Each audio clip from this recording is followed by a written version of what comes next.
Chapter 1. Sleeping to accumulate vitality, napping into a new realm. My sister is the Empress? Within a nest lie 3 serpent eggs. My sister is a reborn Empress. And my brother is a transcended Taoist Lord. From the moment of their birth, they have tirelessly cultivated to grow stronger, seek vengeance, and reclaim all that is rightfully theirs. In the wilds of the continent, amidst the northern desolate mountains, the range stretches for millions of miles, with countless peaks numbering in the tens of thousands. Spiritual energy converges. Demonic aura permeates, and human presence is scarce. At the foot of one grand green mountain, in the depths of an untamed forest where towering trees stretch skyward and foliage flourishes, lies a cave beneath a great tree. In the warm, moist corner of the cave's depths, 3 eggs lay nestled. Suddenly, from the center egg, a hiss echoes as a crack forms. A smooth, bald head protrudes, followed by a pair of eyes, nostrils, and 2 small sharp fangs. Hiss. Wow, where have I awakened? It is as if I have been jolted from a deathly dream. Utterly unaware of my surroundings, Chengxian opened his mouth, greeted by a shroud of darkness. Attempting to wiggle his body, he felt no limbs, only a hairless, bald tail flicking about. Hiss. He flicked his tongue again, and upon closer inspection, he saw a fleshy, forked serpent tongue. Have I become a young snake? I have traversed realms only to be denied my humanity? Yet, perhaps not being human is acceptable. Some are born in Rome, while others are destined to be beasts of burden. Chengxian, however, perceives himself as a divine hybrid of mule and horse. For such creatures are fated to be childless and spouseless. Exhausted as a mule, he yearns to lie flat, akin to a desiccated fish. Yet he is unwilling to surrender entirely. A man born into this world ought not to live in mediocrity. Thus, he oscillates between occasional diligence and a constant indulgence in lethargy, only to tire himself further. Yet now, he is no longer human. Hiss. Chengxian felt a surge of excitement. He turned his bald head to observe, discovering that the other eggs remained undisturbed. He extended his tail to poke each one. No response. It seems he has emerged prematurely from the nest. Could this be a sign of ambition? This is simply unacceptable. Suddenly, a wave of drowsiness washed over him. Habitually, he raised his tail to cover his mouth and yawned. Has the exhaustion from days of overtime taken its toll, even overriding this transformation? Or is it merely the instinct of a young serpent? Regardless, he thought, who cares? If he is tired, then he shall sleep. No longer human. He need not rise early or strive relentlessly. In this life, he shall eat when he wishes and sleep when he pleases. To slumber deeply, enveloped in darkness, with neither sun nor moonlight. Ding. The host's desires have been perfectly aligned with the system. Ding. The infinite vitality growth system has been successfully bound. Host, Chengxian species, water-avoiding snake rank. Not yet ranked. To become a first-tier demon beast, one must exceed 1,000 points of blood energy, 12 physical strength, 12 spiritual soul, 62 combat techniques and abilities, none refinement points, 0, oh dear. Chengxian's eyes widened in astonishment. Is this my golden finger for traversing worlds? How swiftly it has arrived. System, are you still there? By its very name, it suggests that one can grow stronger without exertion. Please note, the system has been successfully activated. For every second the host sleeps, 1 point of blood energy will be gained, with no upper limit. Blood energy is the foundation of primal essence, the beginning of cultivation. By consuming refinement points, one can refine blood energy to enhance physical strength, spiritual soul, and improve combat techniques. Blood energy, 111. The system will randomly issue tasks, granting the host opportunities to obtain abilities, combat techniques, spiritual fruits, spiritual seeds, and refinement points as rewards. The host is encouraged to complete these tasks whenever possible during sleep. Blood energy, 111. In this vast wilderness, demon beasts are classified into 9 ranks, with the 9th rank being the most formidable. The transformation of demon beasts into their demon forms and their cultivation realms progress from weak to strong, categorized as Great Demon, Demon General, Demon Commander, Demon Marquis, Demon King, Demon Emperor, and Demon Saint. Blood energy, 111. The points of blood energy required for rank advancement will continually escalate, so the host must seize every opportunity to sleep more. Blood energy, 111. As the system broadcasted, the soothing sound of blood energy resonated pleasantly in the background, creating a profoundly hypnotic atmosphere. Chengxian drowsily listened, pondering how delightful it is to grow stronger simply by sleeping. This world, inhabited by demon beasts and monsters, left him genuinely concerned that his diminutive size, akin to a hot pot chopstick, might lead him to be mistaken for a spicy snack. Self-preservation is undoubtedly a priority. To live, and especially to live well, who wishes for death? Every second of slumber grants an additional point of blood energy. To become a first-tier demon beast, one must surpass 1,000 points, which translates to 1,000 seconds. A minute contains 60 seconds. Dividing 1,000 by 60? Subtracting 600 leaves 400, which when divided by 60 yields approximately 66 over 16 minutes. Su Chengxian curled up, closing his eyes while instinctively using the tip of his tail to secure the eggshell above him, mentally calculating the time needed for advancement. He resolved to indulge in a longer sleep. If not now, then when? What can one accomplish in 16 minutes? This time, he intended to rest thoroughly, awakening naturally. Ideally, he would arise to find himself immensely powerful. Damn that old scruffy fellow. Oh, I am still alive. I knew it. Just as Su Chengxian sank deep into a blissful sleep, a sudden voice, first filled with anger and then excitement, echoed in his mind, startling him and causing his tail to twitch. Drowsily, he mused, What is happening? Who is not dead? As the illustrious empress of the Holy Dynasty, how could I succumb so easily to death? That wretched old fool surely never anticipated this. Daring to use a handsome man to plot against me. When I return, you shall face dire consequences. Empress Lingxiao, who is that? Su Chengxian gradually grasped the situation, as he seemed to hear a commotion outside the eggshell.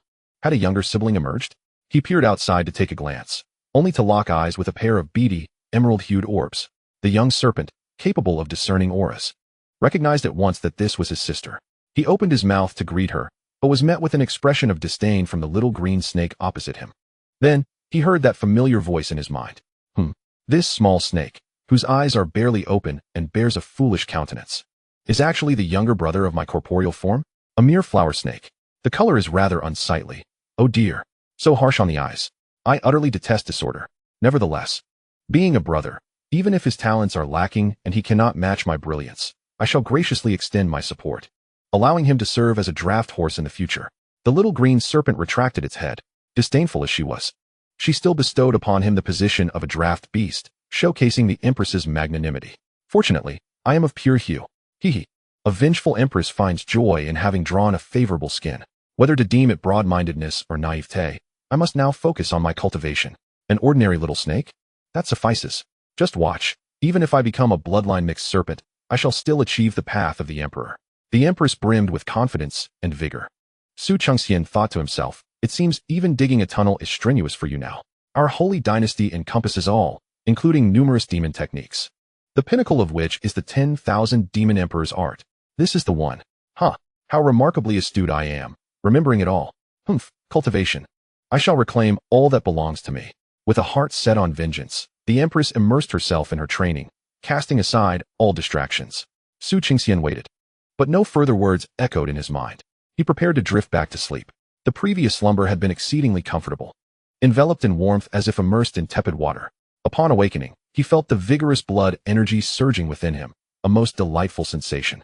In my dream, I seemed to hear the system congratulating me for evolving into a first-tier demon beast. Refining point 1?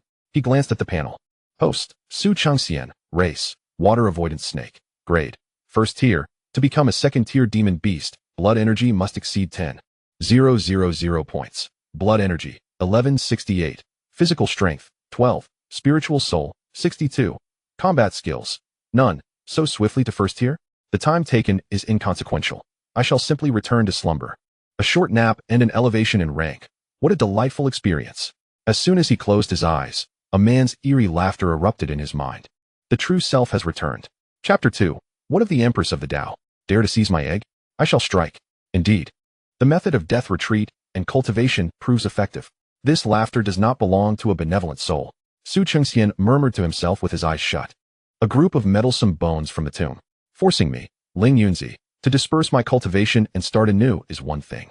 Losing my true form and now becoming a mere little snake is another. Once I return, I shall reduce you all to ashes and refine you into my sole banner. At the moment the voice echoed, the snake egg on the right stirred. Without a doubt, this was the newly emerged little brother. Su Chengxian hesitated for a moment, but could not suppress his innate curiosity, peering out to take a glance. His gaze met that of the little white snake, their small round eyes locking onto each other. Is this my brother in this life?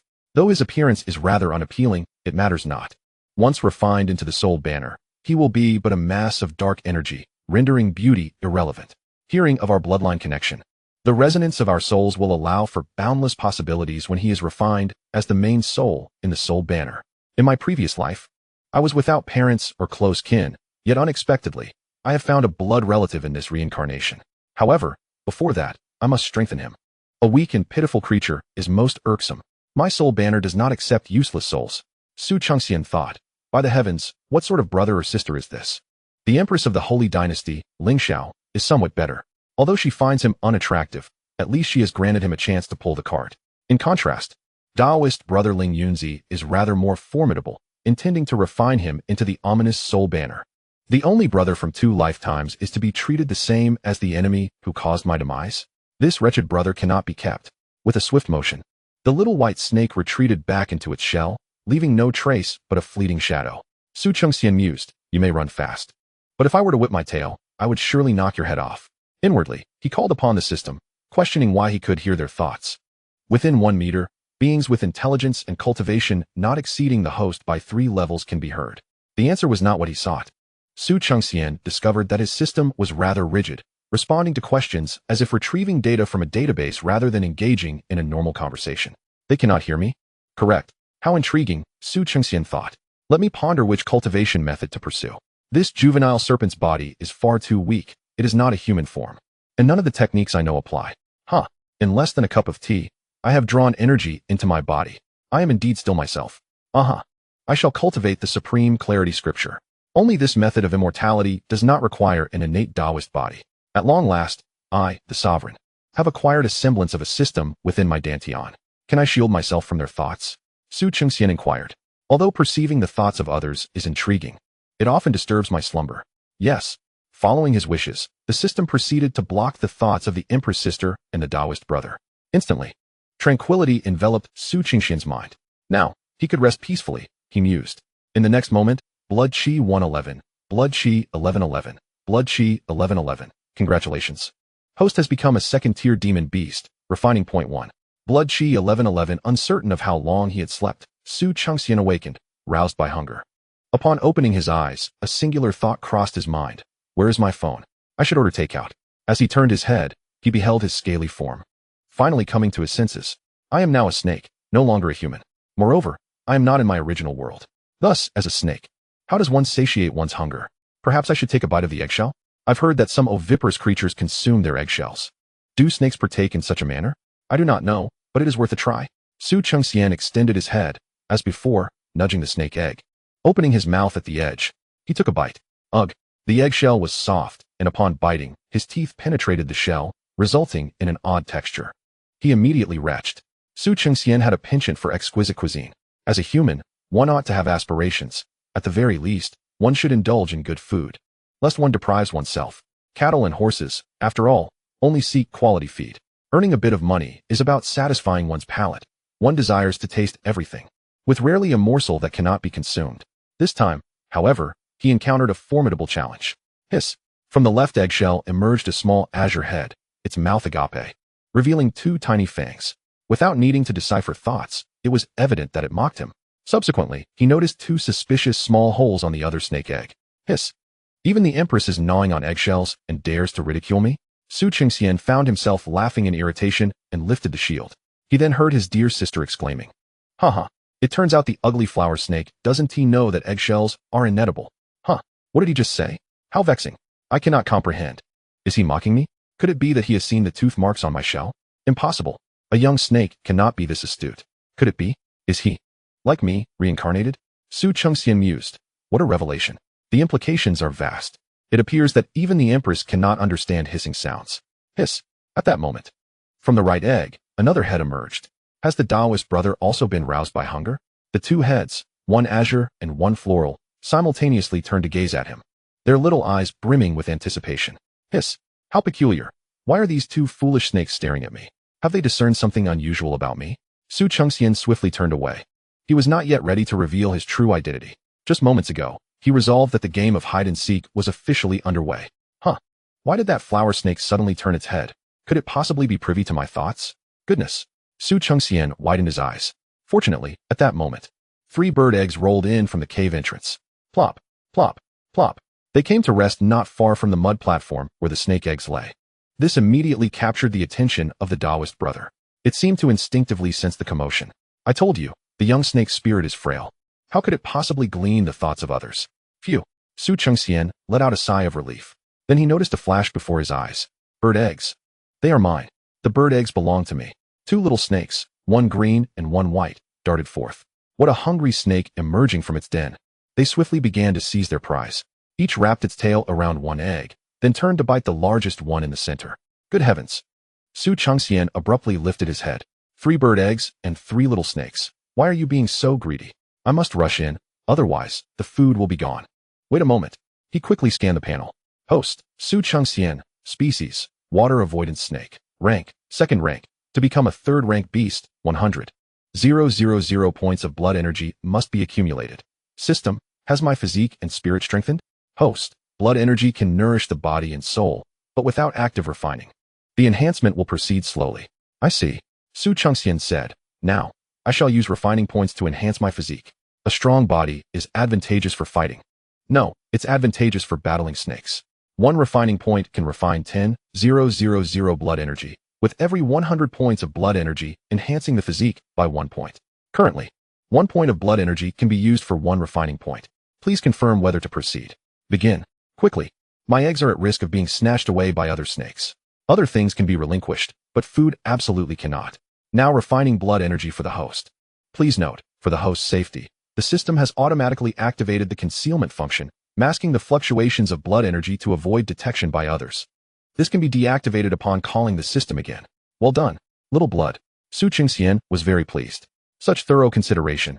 Indeed, one must quietly amass wealth.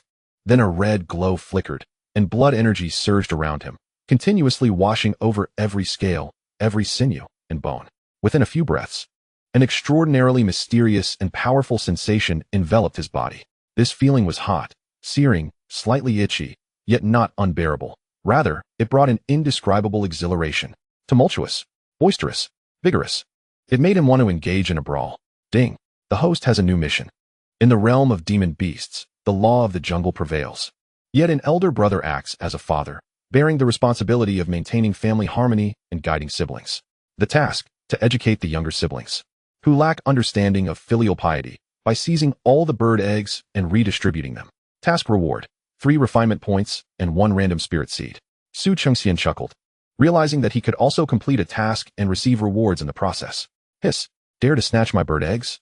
Even the Empress and Taoist Lord must face my wrath. Behold, as I, the little serpent, whip my tail, I shall strike. Chapter 3. Battling the Empress and the Taoist Lord to acquire innate divine abilities. Swish. The flower serpent sprang into action. Crack. The little serpent whipped its tail, striking the second sister on the head. Hiss. The small green snake, hit on the head, released its grip on the large bird egg it was holding, and the surrounding eggs fell from its clutches. The entire little serpent curled up in a ball. Witnessing this scene, the white snake sensed impending danger and immediately loosened its grip, intending to retreat with its own bird egg. Unfortunately, it was too late. Crack. The little serpent swung its tail again, striking the third brother's tail. Hiss. The small white snake, suffering a severe blow to the tip of its tail, writhed in pain and instinctively released the bird egg, curling its body to roll aside. Hiss. Su Chengxian elegantly swirled his tail, gathering the 3 bird eggs before him. With head held high, he reveled in his effortless victory. It was as easy as a breeze. Hiss. Who dares to ambush me? This was no ordinary little snake. The small green snake, enduring the pain, rose and looked towards the assailant. Upon realizing it was Su Chengxian, its round black eyes widened in disbelief. Hiss. Foolish flower serpent. Hiss. My dear elder brother. The small white snake also flipped over, adopting a defensive stance, but upon seeing Su Chengxian's figure, its tail froze. It realized that this elder brother was considerably larger, both in girth and stature, despite sharing the same nest and possessing remarkably similar auras. How could the growth rate of the other be so rapid? Yet, they hesitated not and immediately swayed their bodies, charging at Su Chengxian to reclaim the bird eggs. The blood feast must not be relinquished. Crack, crack. The 2 snakes were once again sent flying. Thud, thud. They landed and scrambled back up. The small green snake's eyes flickered with uncertainty. It pondered whether their previous 2 failures were due to carelessness or the strength of the adversary. I have already harnessed energy within, refining a sliver of demonic power, and have become a demon beast. The demon race thrives on the vitality of blood feasts. The bird eggs must not be forsaken. The ugly flower serpent merely relied on its larger size and was not as clever as the little white snake beside it. It must have been mere coincidence. Let us fight again. Chengxian wore a peculiar expression as he heard the inner thoughts of the Empress sister. He simultaneously perceived the same sentiments from his Taoist Lord brother, albeit with his self-reference changed to this seat. The demon power has transformed into spiritual energy, and the ugly flower snake has been replaced by the foolish flower snake. Indeed, these two are quite something. It is understandable that they do not address him as brother. After all, one is an empress and the other a Taoist sovereign. Having lived for countless years, it is reasonable they do not wish to recognize him as a brother. Yet one calls him ugly while the other deems him foolish. It is akin to a dung beetle attempting to leap high. Such behavior is rather excessive. Hiss! At that moment, the little green snake could no longer contain herself. Her body moved, and she bared her fangs, lunging at Chengxian. She summoned a trace of demon power within her. A flicker of green light flashed, and her speed increased significantly. It is futile, my foolish sister. Chengxian remained steadfast, merely lifting his tail to shield himself. Ah! The little green snake rejoiced inwardly, exclaiming in delight as she bit down hard on his tail. She did not aim to injure, only to cause discomfort, hoping to compel the flower snake to relinquish the bird egg. Ouch! How hard! Her fangs were painfully jarred against the tail. Hiss! Chengxian chuckled inwardly. He could easily evade the little green snake's assault, but he chose not to waste time contending for the bird egg. An old man must eat well and then sleep. With a swift flick of his tail, he flung the little sister away. Simultaneously, he struck out at the little white brother attempting a sneak attack. Slap. The brother did not receive the same treatment as the sister and was directly slapped in the face. The two little snakes, one green and one white, tumbled away again while Chengxian remained unwavering, guarding the 3 bird eggs. Lingxiao was thrown off, dazed as he got back up. Ling Yunzi fared worse. Feeling pain in both his face and tail, the 2 snakes rose, both incredulous. They could not comprehend why they were unable to defeat an ordinary little flower snake. Although this ugly flower snake was born before them, they had cultivated demon power, so how could they be outmatched? Moreover, they had been thoroughly crushed. They had gained nothing. How could it be that they could not overcome a mere little snake? If they could not even vanquish a small snake, what would become of their dignity? They resolved to fight again. Slap, slap, splash, splash. Their renewed charge, predictably, ended in failure once more. After being flung away, the 2 lay on the ground, motionless, their gazes fixed intently on Chengxian. Previously, their cultivation and divine consciousness had been utterly dispersed. Otherwise, their juvenile snake bodies could scarcely contain their souls, and their limited training paled in comparison to that of this little flower snake with superior bloodline potential. The Empress Lingxiao and Taoist sovereign Ling Yunzi felt a sense of defeat. However, after all this commotion, they found themselves devoid of energy to mount another attack. After all, they were merely newborn snakes, their stamina finite. But to abandon the bird egg like this? That egg emitted a faint aura of spiritual energy, distinguishing it from ordinary mundane eggs. Consuming it would bestow them with immense benefits. Now it was occupied by a little flower snake, leaving them with nothing. How disheartening. Had I known, I would have refrained from such greed and simply swallowed one whole. Regret has come too late. They were in despair. Yet Chengxian could not suppress a laugh. The 2 serpents, no longer than chopsticks and as slender as a finger, proclaimed themselves Empress and Tao Sovereign, gazing at him with their bright, glossy, bead-like eyes, presenting a rather comical sight. These little snakes, with their smooth, lustrous scales, exuded an irresistible charm, even a hint of adorableness. Furthermore, their expressions of enduring humiliation, coupled with the inner voice narrating their thoughts, amplified the humor in the scene. Humph! What of the Empress? And what of the Tao Sovereign? Now they understand, do they not? Ignoring their elder brother leads to consequences. All right, the children have had their fun. Let us quickly divide the eggs and return to slumber. Hiss! He raised his head and called out. Hiss! Hiss! Lingxiao and Ling Yunzi were taken aback by his sudden cry. Could it be that this creature still possessed the strength to confront them? Yet, they soon witnessed him flicking his tail to nudge one of the bird eggs before doing the same to another. The 2 eggs began to roll, each heading towards the pair of them. Hiss! Hiss! One blue, one white. They rushed forth to catch the rolling eggs in their mouths. As they swallowed, they cast incredulous glances at Chengxian. Could it be that this little flower snake had gifted them the eggs, though he kept the largest one for himself? Why had he snatched them away in the first place? Of course, it was to fulfill a task, Chengxian mused. Lingxiao and Ling Yunzi, unaware of his thoughts, remained vigilant against further theft while strenuously consuming the eggs. Each egg was nearly the size of their heads, with tough shells that they wished not to waste. Thus, They could not resort to breaking them against stones.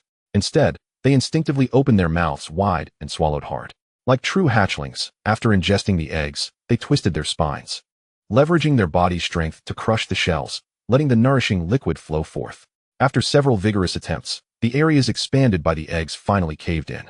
The eyes of the two serpents widened in astonishment. Indeed, these eggs were extraordinary, rich in vitality. They even contained a hint of spiritual energy. With no time to lose, the two serpents coiled up, closed their eyes, and began to circulate their techniques to absorb and digest the essence. For them, any opportunity to enhance their power was not to be overlooked. Chengxian observed a faint mist swirling around the two snakes. The Empress exhibited a hue of blue tinged with black, while the Dao Sovereign shimmered with a soft, white glow. This must pertain to the cultivation techniques they had chosen. Considering their previous thoughts, it was easy to deduce. It seemed these bird eggs were indeed remarkable.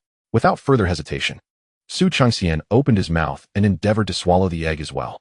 Then he mimicked the movements, twisting his body to shatter the eggshell. As the shell cracked open and the viscous egg liquid flowed forth, a cool breath filled his stomach, soon followed by waves of warmth. Instantly, he felt drowsy. Congratulations, host, on awakening the divine ability, consumption of qi to transform into blood. By consuming a serpent bird egg, you have gained 11 spirit points and 33 physical prowess. Congratulations, host, on completing the task and receiving rewards, 3 refinement points and 1 random spirit seed. Awakening a divine ability? Consumption of qi to transform into blood? Is it truly this effortless? A fleeting thought crossed Chengxian's mind, and in the next moment, his eyelids grew heavy, and he succumbed to slumber. Blood qi. 111. Blood qi. 1111. Congratulations, host, on becoming a 3rd-tier demon beast. Refinement point. 1. Blood qi. 1111. Upon awakening once more, he realized he was about to shed his skin. Chapter 4. Shedding skin. 3rd tier. Just a little more sleep. It itched. Oh, how it itched. The discomfort was overwhelming. The sensation was akin to wearing a shrunken, inferior wool sweater, and even worse, it was inside out. It constricted around his neck and pricked at his skin. Chengxian writhed uneasily. He felt ensnared by some binding force, desperate to break free. The sensation was intolerable. After rolling around a few times, a sudden epiphany struck him. He swiftly maneuvered to the cave wall, seeking out a protruding stone, and began to rub against it fervently. What bliss! I rub. Following the instinct of his bloodline, he began to rub his snout and jaws against the wall. As he scraped off the skin at the angles of his jaw, he tilted his head back to rub against the upper ridge. Once the skin at both jaw angles was removed, it became easier to shed the skin on his head. He tossed his head about and pressed his neck against the stone, continuing to rub. As he turned his head, he noticed that not far from the clay platform where the serpent egg lay, there were several cylindrical stone blocks of varying sizes and sharp edges. This was perfect. Chengxian's eyes lit up, and he swiftly darted towards the stones, wrapping around them and rubbing against their surfaces. After a flurry of activity, he finally succeeded in shedding his skin. What a relief. He lay back on the ground, exhaling deeply, feeling both body and mind rejuvenated. The entire serpent felt light and joyous. He lifted the tip of his tail and shook it, sensing it had thickened. Have I grown? The slender tip of my tail, which was once the thickness of a chopstick, now resembled that of a finger. Rising to his feet, he stretched his body, estimating that he was now over half a meter long. The thickest part of his body was almost comparable to that of a rolling pin. It is said that serpents grow larger when they shed their skin, yet I had not anticipated such a significant increase at once. Then again, considering this world where demon races exist, perhaps this variety of serpent simply grows to such lengths. He glanced over at the Empress sister and Taoist brother. The faint luminescence on the two serpents' bodies ebbed and flowed in rhythm with their breaths, clearly indicating that they were still in the midst of their cultivation. They seemed to have grown considerably, though undoubtedly not as much as he had. Chengxian felt a sense of relief. Despite the commotion earlier and the considerable noise generated, they remained undisturbed. Such focus was commendable, a testament to their former status as a sovereign figure. He then cast a glance at the interface. Host, Chengxian, race, avoid water serpent, rank, Tier 3, to ascend to Tier 4, a breakthrough of 500,000 points of blood energy is required. Blood energy, 412. 187. Over 400,000 points of blood energy. Had he truly slept for 5 days? After calculating the time required for blood energy accumulation, he quickly arrived at a startling realization. It appears I have become more astute. However, becoming more astute may not be entirely accurate. It would be better described as a heightened clarity of thought. Next, he noticed something amiss on the panel. System, what is the meaning of this? Why is there an additional realm behind the physique and spirit? The refining points had also diminished by 3, the very points awarded for completing tasks. Furthermore, there was the matter of the spiritual seed. Excess refining points will be automatically allocated to refine blood energy, enhancing the host's physique and spirit. Blood energy stimulation enables rapid growth and size increase. Serpents possess the innate ability to shed their skin, allowing for perfect adaptation. The solidity of the spirit and physique exceeds 100, successfully unlocking the cultivation realm. Congratulations to the host for entering the realm of cultivation. You have become one among the monsters. The awarded spiritual seed has been dispensed. Please check nearby for it. Isn't a transformation necessary to be considered a member of the monster race? Su Chengxian inquired as he searched. Monsters are those who are extraordinary. Extraordinary yet unawakened in intelligence are termed beast or plant monsters. Those who awaken to the methods of cultivation may be referred to as monsters. Among them, those capable of transformation are now called the monster race. Now? Su Chengxian pondered. Was it not so before? The system offered no response. And he chose not to press further. It was not of paramount importance. Instead, he resolved to utilize his clarity of mind to inquire about more pertinent matters.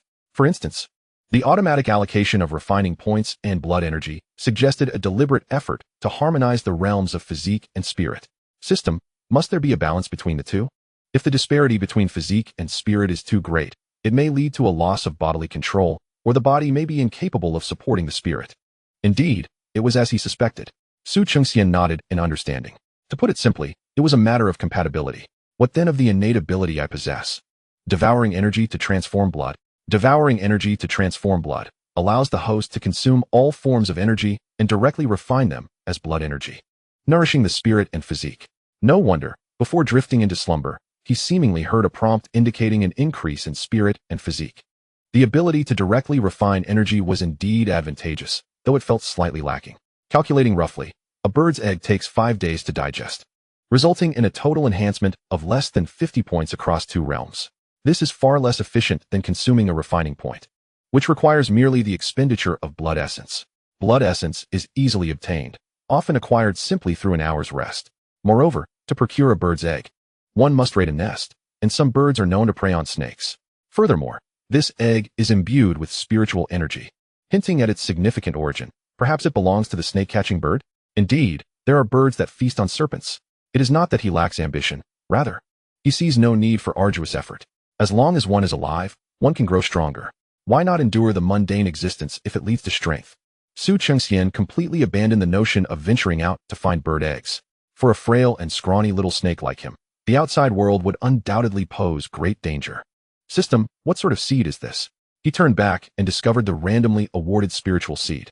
It was conspicuously situated beside the mud platform where the snake egg lay.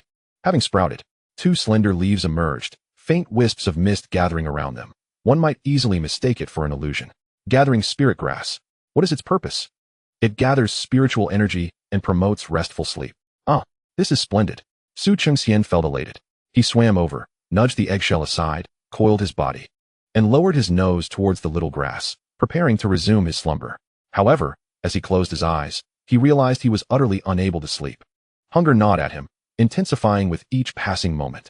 The pangs of hunger made it difficult to drift into slumber. Looking over at the green and white snakes, he noted their stillness. Were they not hungry? Perhaps they truly were not. In that fleeting moment of doubt, Su Chengxian found his own answer. No technique could surpass the divine ability of food energy transformation. Digestion would surely be slow. The rates of digestion and conversion are distinctly different. He consumes quickly and absorbs well. Yet, he also grows hungry at an equally rapid pace. Surveying his surroundings, he found that aside from the earth, the cave walls were all that remained. Oh, and there was one other thing. Surely, he could not eat the skin he had just shed? Ding. A new task has been issued by the system. Wasting food is a shameful act. Snake shed can be consumed. Please do not waste it. Task: consume the snake shed. Reward: 2 refining points, 1 random spiritual seed. System, where is your integrity? Su Chengxian glared in disbelief. Issuing such a task, compelling me to consume my own shed skin? The system possesses no integrity. Su Chengxian mused. It is only natural for a system that claims strength through sleep to lack such principles. So, should he eat or not? Now that he mentioned it, he had never actually tasted snake shed before. Why not give it a try? What was there to fear? To his surprise, it possessed quite a chewy texture. It bore a slight resemblance to the taste of beef jerky. Indeed, no one can escape the allure of the true fragrance principle espoused by the great Emperor Jingzi. Chengxian chewed thoughtfully, soon finishing his own shed. He was not full, but at least the hunger had subsided. Close your eyes, surrender to slumber, and release your fourth-tier essence first. Essence 111. Devouring the serpent's shed skin will grant you 3 soul points and 5 physical points. Essence 11111. Congratulations, host, on becoming a 4th-tier beast, refining point 1. Essence 11111 is. Haha, I have broken through to the 2nd tier. Continuous breakthroughs. Truly, I am exceptional. Just as Chengxian was immersed in deep slumber, the little green snake awakened from its meditation, its eyes sparkling with delight, thoroughly pleased with the results of its training. Feeling the demonic power coursing within, it turned its gaze towards a certain flower snake that had grown notably plump, and could not help but think, "Ugly flower snake. I shall not extract your gall this time, unless you have not grown at all." Chapter 5. I have consumed it all. Can you refrain? Why is it so itchy? Lingxiao, poised to attack, suddenly felt an uncomfortable tightness and an insatiable itch.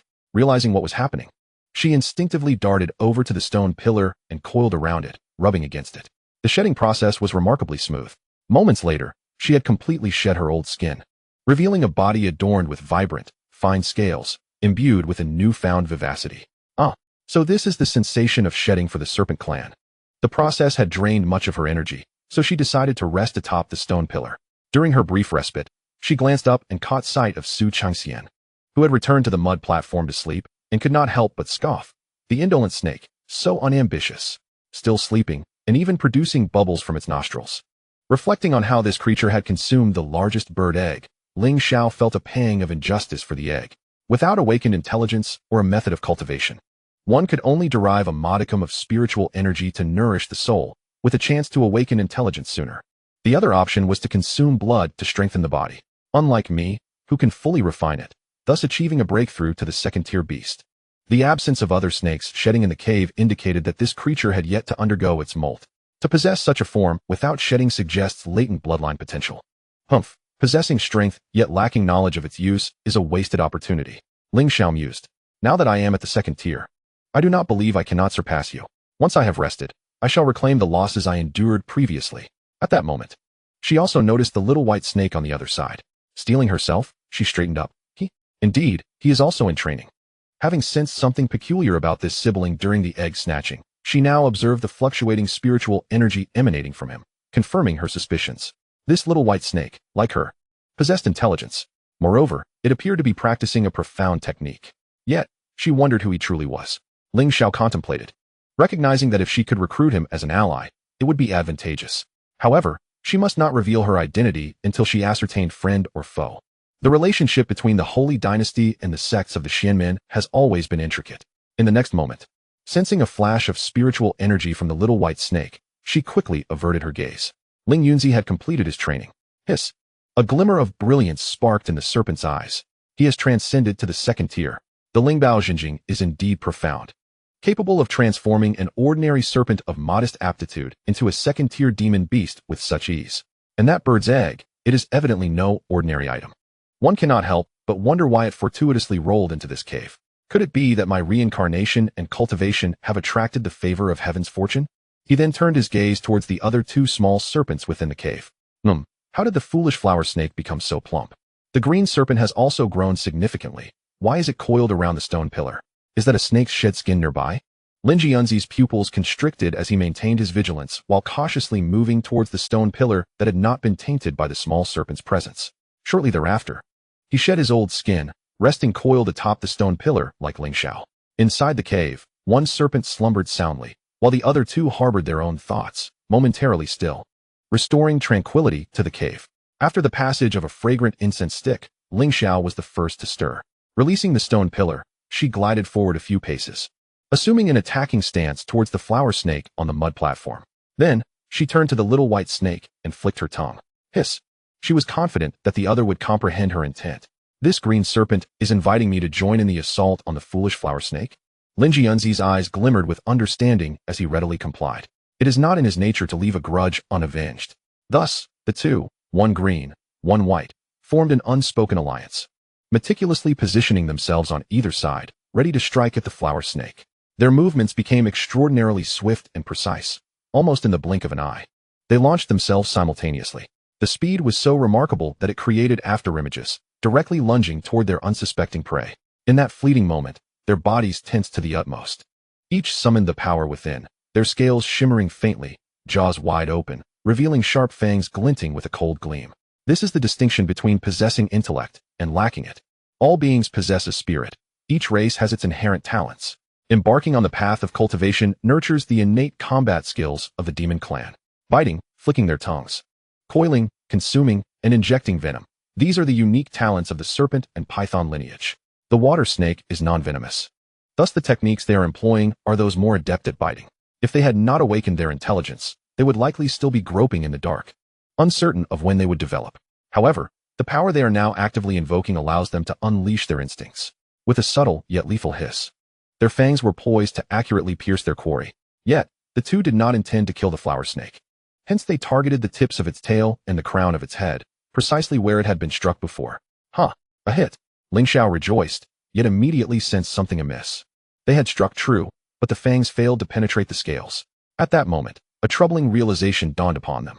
As Ling Yunzi bit down, he felt a jolt of recoil in his teeth, causing a sharp pang at the roots, prompting him to release his grip and turn to flee.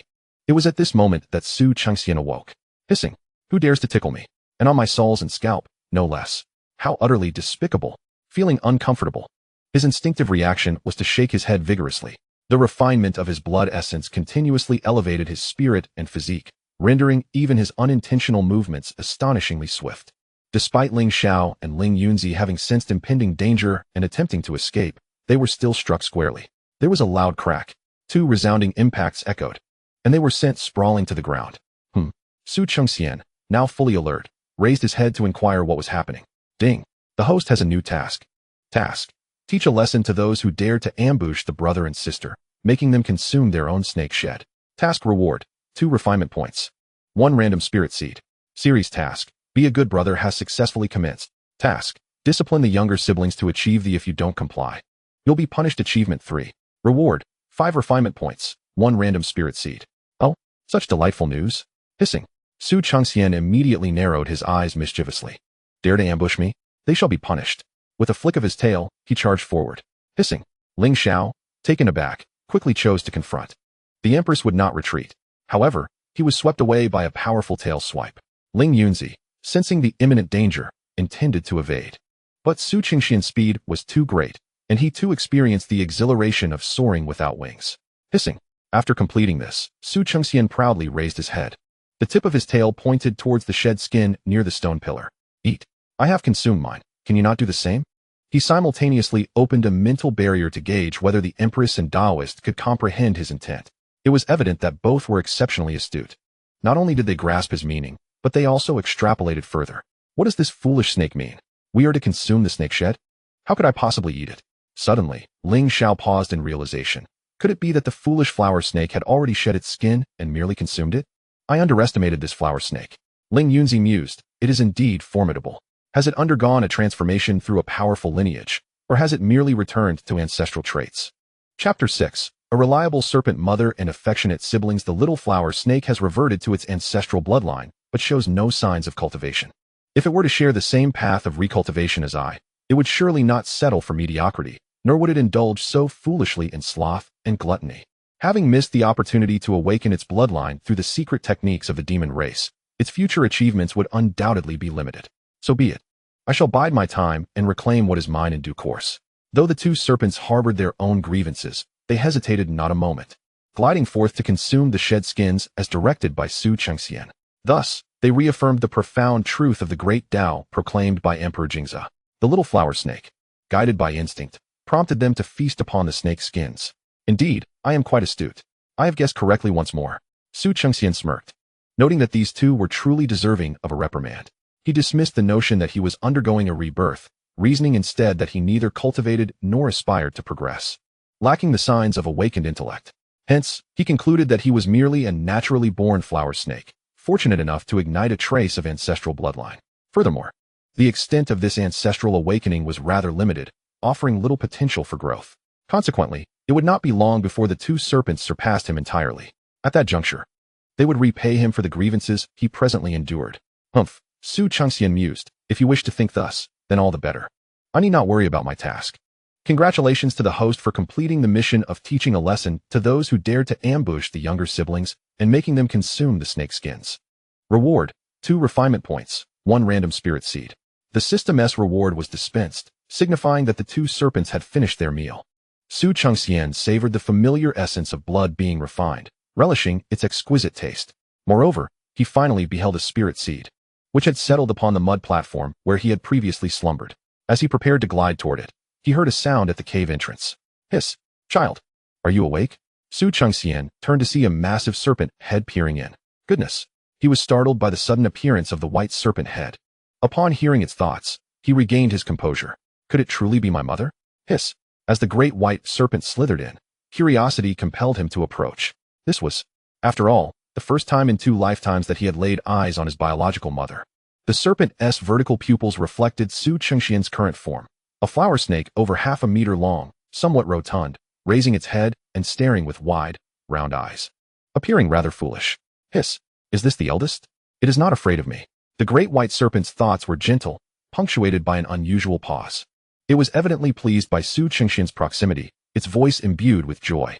Hiss, it undulated its body, lifting its head, then turned to swim back out of the cave. Little flower, clever, recognize me. Little green, little white, still foolish. Bird eggs, useful. Go again, steal. Huh. Su Chengxian blinked in astonishment. Did I mishear? What did Mother White Snake just say? Go again, steal, bird eggs? It turned out that the 3 bird eggs from earlier had been offerings from her. He could not help but reflect. I thought it rather coincidental that I felt hungry just as 3 bird eggs rolled in. They were indeed provisions sent by the mother for her young. He then remembered the earlier praise from the great white snake, which had deemed him clever while disparaging the little green and white ones, filling him with joy.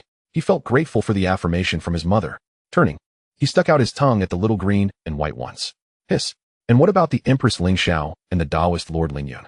They had usurped the flesh of her offspring and even refused to acknowledge them. How contemptible. Hiss. What is this foolish snake doing? Lingxiao was perplexed. Is it mocking me?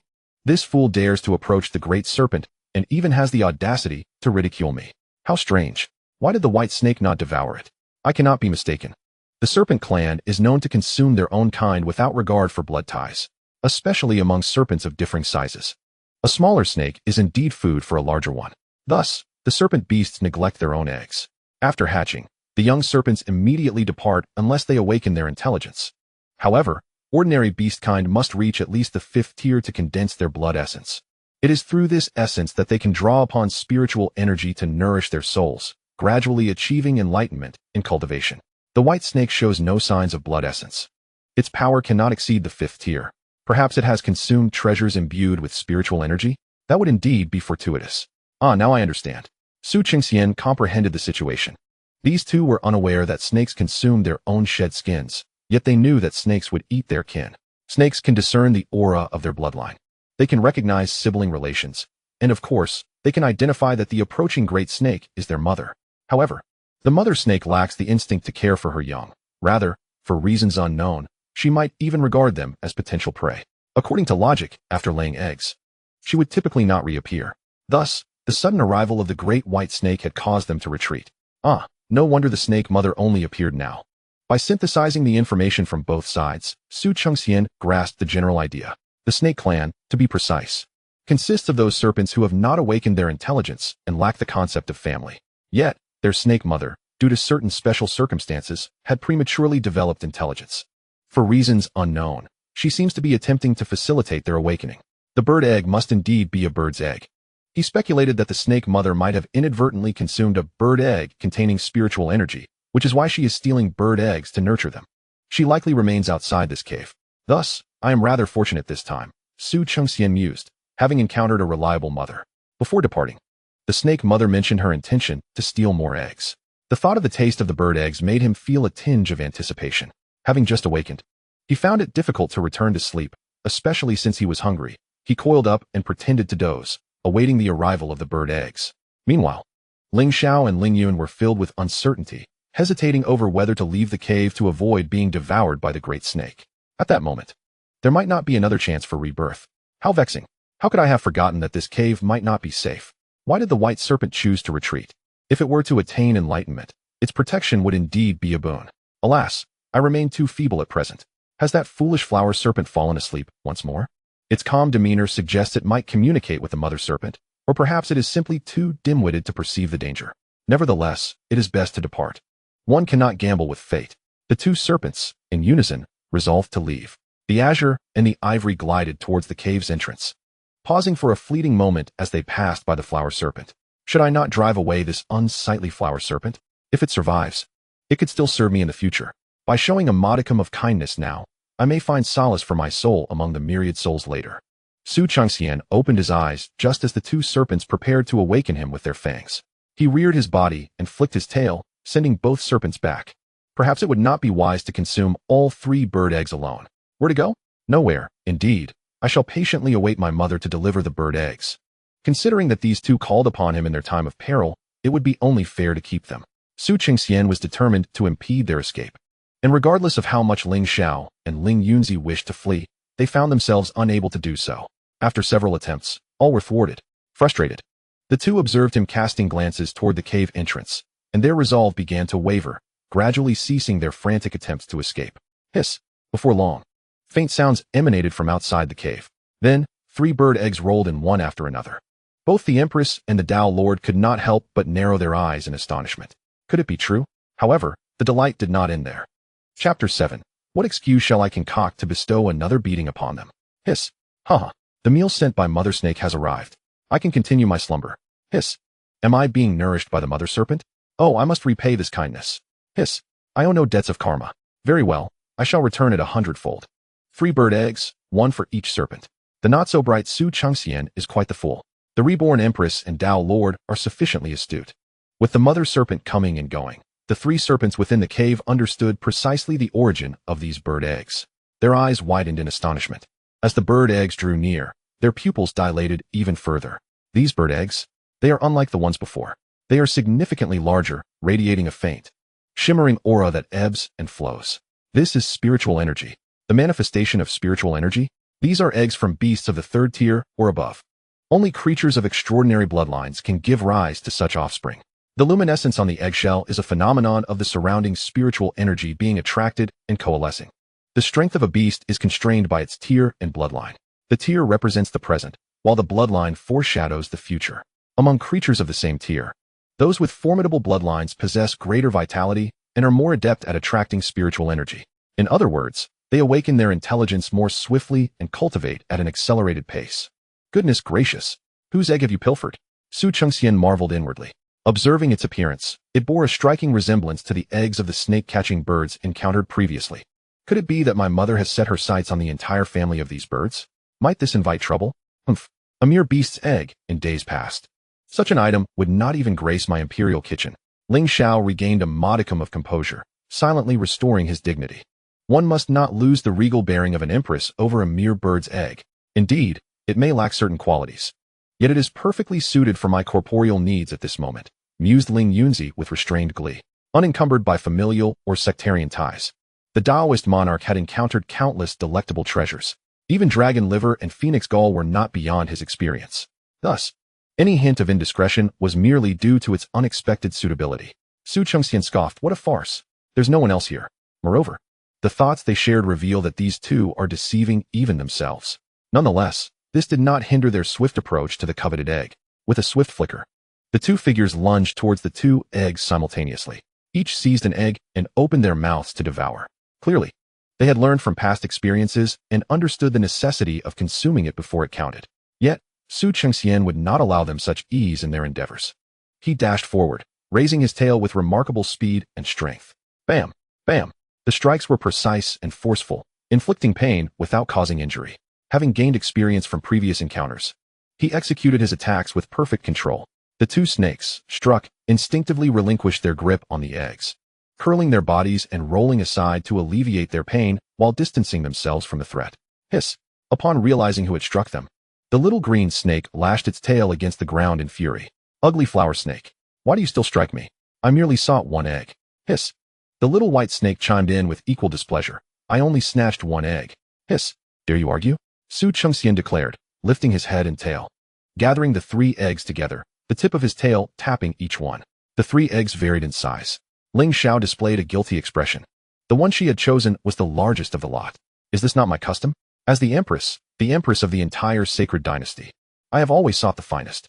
Even prior to my ascension, as the saintess of the Yanhao sacred dynasty, I claimed the best treasures before others had a chance. How juvenile. To quarrel over the size of bird eggs. Ling Yunzi, meanwhile, wore a look of exasperation. He was entirely oblivious to this matter, instinctively opting for the choice most advantageous to himself. Su Chengxian cast a sidelong glance at him, exclaiming, "Goodness, are you not a tad childish? If you are not immature, why did you rush towards the second largest egg?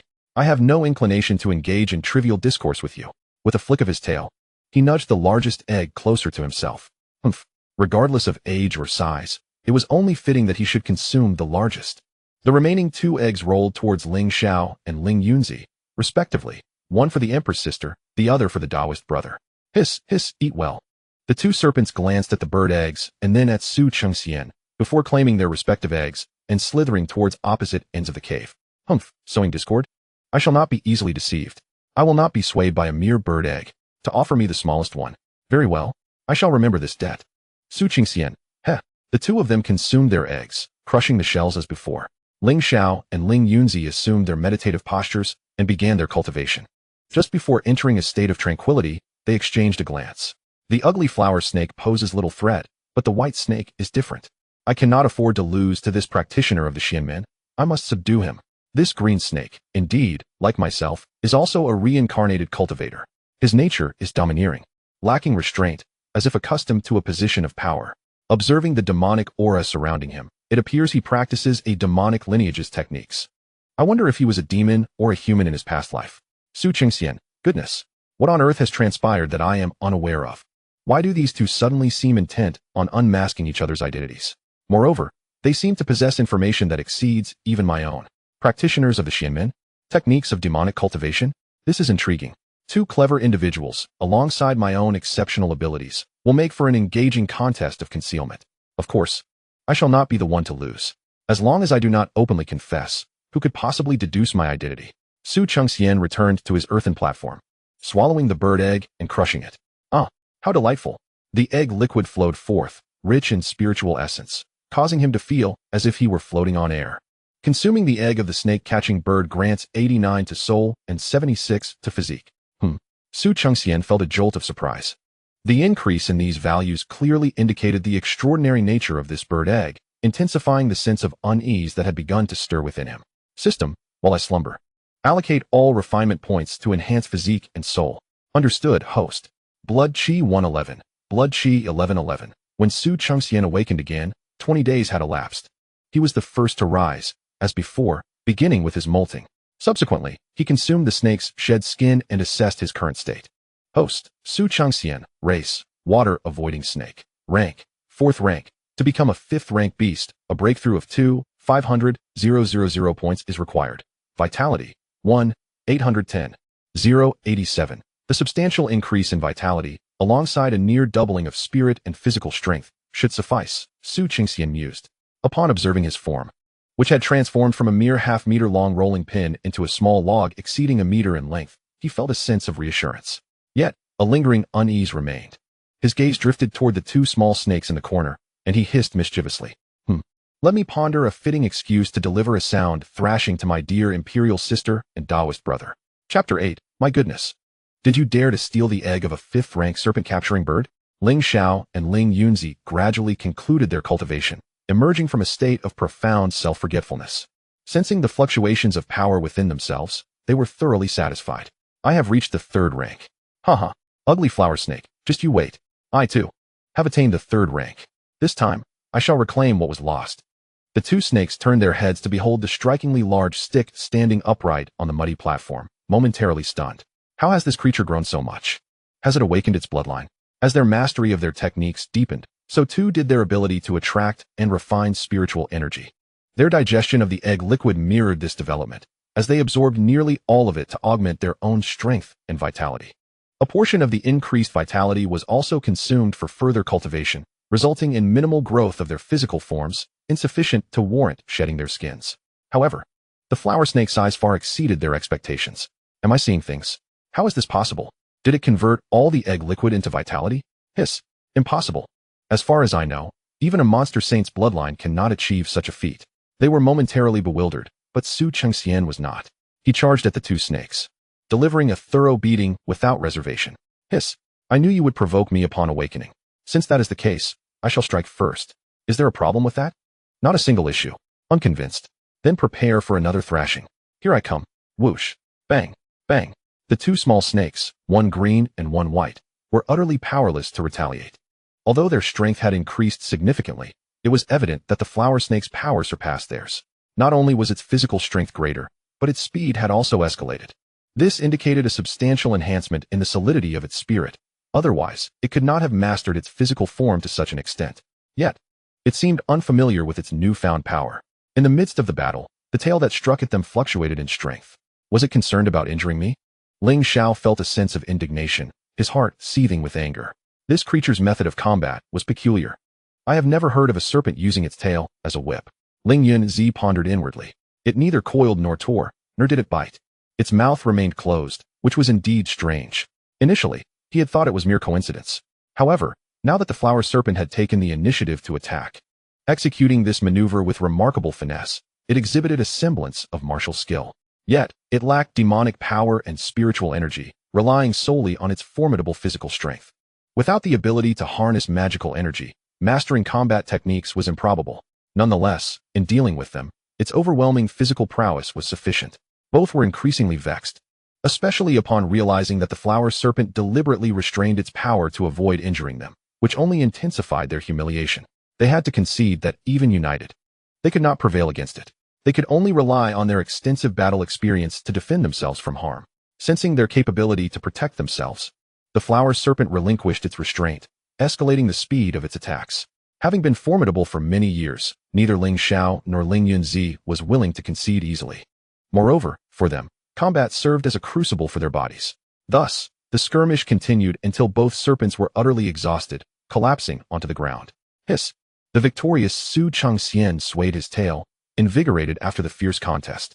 Defeating two small serpents was hardly a cause for celebration. However, if these two serpents were the reincarnated Empress or the reincarnated Daoist Lord, then it would indeed be a moment of joy. Congratulations, host, for completing the series of tasks and achieving the Defy and Conquer Achievement 3. Reward, 5 refinement points, 1 random spirit seed. This is assured. Su Chengxian calculated the forthcoming refinement points and the potential enhancement of his strength. Feeling confident that even if the serpent's mother truly stirred up trouble by stealing eggs and provoking the bird catchers, he would be able to withstand the challenge. Just as this thought crossed his mind, he heard the sound of wings flapping outside the cave. Could it be mere coincidence? Flap, flap.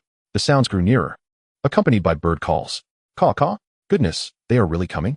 Judging by the noise, it was clear that the approaching birds were not small in size. And there was more than one. System. Su Chengxian immediately commanded. Instantly, he allocated all his refinement points to enhance his spiritual and physical prowess. After speaking, he silently glided towards the cave entrance, preparing to assess the situation. Behind him, the blue and white serpents stirred upon hearing the bird calls, slowly rising to follow him. The cave entrance was quite small. Outside the cave, it was dusk. The setting sun bathed the landscape in a tapestry of colors, casting shadows in the forest. The river shimmered, reflecting the vibrant hues upon the feathers of the approaching birds, creating a dazzling spectacle of black. Su Chengxian dared not venture too far, pressing against the cave wall, peering cautiously outside. As I beheld 3 claw-like talons, resembling hooks, perched upon the elongated, slate-blue legs of a bird, I noticed that both the legs and claws were enveloped in a layer of fine scales, from which a pungent odor emanated. Suddenly, a flurry of movement erupted as the ground and stones were incessantly scratched and tossed into the air. This magnificent creature was attempting to excavate an entrance. In a swift motion, it seemed to have caught the scent of Su Chengxian, and its claws lunged ferociously in his direction. Following closely was its sharp beak, descending with intent. Boom. Oh no.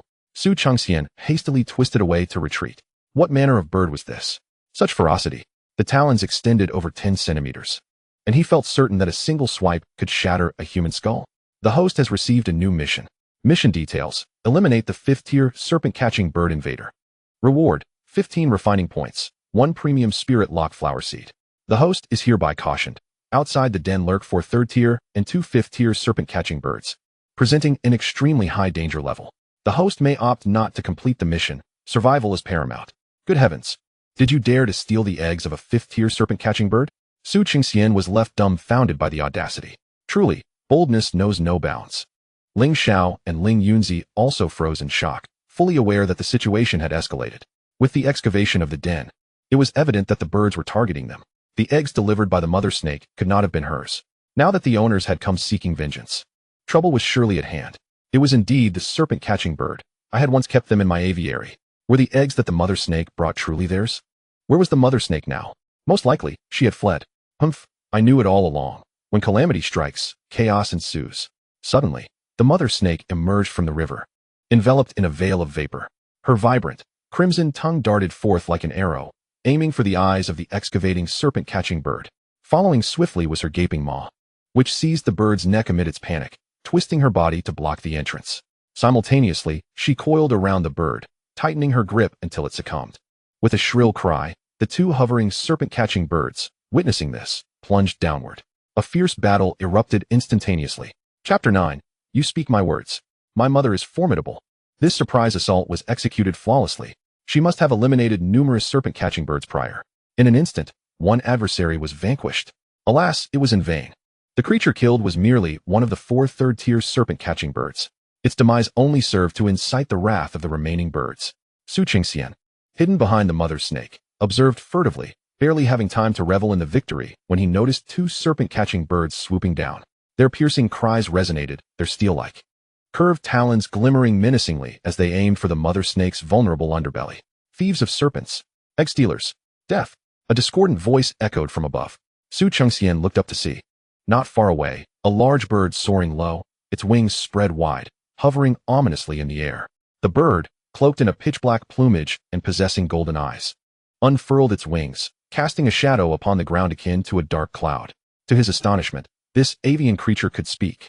He was taken aback, noticing a layer of black-red mist enveloping it, reminiscent of the demons from Journey to the West. A peculiar wind accompanied it as well. This crimson and ebony haze was indeed the blood chi they referred to, a foul miasma of sanguine terror. The stench was overpowering. Hiss, caw, as he momentarily lost focus. 2 third-tier snake-catching birds and a mother snake had already engaged in a fierce battle. The snake, as thick as a bowl, and the eagle-like bird were locked in a relentless struggle. Though the snake-catching birds held a numerical advantage and possessed an innate ability to counter snakes, they were slightly weaker in strength. The mother snake had previously pilfered their eggs to feed her young, having feasted on them before. She was quite adept at hunting low-tier snake-catching birds, thus gaining a slight upper hand in the confrontation. Yet, Su Chengxian could not afford to relax. For a 5th-tier and another 3rd-tier snake-catching bird remained unseen. Suddenly, he heard a bird's cry. In that instant, the mother snake was deliberately lured aside by the 2 snake-catching birds, revealing the cave entrance. This was perilous. Su Chengxian swiftly executed a tail sweep and retreated hastily. In the next moment, a gust of foul wind surged towards him. Bang! A colossal bird's claw pierced through the cave's entrance. The walls of the cavern trembled, shedding dirt. My goodness! Such ferocity! Su Chengxian silently rejoiced. Initially repulsed by the stench from the battle between the mother snake and the snake-catching birds, he had retreated a bit. And by seizing the opportunity, he narrowly avoided being pinned down by the bird's claw. After his moment of relief, he was now troubled. What to do? This was overwhelming, and he felt somewhat helpless. Seizing the chance to ambush him was a 3rd-tier snake-catching bird, and the 5th tier was still lurking. Behind him, Lingxiao and Ling Yunzi were equally perplexed. Anyone with a modicum of sense understood a fundamental truth. In this world, no benefit comes without a price. If one reaps rewards without cost, it implies that someone else has borne that burden. The mother snake, capable of fleeing, was currently paying that price. Should they feign ignorance, hiding within this cave, while the mother snake was hunted by the snake-catching birds to protect them? To venture out now would be sheer folly. I act according to my heart's desires, unencumbered by morality. The concepts of good and evil are inconsequential to me, mere trifles that can be discarded at will. The blood chi condenses into a miasma. A 5th-tier beast. I have just entered the 3rd tier. To emerge would be tantamount to seeking death. Yet, if I do not advance, once the mother snake is slain, my own escape would be hopeless. The 2 third-tier snake-catching birds had restrained the mother snake, while a 5th-tier snake-catching bird, having gained sentience and shed its bone spurs, watched hungrily from above. Furthermore, should I engage, I would certainly lay ambushes in the shadows to intercept those attempting to flee. Sacrificing myself to save the mother snake is a foolish endeavor I will not undertake. However, The snake-catching birds excel in tracking and preying upon serpents. If the mother serpent were to fall, I would surely perish alongside it. Observing how effortlessly the mother serpent dispatches the third-tier snake-catching birds, I ponder the possibility of lending it my assistance for a chance at victory. First, we must eliminate the third tier, then together we can fend off the fifth tier, perhaps even driving them away, allowing us to escape into the water. Most birds are ill-equipped for aquatic combat and cannot dive, thus evading pursuers and ambushes. Chengxian scoffed. How convoluted, indeed. In essence, it boils down to the decision to fight alongside the mother serpent, does it not? What shame is there in fighting for another, as well as for oneself? What is there to be embarrassed about? I, for one, would openly admit that it is the first time in 2 lifetimes I have received a meal from my mother. I find it hard to part with her and wish to linger a while longer. So what if my mother is a serpent? She is still my mother. Were it not for the fear of being overwhelmed, I would have already rushed in. If it were a single fifth-tier snake-catching bird, I might stand a chance. But 2 seems rather daunting. I must devise a plan, preferably to eliminate one before tackling the other. Suddenly, a voice echoed in his mind. Congratulations, host. Your spirit realm has transcended the mortal soul stage, entering the demon soul stage, and you have gained the innate ability, bewitching cry. The host may attempt to enter introspection, surveying the spiritual platform and consolidating consciousness. As Chengxian contemplated this, he was taken aback by the system announcement, feeling as though a gentle breeze swept through his mind, dispelling a veil of confusion. His spirit jolted, clarity washing over him, and his perception of the external world seemed to sharpen significantly. Had my spirit realm truly broken through? Elation surged within him, and without needing further prompting from the system, he focused intently and entered a state of introspection. In an instant, his body and mind immersed into the confines of his spiritual platform. The expanse of the spiritual platform resembled a vast sea of mist, with a hazy lotus platform emerging from the fog. The azure lotus platform flickered in and out of existence, appearing both cohesive and dispersed. Upon the platform lingered a translucent figure, merely a faint outline. This was the abode of his spirit, the lotus platform his spiritual training ground, and the figure represented his demon body manifestation. Upon recognizing these elements, clarity dawned upon Chengxian, as if he were unearthing answers long inscribed in his heart. With a shift of thought, his introspection shifted from the spiritual platform to his physical form. Beneath the flesh, he discerned an elongated stomach, lengthy lungs, extended kidneys, and elongated intestines, alongside pairs of ribs and countless scales. Perhaps during sleepless nights, I could count them for amusement. This thought flickered through his mind, and as his focus wavered, he withdrew from the introspective state. The last sight he beheld was a multitude of fine, thread-like red mist swirling within his corporeal form, his vital essence. What are these? In that moment of realization, countless invisible filaments emanated from his brow, rendering the surroundings crystal clear. Consciousness. This was the concentrated power of his spirit. With a shift in thought, his consciousness extended beyond the cave, instantly providing him with a comprehensive understanding of the battle outside. He tested his perception towards the fifth-tier snake-catching bird hovering above, discerning even the fine details of its ear feathers, while the creature remained oblivious to his scrutiny. What an extraordinary perspective! Chengxian, exhilarated, supported his chin with his tail, pondering that this time he had a chance. He checked his status once more. Host, Chengxian, race, water-avoiding snake, rank, 4th rank, to become a 5th rank beast. A breakthrough of 2,500,000 points is required. Data is merely data. The true measure of combat prowess relies on practical experience. Chengxian calculated that with the foundation of 4th rank strength, he should at least be able to withstand a single blow from a 5th rank creature. As long as he survived the initial strike, an opportunity would arise. If he could not confront them head-on, then he would strike unexpectedly. An ambush. He intended to secure victory with minimal cost. Chengxian glanced sideways at the 2 other young snakes, who were similarly poised to act. They were echoing his thoughts. Chapter 10. The Empress Sister and the Taoist Brother. Help me out. Screech. Screech. 2 3rd-rank snake-capturing birds were entangled with the great white snake. A 5th-rank snake-capturing bird circled above, its eyes like lightning, fixated on a particular spot. It recognized this area as the lair of the white snake, the place where the eggs were hidden. This cunning mother snake, after stealing the eggs, carefully concealed them in the river, using the water to mask their scent, thus eluding detection of the egg thief's whereabouts, until now, when they had finally caught her in the act. The audacity to steal bird eggs to nourish her hatchlings indicated she had developed intelligence. This could lead to the formation of a demon core. By hunting her down and consuming her core, they would have the opportunity to ascend to the 6th rank. Screech. Screech. The fifth-rank snake-capturing bird urged its subordinates battling the mother snake to quickly divert her away from the lair. The hatchlings, having just been born, had already consumed 3 bird eggs. If they survived, they might have awakened their bloodline potential. They must be captured and devoured together. Screech. Seeing that an attack on the lair, while the mother snake was distracted, had failed, the great snake-capturing bird expressed its displeasure with a loud call. It commanded the 3 third-rank snake-capturing birds to assault the mother snake. This tactic aimed to exhaust the mother snake's strength and test whether she had companions. The calls also served to alert its brethren to the presence of other serpentine demon beasts. Screech. Screech. A response resonated from nearby in the air. The golden-eyed 5th-rank snake-capturing bird glimmered with determination. The barren edges of the great wilderness mountains offered little spiritual energy. Reaching the 6th rank would enable them to venture deeper and seek the spiritual veins nestled within the peaks for cultivation. However, a mere mother snake and a few young ones seemed insufficient to share. Yet, deeper within the mountains lay numerous high-ranking demon beasts and other demon races, providing companionship and protection. Dividing the spoils would be of little consequence. Screech. Screech. Observing that the mother snake was clearly at a disadvantage with the addition of a third-rank snake-capturing bird to the fray, the 5th-rank snake-capturing bird once again issued an urgent call. It commanded in human speech. Blind her eyes. The lair, seize the hatchlings. The dim-witted 3rd-rank snake-capturing birds, lacking intelligence, could only comprehend the basic commands conveyed through bird calls. Thus, the human words it spoke were not intended for its subordinates to comprehend. The 5th-tier snake-catching bird's eyes sparkled with cunning and anticipation, eagerly awaiting the mother snake's misstep. The cacophony of calls from the snake-catching birds engaged in battle echoed in response.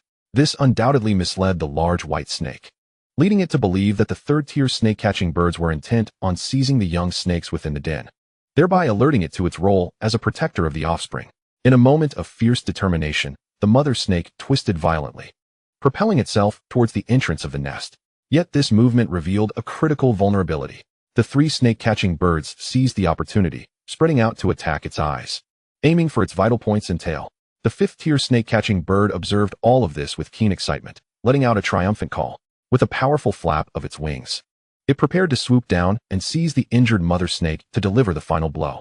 Victory seemed assured. After all, a creature not yet at the 5th tier posed little threat. Thus, it had suspected that such audacity to steal eggs implied the presence of accomplices. However, the anticipated agonized cries of the mother snake did not materialize. Instead, 2 mournful calls from the birds pierced the air. The 2 snake-catching birds, as if grievously wounded, flailed their wings in a frantic attempt to ascend, only to be caught by the mother snake, which ensnared one while intertwining with the other. In an instant, both birds met their demise. The 5th-tier snake-catching bird focused intently, witnessing 2 diminutive snakes, each less than 2 feet long, fall from the heads of the 2 birds. Where once there were eyes, only 2 dark holes remained. It caught a fleeting glimpse of a flash of blue and white. Their eyes had been devoured. Rather than feeling wrath, the 5th-tier snake-catching bird was filled with elation. The destined young snakes to become its sustenance could not be too extraordinary. Just then, a small patterned snake darted out from the den. It was an impressive 4 feet long, as thick as a small branch. Was this truly a young snake? The 5th-tier snake-catching bird's eyes widened in disbelief, yet the unmistakable scent confirmed its kinship with the white snake. Moreover, if the young snakes had been the only ones present in the den, the other 2 should have been consumed by now. Upon closer inspection, though this snake was large, it exhibited considerable clumsiness, lacking the agility and cunning of the previous 2. It attempted to mimic them, aiming for the 3rd-tier snake-catching bird's eyes, but was a moment too late. It not only failed to land a bite, but was instead struck by a powerful wing beat. The foolish creature was sent sprawling beneath a tree, 7 or 8 meters from the den. Ah, what a clumsy snake! The 5th-tier snake-catching bird immediately swooped down towards the foolish patterned snake. Such a robust young snake must possess some extraordinary latent potential. It would first consume the snake's gallbladder, then drink its blood, leaving the flesh for its brethren, claiming credit for the effort. As the patterned snake perceived the impending attack, it hissed in fear and instinctively coiled around a nearby sapling. To entwine oneself around the trunk of a tree without being seized is an impossibility. The 5th-tier snake-catching bird's gaze bore an unmistakable hint of mockery. The juvenile snake, with its tender form, would be torn asunder with a mere flap of its wings. It curled one claw while grasping the body of the flower snake with the other, emitting a triumphant call, and then thrust itself upwards, yet it did not ascend. A sudden turn of events, unforeseen and startling, left it momentarily stunned.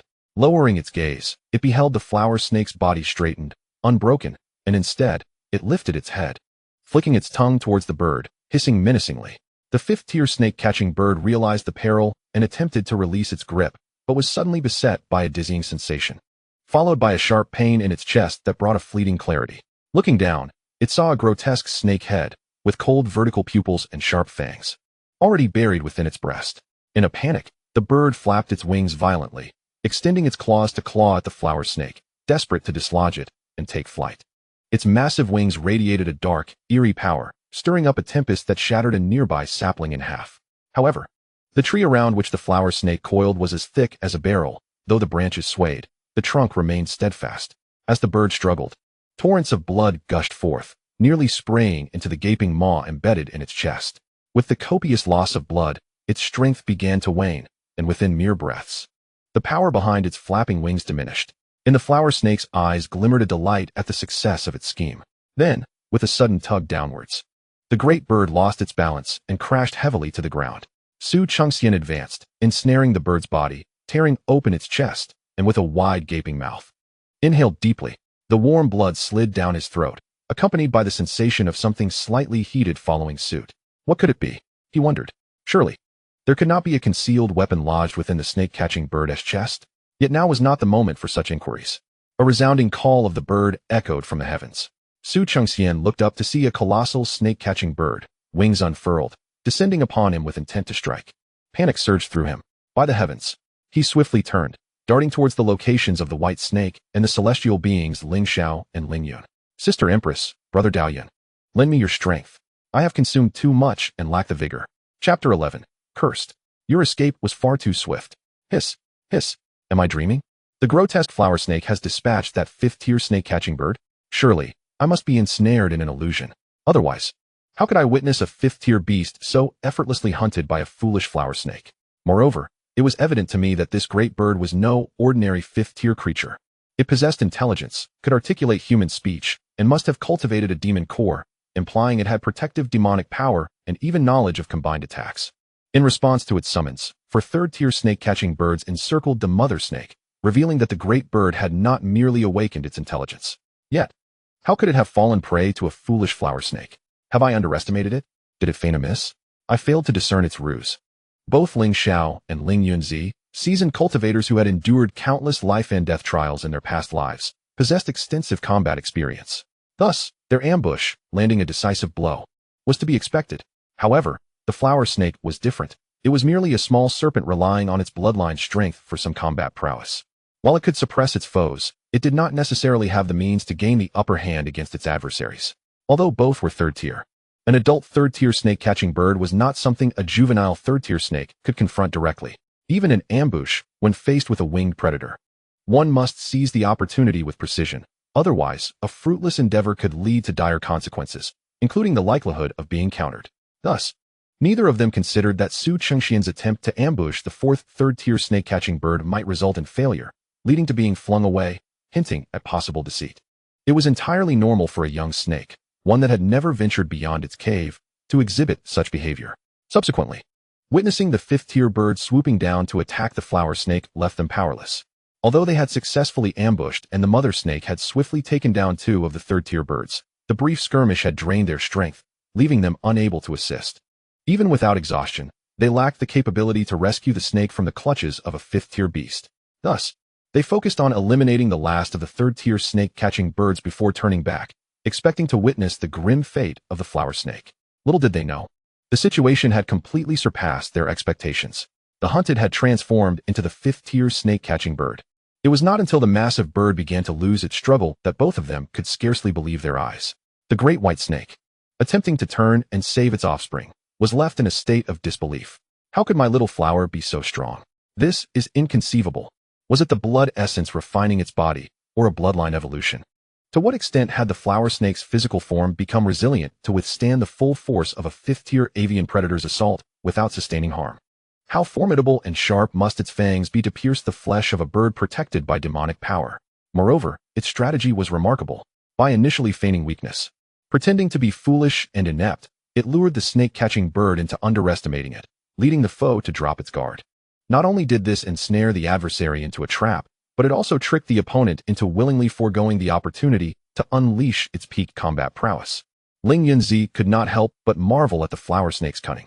The calculation was not complex, yet it was exceedingly apparent. Sometimes, the more intricate the strategy, the more challenging it is to achieve one's goals. Conversely, simplicity often leads to success. The fifth-tier snake-catching bird's assumption of its own superiority was the primary reason for its downfall. This was not wisdom that a newly hatched snake, having never left its nest, could possess. Was it innate wisdom, enlightenment, or a bloodline inheritance? It cannot be enlightenment, nor could it be a bloodline legacy. The former merely allows the demonic beasts to attain clarity of thought, akin to human reasoning and weighing of advantages and disadvantages. Yet it does not grant them the immediate brilliance of human intellect. The latter facilitates the demonic beasts in tracing their bloodline to uncover the legacies embedded within, without any indication that these legacies harbor deceitful schemes. Furthermore, the performance of the flower snake is nearly impeccable. It is undoubtedly a seasoned manipulator skilled in the art of deception. Even if there were conspiracies within the inheritance, it is unlikely that one could master them so swiftly. Humph, I have encountered countless so-called prodigies. A mocking smile crept across Lin Jianzi's face. No matter how gifted, time is essential for growth. Thus, he could almost ascertain that this flower snake is also a cunning old spirit, exceedingly treacherous. Lingxiao shares his sentiment. The corpulent flower snake not only overwhelmed them, but also feigned ignorance, igniting their competitive spirits. The sagacious and formidable Empress, alongside the renowned Daoist Lord, known for his perceptive insight, had not been so easily deceived in many years. From the northern wilderness mountains to the southern continent, and across the eastern realm of our holy dynasty and the mystic sect, even to the barren sands of the west, I shall ascertain your true nature. Even if you are not of this world, but hail from the heavens, I will unearth your secrets. Thus, the two resolved to partake in the blood of the serpent-catching birds before returning to their cultivation. With all the serpent-catching birds slain, the crisis had abated. Given the formidable strength of the flower snake, they had fallen too far behind and needed to catch up in cultivation. In the realm of practitioners, without strength and cultivation, all is mere rhetoric. Just as they were about to sink their fangs into the birds' necks, an ominous and chilling screech pierced the air. Caw, caw, another serpent-catching bird? Lingxiao and Lin Jianzi abruptly turned their heads, their hearts sinking in trepidation. A fifth-tier serpent-catching bird. Another fifth-tier serpent-catching bird was heading straight for the ugly flower snake. Clearly a companion of the previously slain bird. Is fate conspiring against me? Lingxiao cursed inwardly. Two fifth-tier serpent-catching birds. Had she known that two fifth-tier foes approached, she would have certainly chosen to flee rather than fight to the death. Yet, recalling the flower snake's earlier performance, she felt a surge of hope. Anticipating a repeat of its previous tactics, Lin Jianzi's eyes flickered with a mix of darkness and light, revealing his shared anticipation. However, the flower snake once again defied their expectations. It unexpectedly turned and darted toward their location. That scoundrel! It came charging over without warning. Damned! Infuriated, both felt their hearts race as they froze in shock. You wretched fiend! Your escape was far too abrupt. A hint would have sufficed. Unprepared, it was now too late for them to flee. In the blink of an eye, the fifth-tier serpent-catching birds lunged closer, and once again, they felt the chilling threat of death looming over them. However, in that moment, they could not fathom a way to escape. In the past, there were countless methods to crush a fifth-tier demon beast. Yet, with their current level of cultivation, even fleeing seemed a daunting task. Just as despair began to settle in their hearts, they observed the retreating flower snake suddenly come to a halt. It seemed to have stumbled upon something, staggering forward before turning back to face the fifth-tier snake-catching bird that was pursuing it. With its head held high, it opened its mouth and emitted a series of hissing sounds. Hiss, hiss, hiss. At the sound of the serpent's cry, the great bird in midair momentarily froze. Hiss. In response to the serpent's hiss, the snake's tail flicked behind it, conveying a clear message. Come on, family. Don't just stand there. Attack. Chapter 12. United as a nest of serpents, we shall strive together. To bewitch is to confuse and entice, leading sentient beings into a state of disarray, clouding their minds. Thus, when the spell of bewitchment was cast, the fifth-tier snake-catching bird fell into a momentary stupor. How could Lingxiao and Ling Yunzi allow this opportunity to slip away? Without needing Su Chengxian's reminder, their instinctual grasp of battle opportunities propelled them forward, seizing the chance with fervor. Hiss, hiss. One to the left, one to the right. One blue and one white. They lunged toward the great bird, their target unmistakably its eyes. Their movements were decisive, swift, and fierce. The fangs of the snake glimmered faintly. Under the enhancement of their magical powers, their biting technique effortlessly pierced the bird's most vulnerable point, awakening it from its stupor with a piercing, anguished cry. Blood trickled down from its eye sockets and mouth. The wounded snake-catching bird finally seemed to grasp the peril of its situation and attempted to flee. It had followed the commands of its stronger brethren, but it was a grave miscalculation to underestimate its seemingly weaker foes, who could vanquish even stronger kin. Previously oblivious to this truth, it now understood the peril it faced. However, it was too late. From the nest of serpents, the strongest mother serpent, just a moment behind her blue and white offspring, surged forward, raising her long neck and coiling around the bird. Seizing the moment to unleash her most skilled technique of entangling and strangling. With all her might, she wrapped around the bird's wings, coiling around its neck, and opened her mouth wide to bite down on its throat. In truth, she was the one most knowledgeable about how to swiftly eliminate a snake-catching bird. As the great bird struggled to take flight, its body was weighed down, and its cries grew increasingly desperate. Under the looming threat of death, it flapped its wings with even greater fervor, first dodging the white serpent's bite aimed at its neck, and then attempting to shake off its assailants to escape. The immense wings stirred up a roaring wind, creating waves in the nearby river. Hiss! The mother serpent flicked her tongue in panic. I missed. I'm going down. Hiss, hiss, hiss. Hiss, hiss. Su Chengxian heard the anxious thoughts of the mother snake, and promptly activated his innate divine ability once again. The snake-catching bird, which had just taken flight, showed no resistance against the divine attack. Its mind became clouded, its body stiffened, and its wings ceased to flap as it plummeted toward the ground. Hiss! The mother snake, seeing this, was filled with joy and immediately opened her jaws to deliver a fierce bite to the bird's throat. She struck true. Simultaneously, Lingxiao and Lingxianzi, clinging to the bird's head, did not remain idle.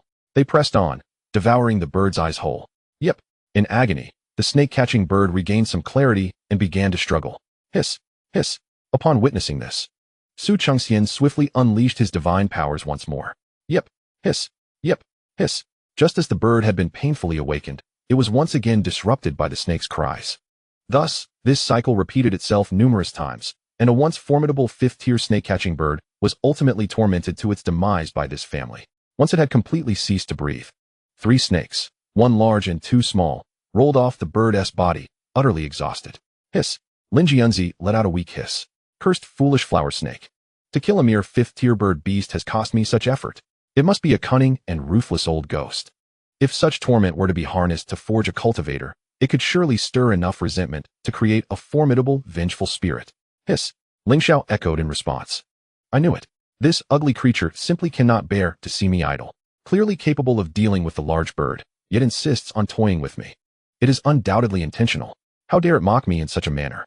Once my cultivation strengthens, I shall return the favor with interest. Though the hisses of the 2 snakes bore no communicative content or meaning to one another, their thoughts were strikingly aligned. Both believed that Su Chengxian had acted with deliberate intent. Just as they assessed that Su Chengxian's slaying of the first 5th-tier snake-catching bird was a simple, yet exquisitely calculated maneuver. You are overthinking it, Su Chengxian mused. If I truly possessed such prowess, would I have struggled in my past life to such a pitiful state? The reality was that what Lingxiao and Lingxianzi presumed and the actual circumstances could not be described as merely different. They were entirely dissimilar. A plan indeed existed. Su Chengxian had aimed from the outset to confront the 5th-tier snake-catching bird. Thus, he first selected a tree of suitable thickness as a pivot, intending to prevent being captured and thrown to his demise by the bird. However, his intention was to seize the 3rd-tier snake-catching bird and toss it aside, using the momentum to feign a fall beside the tree, awaiting the opportunity for the large bird to swoop down and hunt him. Little did he know, his attempt was thwarted from the start. Instead of successfully throwing the 3rd-tier snake-catching bird, he was sent flying by a flap of its wing. At that moment, he was left utterly bewildered. Such an embarrassing incident need not be shared with them. Su Chengxian resolved to let this beautiful misunderstanding continue. Why be so candid? After all, I value my dignity. Moreover, I possess considerable prowess. Although the process diverged from my expectations, the outcome aligned remarkably well with my anticipations, and that suffices.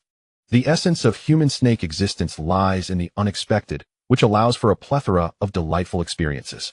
When he vanquished the first 5th-tier snake-catching bird, he did not even need to employ his innate talents. Instead, he devised a unique method of attack, mental assault. He condensed his consciousness into a small sword and aimed it at the enemy's spiritual sea, piercing with all his might.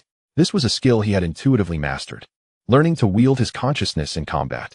During the confrontation with the first 5th-tier snake-catching bird, he validated its effectiveness. Indeed, it proved to be quite useful. Though his mental sword was almost merely a facade, manifesting only in form through focused intent, it was fortunate that his opponent was less competent. The fifth-tier snake-catching bird could barely articulate human speech, its spirit weak and feeble, offering no resistance against Su Chengxian's probing assault, crumbling effortlessly under the pressure. Breaching the opponent's spirit was significantly easier than overcoming its physical form. One might even describe it as a task of remarkable ease. Without resorting to his innate powers, he dispatched a second fifth-tier snake-catching bird, conserving ample spiritual energy for himself. Otherwise, he would not have been able to withstand the exhausting toll of previous encounters. As for why he did not employ the same strategy against the second bird as he did with the first, the answer was simple.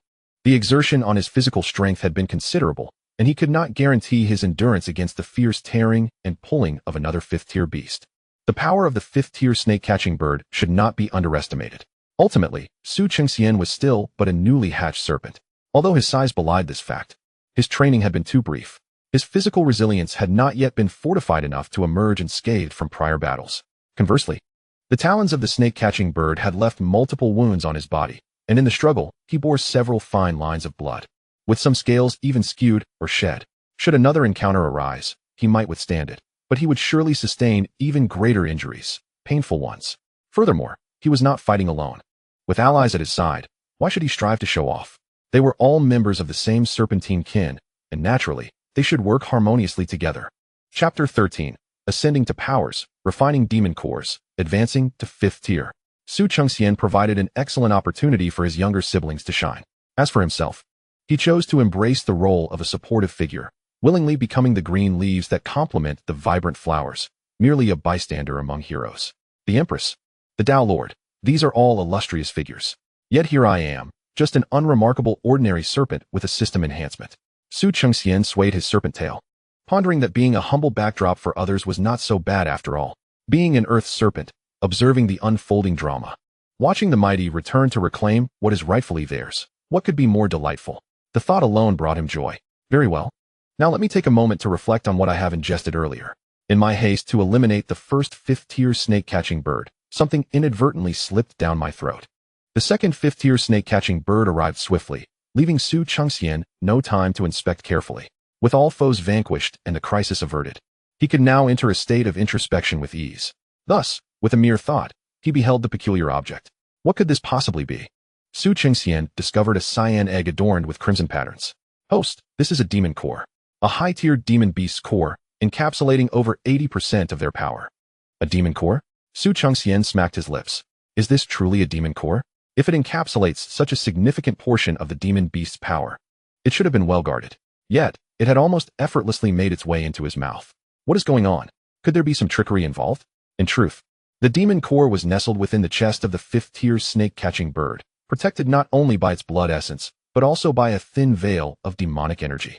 However, the creature's lifeblood had nearly been drained by Su Chengxian, causing these powers to either dissipate or be siphoned away alongside the blood. Bereft of its protection, the demon core was consumed instinctively by him. Since the demon core entered his body, Su Chengxian had remained acutely aware of its presence. This object emanated a continuous flow of power, causing him considerable discomfort. Now, the pressure had intensified. In this state of introspection, he could distinctly perceive tendrils of azure mist rising. This must be the demonic energy, reminiscent of the aura exuded by the Empress during her cultivation. What now? Should I expel it? Su Chengxian sensed that if he could not absorb this energy, he might soon find himself in dire straits. This is perplexing. I have reached the 4th tier, yet a single 5th-tier demon beast core. Is this formidable? Please take heed, host. This 5th-tier snake-catching bird's demon core is crafted from the remnants of a 7th-tier water-evading serpent's core as its nucleus. The core's energy exceeds the absorption limit of the host. Would you like to expend 1 million blood essence to elevate your divine ability? Was there even a need to ask? Ascend. Ascend. Of course, ascend. Remarkably, it seems illogical that a 5th-tier snake-catching bird's core could exert such pressure. It turns out it is not the original. Although the 7th-tier water-evading serpent's core is flawed, the disparity in power levels is significant, which is indeed much more reassuring. Ding dong. Host, please note, the divine ability of blood transformation through Qi will be upgraded to blood devouring transformation. We shall now enhance your divine ability. Please concentrate and refrain from invoking your internal vitality. As the system's mechanical voice echoed in his mind, Su Chengxian felt a warm sensation emanating from his abdomen, particularly within his stomach and intestines. It seemed as though his vitality was churning. Refinement? In the span of a few breaths, warmth transformed into a slight burn. It was not unbearable, akin to the sensation of awakening in the middle of the night due to hunger. A sense of restlessness gnawed at him, making the moment somewhat arduous. System, may I partake of sustenance? Su Chengxian inquired. Upon receiving an affirmative response, he focused his thoughts and opened his eyes, preparing to divide a portion of bird meat. By this time, night had fallen, enveloping the world in darkness, with the moon shining brightly amidst sparse stars. The mother serpent had already consumed 2 of the snake-catching birds it had hunted, feeling quite full and unable to move. It had also ingested a significant amount of the blood from 5th-tier snake-catching birds, rendering it drowsy. Lying in place, it flicked its tongue at the 3 small snakes still sprawled on the ground. Hiss, hurry, and eat. Consume the meat. Eat more to grow quickly. Beside it lay 2 birds with their necks torn open. The caring mother had already prepared the meal for her offspring. Hearing its hisses, Lingxiao and Yunzi, having regained some strength, gradually rose. However, they did not approach the mother but instead swam towards the deceased 5th-tier snake-catching bird. Hiss! The mother serpent observed them. Wishing to intervene, beasts of the wild would consume the flesh and blood of their enemies, as it contained power. Yet, for weaker beasts, consuming the flesh of higher-tier beasts could lead to dire consequences, potentially resulting in a fatal overindulgence. Ignorant young creatures had perished from such folly. However, she was far too full to move, anxiously watching the scene unfold. Soon, though, she realized that her 2 little snakes did not seem intent on eating the flesh. They slithered over the bird's body, seemingly searching for something. Eventually, they halted at the bird's chest, and together, they created an opening. Before long, the green snake extended its head within, emerging with a green demon core. Hiss! Su Chengxian raised his head, eager to observe how they would handle the demon core. He thought to himself, they should know that this object cannot be swallowed directly. Being young snakes without his innate talents, if they attempted to consume it, the narrative centered around them would swiftly conclude. The protagonists, in their ignorance and greed, would perish from swallowing the demon core. The tale would end there. As it turned out, the Empress sister and the Taoist brother were not so foolish. They possessed a more prudent method to refine the demon core. The 2 snakes, one after the other, slithered to a large stone on the riverbank, where the green snake reared its head towards the moon, using its tongue to elevate the demon core skyward. Simultaneously, a surge of magical power erupted from both it and Yunzi. The demon core floated in midair, gently rotating, propelled by their combined energies. They then took their respective positions, raising their heads high, contracting their chests and abdomens, and began to breathe slowly towards the demon core, aligning it with the moon. Gradually, a beam of moonlight began to coalesce upon the demon core. Tonight was a full moon. The moonlight grows ever brighter. With the rhythmic inhalation and exhalation of the 2 serpents, strands of azure and shimmering silk emerge from both the demon core and the moonlight, being drawn into their bellies. Are they harnessing the demon core to cultivate and absorb the moonlight? Su Chengxian, driven by the innate instincts of a beast, recognized what it was, the essence of moonlight. The quintessence of lunar energy among the sun's essence and moonlight. Hiss! Hiss! After completing their ritual, the 2 serpents hissed at Su Chengxian and the mother serpent, then shifted slightly to make room. The invitation was unmistakable, beckoning them to join in their cultivation. This left Su Chengxian quite taken aback. What does that expression from the ugly flower serpent imply? Do they think I intend to hoard this prize all for myself? This demon core cannot be consumed directly, and I am currently unable to seal it. If I do not absorb and refine it, it will merely dissipate. It is better to refine it together. We can venture deeper into the mountains together for mutual support. The flower serpent and the mother serpent do not practice the same cultivation methods. How much could they possibly take? I only need to contend with the little green serpent. Resources for cultivation are based on merit. I shall take this opportunity to assess its origins. What is with that challenging gaze from the little white serpent? Is he provoking me? I fear nothing more than competition. The 2 serpents exchanged a glance, signaling the end of their brief tacit cooperation. Hiss! Hiss! The mother serpent, brimming with excitement, struggled to glide over with her hefty form. Su Chengxian, not one to be courteous, followed suit and lay upon a rock. The owner of this demon core was, after all, slain collectively, so the serpents ought to have their share. Before long, the burning sensation within him gradually subsided. The mother serpent mimicked the actions of the azure and white serpents, inhaling and exhaling. Su Chengxian, curling up, promptly succumbed to slumber. Ding dong. Congratulations to the host for the successful upgrade of the innate ability, blood transformation. The host has consumed a low-tier demon core, gaining 304 in spiritual essence and 205 in physical strength. Congratulations to the host for completing the task. Hunt the snake-catching bird. Reward: 15 refining points and 1 premium soul-locking flower seed. Blood essence: 111 blood essence. 1111 blood essence. 111. Congratulations to the host for advancing to a 5th-tier demon beast, gaining 1 refining point. Blood essence. 1111, Chapter 14. Is it just bringing a meal? Why are they all so emotional? After a month and a half of intermittent slumber, Chengxian finally fully refined and absorbed the demon core. The reason for the interruptions was due to his need for sustenance, lest he awaken from hunger. Their nest of 4 serpents, particularly the mother serpent, had a truly formidable appetite. Fortunately, the generous snake-catching birds provided more than just demon cores. They also delivered copious flesh. Moreover, the corpses of the birds retained demonic energy, having had their blood drained, thus remaining unspoiled for many days. In the initial 10 days, Chengxian consumed a 3rd-tier snake-catching bird. Ultimately, he feasted upon more than half of a 5th-tier bird, sustaining himself for another 17 or 18 days without hunger. Afterward, there would be nothing left to eat. One would have to hunt ferocious beasts for sustenance. However, hunting would disrupt sleep, so he devised an ingenious plan. The cultivation of Lingxiao and Lingyunzi had to be temporarily halted due to the pressing issue of hunger. Excessive depletion of vitality would be detrimental to their physical growth. After all, they were indeed demonic beasts, and sufficient nourishment was of utmost importance for them. The physical body served as their foundation. Just as cultivators in the initial qi refinement stage required the flesh of spiritual beasts, this had previously gone unnoticed by the two, as others had always provided for them. Now, however, they were compelled to hunt for themselves. Not only did they have to procure their share of sustenance, but they also needed to prepare an additional portion. The brilliant idea that Chengxian conceived was to have his beloved Empress sister and Taoist brother bring back food for him. I never anticipated I would have to catch fish myself. Damn it, when have I ever engaged in such tedious tasks?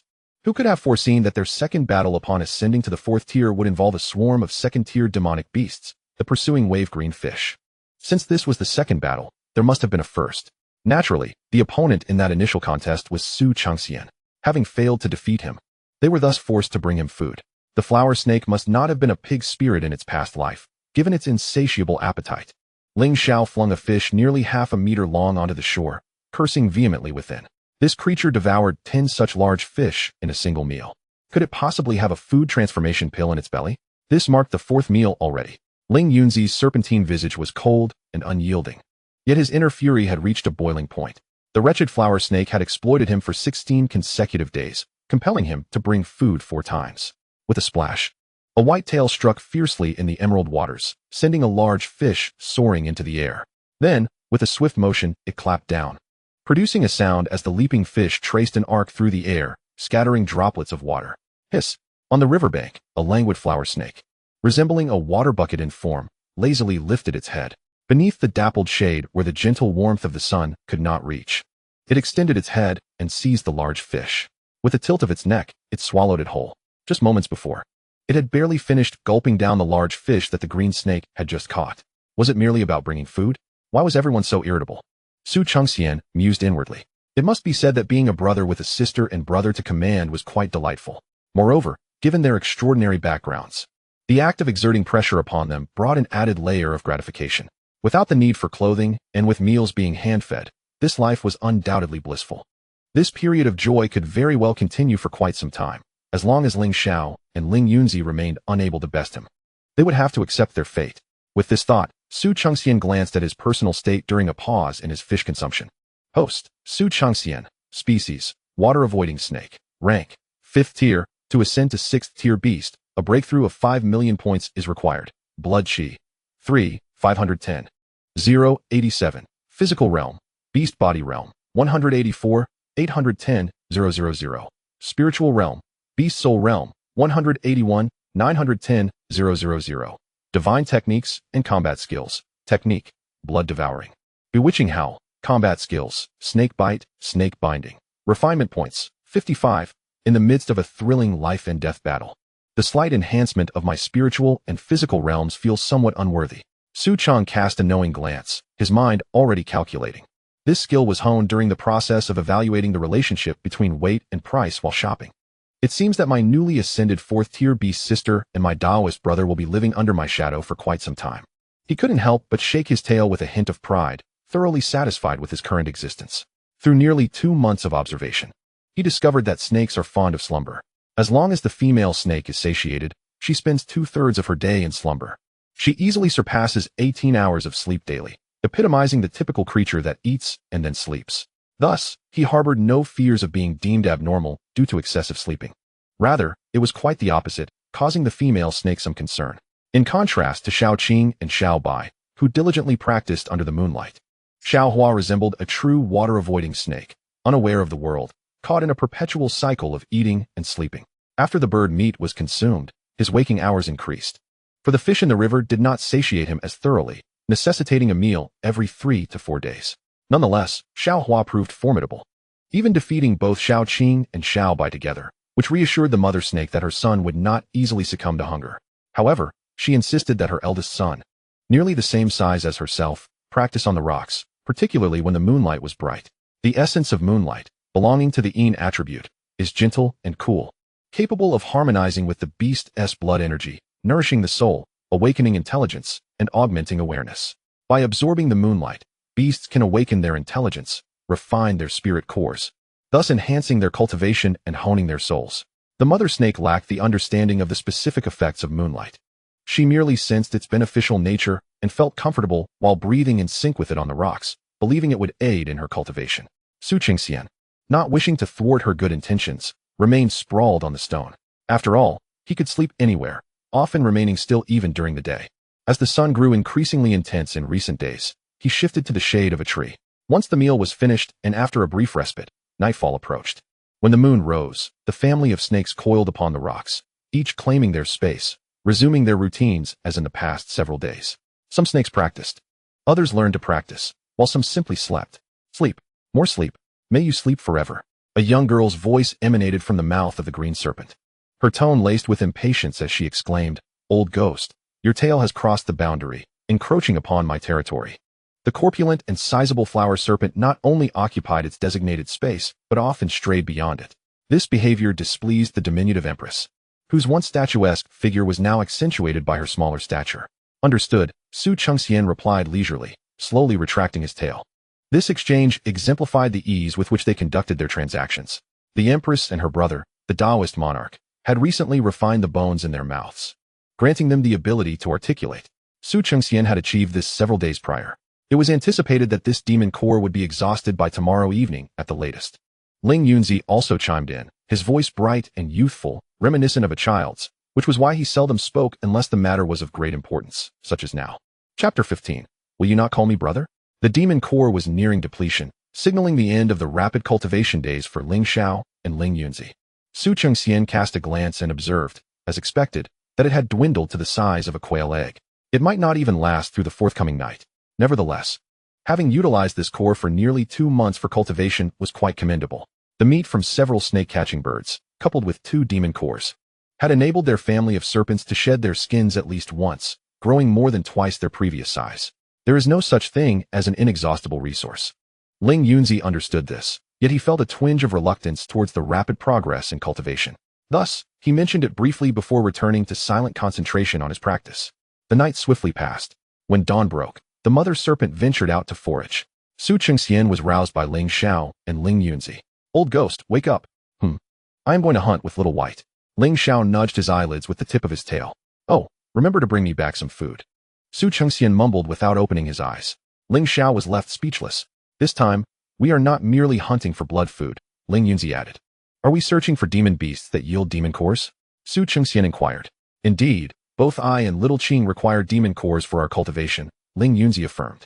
"Stop referring to each other as Little Qing and Little White. It sounds rather awkward." Chengxian opened his eyes and glanced at the 2 small serpents before teasingly suggesting, "Would you like to know who the other truly is? The white serpent is the younger brother, while the green serpent is the younger sister."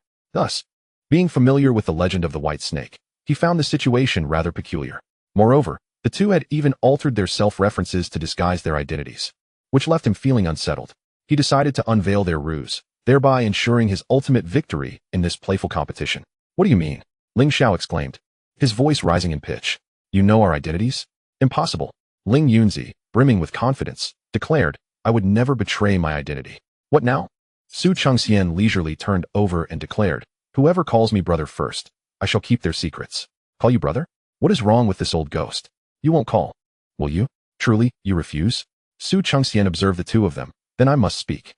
How can we be certain you are not deceiving us? Ling Yunzi inquired. Have you heard of the Yinhao Holy Dynasty? Su Chengxian casually spoke, causing the two serpents before him to tremble. The Yinhao demon sect of the demon religion? Ling Yunzi turned in astonishment to Lingxiao. He had presumed the other party to be of the demon clan, only to discover they were from the demon sect? Demon sect? It's the Holy Dynasty. Lingxiao expressed dissatisfaction. So it is true that the demon sect prefers to refer to itself as the Holy Sect, Ling Yunzi remarked. So the Holy Dynasty is actually the demon sect? Quite reasonable. I have gained new insights and unexpected rewards. Old ghost, what do you mean by that? Lingxiao aimed her inquiry at Su Chengxian. What is your view on the Xinmin Jingzong and the Tianxian sect of the Demon Suppression Mountain? Su Chengxian promptly presented her with an equitable response, revealing Ling Yunzi's information as well. Huh, a place that produces those who seek fame and fortune? Lingxiao narrowed her eyes. Little white brother, you actually hail from there? Not a trace of it is discernible.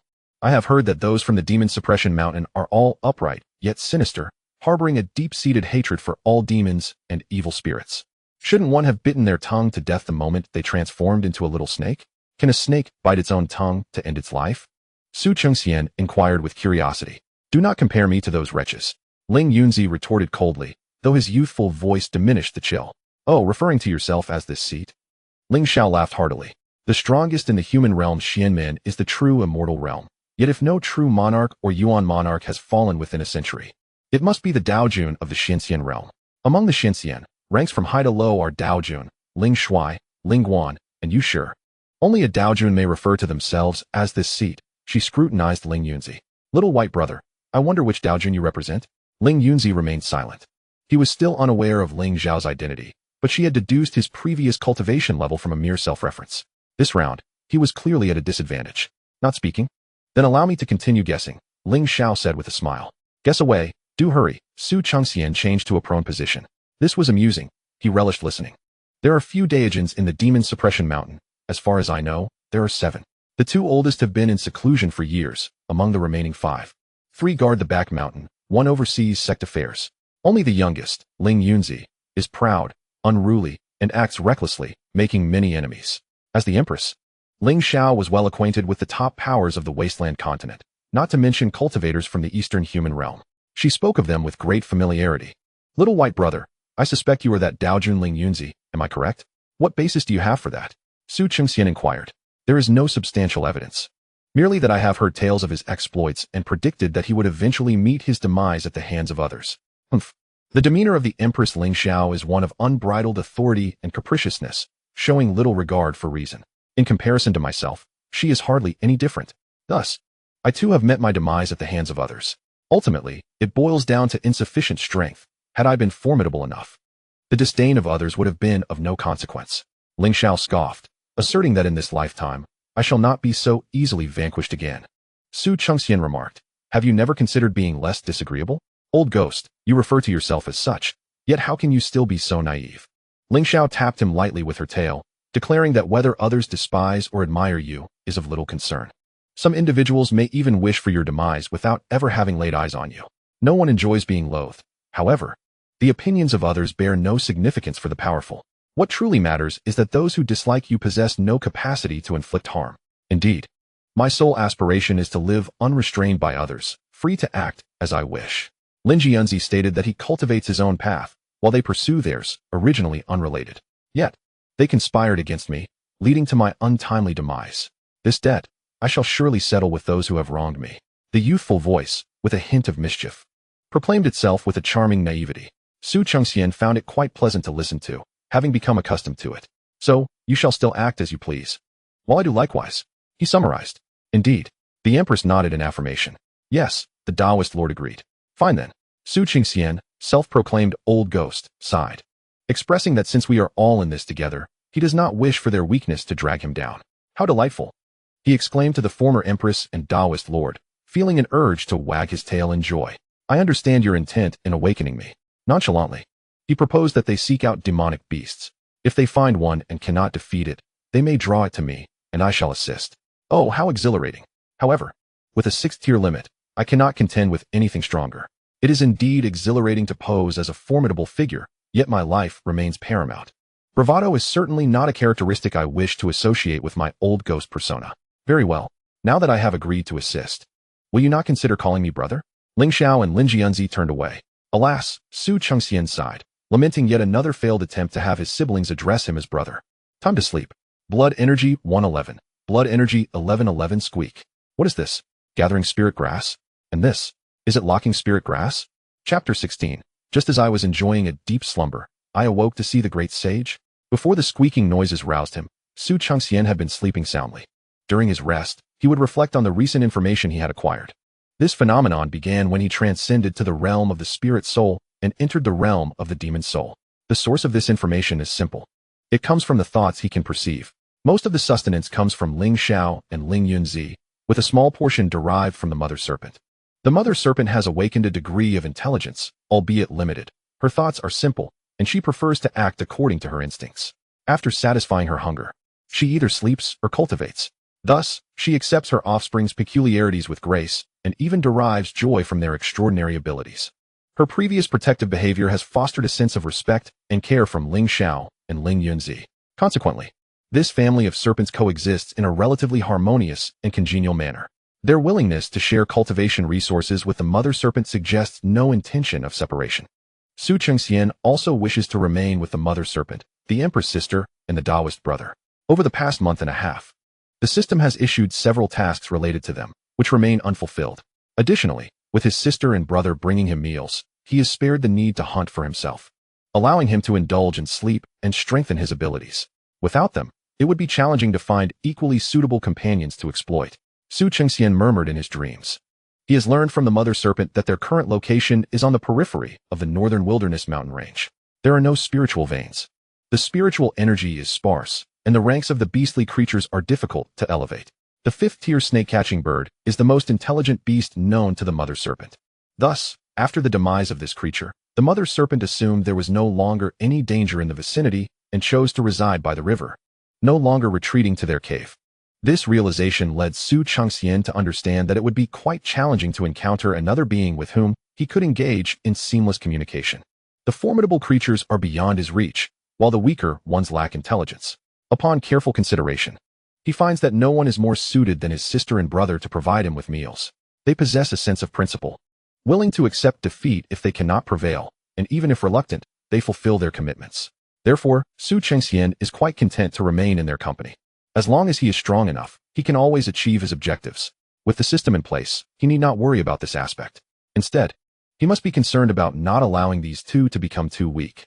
Otherwise, the quality of their meals would deteriorate, adversely affecting his sleep quality. Furthermore, higher-tier beasts are also more delectable. Thus, when his brother and sister requested his assistance in hunting relatively higher-tier beasts, he readily agreed, hoping they would find beasts capable of condensing demon cores. Su Chengxian pondered that for Lingxiao and Lingyunzi to keep pace with him, mere diligent cultivation would undoubtedly be insufficient. The cultivation methods of the beasts are straightforward. They revolve around consumption, blood food, spiritual herbs, spiritual medicines, spiritual roots, spiritual stones, and so forth. However, in a state of unawakened intelligence and devoid of cultivation techniques, their instinctual consumption results in exceedingly low absorption and transformation efficiency.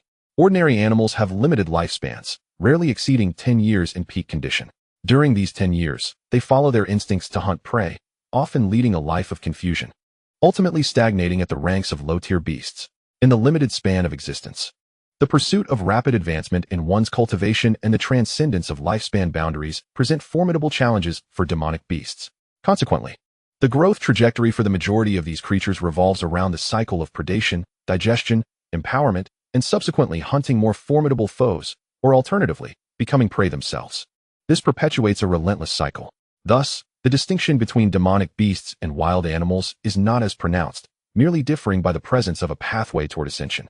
Such insights were imparted to Su Chengxian by Lingxiao and Lingyunzi. The essence of blood condenses into malevolent energy, transforming spirit into beast. As the vitality within one intensifies, it manifests as blood malevolence. The ambient spiritual energy, drawn by this malevolence, converges and coalesces. This nurturing of spiritual energy targets the soul, awakening the intellect within the demonic beast. Fortuitously, there may come a day when enlightenment strikes, revealing the means to actively draw upon blood energy as a foundation for absorbing and refining spiritual energy into demonic power, ultimately coalescing into a demonic core. By relying on the expulsion and absorption of this core, they may refine the moonlight. This foundational method of cultivation is accessible to all demonic entities under the universal laws. Strictly speaking, it is only upon the formation of the demonic core and the comprehension of the cultivation methods that one truly embarks on the path of cultivation. Thereafter, emerging from ignorance, one may aspire toward the greater principles, grasping the opportunity to break free from the shackles of fate. For demonic beasts, moonlight not only serves as a means to elevate their cultivation, but also offers additional benefits. Many demonic beasts, upon the arrival of night, engage in lunar worship in open fields or unobstructed heights. The practice of harnessing moonlight for cultivation not only accelerates their advancement, but also mitigates the encroachment of blood malevolence upon their souls. Demonic beasts and their kin cultivate through sanguine sustenance, yet they are cautious against unchecked consumption, as the accumulation of blood malevolence can lead to a fraying of the soul, plunging them into madness. Both Lingxiao and Lingxianzi are acutely aware of this, which is why, upon emerging from their shells, they opted for the path of cultivation over the more rapid route of sanguine consumption. Maintaining a balance between the refinement of blood energy and spiritual energy is crucial for a demonic beast's ascension into a demonic lineage. Neglecting this balance from the outset will only complicate matters further along the path. This time, with the aid of the demonic core from a fifth-tier serpent-capturing bird, their cultivation pace has indeed accelerated significantly. Chengxian understands that Lingxiao and his companions are utilizing this core as a surrogate, drawing upon moonlight rather than directly absorbing the core's power, akin to possessing a demonic beast that can coalesce a core and refine moonlight at an expedited rate. This allows them to consume sanguine sustenance without the anxiety of destabilizing their demonic power, particularly for Lingxianzi, whose cultivation relies on esoteric techniques. An abundance of blood energy could hinder his eventual transformation and the cultivation of his dantian. In essence, their practice necessitates spiritual energy over blood energy. Thus, prior to coalescing a demonic core, excavating the cores of other demonic beasts may prove to be a prudent strategy. However, Chengxian foresees potential challenges. The two fifth-tier serpent-capturing birds likely shared a fragmentary core from a seventh-tier water-evading serpent, which facilitated their early awakening and the formation of a demonic core. Generally, fifth-tier demonic beasts are incapable of forming such cores. Without even condensing the demon core, Lingxiao and Lingyunzi could only cast their nets wide and search extensively. Of course, this was a fortuitous development for Chengxian. For the foreseeable future, he would likely not lack for the flesh of fourth and fifth-tier demon beasts. With his belly full, restful slumber, and the opportunity to continually strengthen himself, life was indeed splendid. The more Chengxian contemplated this, the more delightful it became, to the point where he couldn't help but stretch in his dreams. It was at that moment that he heard a series of squeaking sounds, followed by the sensation of someone prying at his eyelids. Upon opening his eyes, he was met with a pair of furry claws. Looking up, he saw the Great Sage. Chapter 17. The sixth-tier mountain shaking wild boar. The golden-furred blue-faced ape. Suddenly, a flurry of birds took to the skies from the trees, and the branches swayed. Under the setting sun, it was time for the birds and beasts to return to their nests. In the next instant, Chengxian heard commotion emanating from the forest behind him. A thunderous sound reverberated as colossal beasts tread upon the ground. He turned to see Lingxiao calling out to him, "Old ghost, your meal is here." Two snakes, each over a meter long, dashed out from the woods. Behind them came a series of grunts, heralding the approach of a massive wild boar. With a fierce roar, this enormous beast burst into Chengxian's line of sight. Its immense body resembling a mound of flesh, with blood-red eyes gleaming with a ravenous light. Its tusks protruded menacingly, and the ground trembled beneath its weight, stirring up clouds of dust. Noticing the swirling black mist around the boar, Chengxian realized that this formidable creature had cultivated demon power. Goodness, this was no ordinary demon beast. Ding dong. Host, you have a new mission. Hunt the sixth-tier demon beast, the mountain-shaking wild boar, and seize the spirit root, the tranquil heart grass. Mission reward, 12 refinement points, 2 master-servant contract talismans. The term boar refers to the wild boar. Chengxian understood the expression boar and python, which was used to describe the greedy and violent. Well, here it was, the wild boar and the great snake crossing paths. Sixth tier. It was indeed a sixth-tier beast.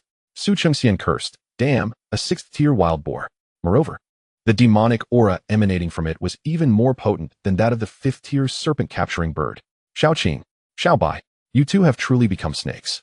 Your actions are so anthropomorphic, he exclaimed. You said that sixth tier was the upper limit, and yet you brought me back a sixth-tier beast? How obedient. The territory of the female snake was devoid of wild boars. So these two had ventured out for an entire day. Could it be that they had intentionally sought out this wild boar? This boar weighed several thousand pounds. Not to mention, if they managed to kill it, it would suffice to feed their family for 10 to 15 days. However, the wild boar had tough skin and thick flesh and was not easily slain. Old ghost, stop shouting and help us. Lingxiao urged. This wild boar has gone mad. We haven't provoked it. It wants to eat us. Ling Yunzi echoed in alarm. He and Lingxiao were certainly not foolishly overconfident. They were well aware of the types of enemies that should be avoided. After a brief reconnaissance, they confirmed that the surrounding beasts were of a low tier before venturing deeper into the forest. Upon reaching the lair of a 5th-tier serpent-capturing bird, they found the tree hollow and devoid of eggs, with no other traces of the birds to be found. After wandering for half a day, the two had gathered sufficient information, marking the territories of several 3rd and 4th-tier beasts, which would serve as future sustenance. As they delved further, they prepared to return home. At that moment, they spotted a formidable wild boar beneath a large tree from a distance. The creature was shrouded in demonic clouds, indicating it possessed considerable power and likely bore a demon core. However, they deemed its strength formidable enough to warrant caution, opting instead to remember the location and return when their own abilities had improved. The cultivation they had previously achieved through the refinement of moonlight using demon cores required time to solidify. Thus, while they were eager to obtain a demon core, they were not so reckless as to rush into action. To their surprise, the mountain-shaking boar immediately detected their presence and pursued them relentlessly. The disparity in strength between the two parties made it impossible for them to shake off the creature. If not for their mutual cooperation, they would have been caught several times. The ferocious mountain-shaking boar, despite its massive size, was surprisingly swift. Lingxiao and Ling Yunzi barely exchanged a word, and with a moment's distraction, they nearly met a fatal end. Damn it! Into the water! Ling Yunzi shouted. In the heat of the moment, the two darted past Su Chengxian and plunged towards the river's surface. Their innate ability as water snakes allowed them to submerge and evade the boar's pursuit. Although the wild boar could swim, it could not dive beneath the surface. Ling Yunzi's shout also served as a reminder to Su Chengxian. If he could fight, he should. If not, he should join them in the water. As the words left his mouth, with 2 splashes, the snakes disappeared into the river. Ah, at least there's some conscience. Su Chengxian grunted. However, he did not follow them into the river. With his own strength already at the 5th tier, he felt capable of contending with a 6th-tier wild boar. He decided to test his mettle. If it proved too challenging, he could always flee. The great river lay behind him, offering an escape route. At that moment, having lost its previous target, the wild boar's murderous intent naturally shifted towards Su Chengxian. Possessing awakened intelligence, it recognized that the snakes were a cohesive unit, and, spotting the plumper one among them, it was drawn by the prospect of a more substantial meal. With a grunt, the 6th-tier mountain-shaking boar charged towards Su Chengxian. The creature understood that, having gained sentience, feasting on the snakes would yield significant benefits, which explained its relentless pursuit. Su Chengxian remained unperturbed in the face of the charging, fearsome boar. Previously, the claws of the 5th-tier serpent-capturing bird had failed to penetrate his scales, and although this boar was undoubtedly more powerful, it could not soar through the air, thus posing a lesser threat. With a swift movement, Su Chengxian turned, neither dodging nor evading, and lashed out with his tail. Thud! The forceful strike of the serpent's tail collided with the wild boar's head, producing a sound akin to a thunderous roar. Howl! The mountain-shaking beast staggered, its head swaying as it momentarily faltered, then regained its stance. Hiss! Su Chengxian was propelled backward. This boar's skull was indeed formidable. As he steadied himself, he noticed the wild boar charging once more, prompting him to raise his head and let out a fierce cry. Hiss! Focusing his consciousness, he summoned a small sword. Simultaneously, he whipped his serpent tail and surged forward. Roar! In an instant, the boar's charge faltered. At that moment, Su Chengxian had already closed in. Hiss! Utilizing his innate ability to charm, he coiled around the mountain-shaking beast, his serpent head wrapping around its neck, fangs bared, sinking deep into the most vulnerable part of its throat. Battle technique, bind.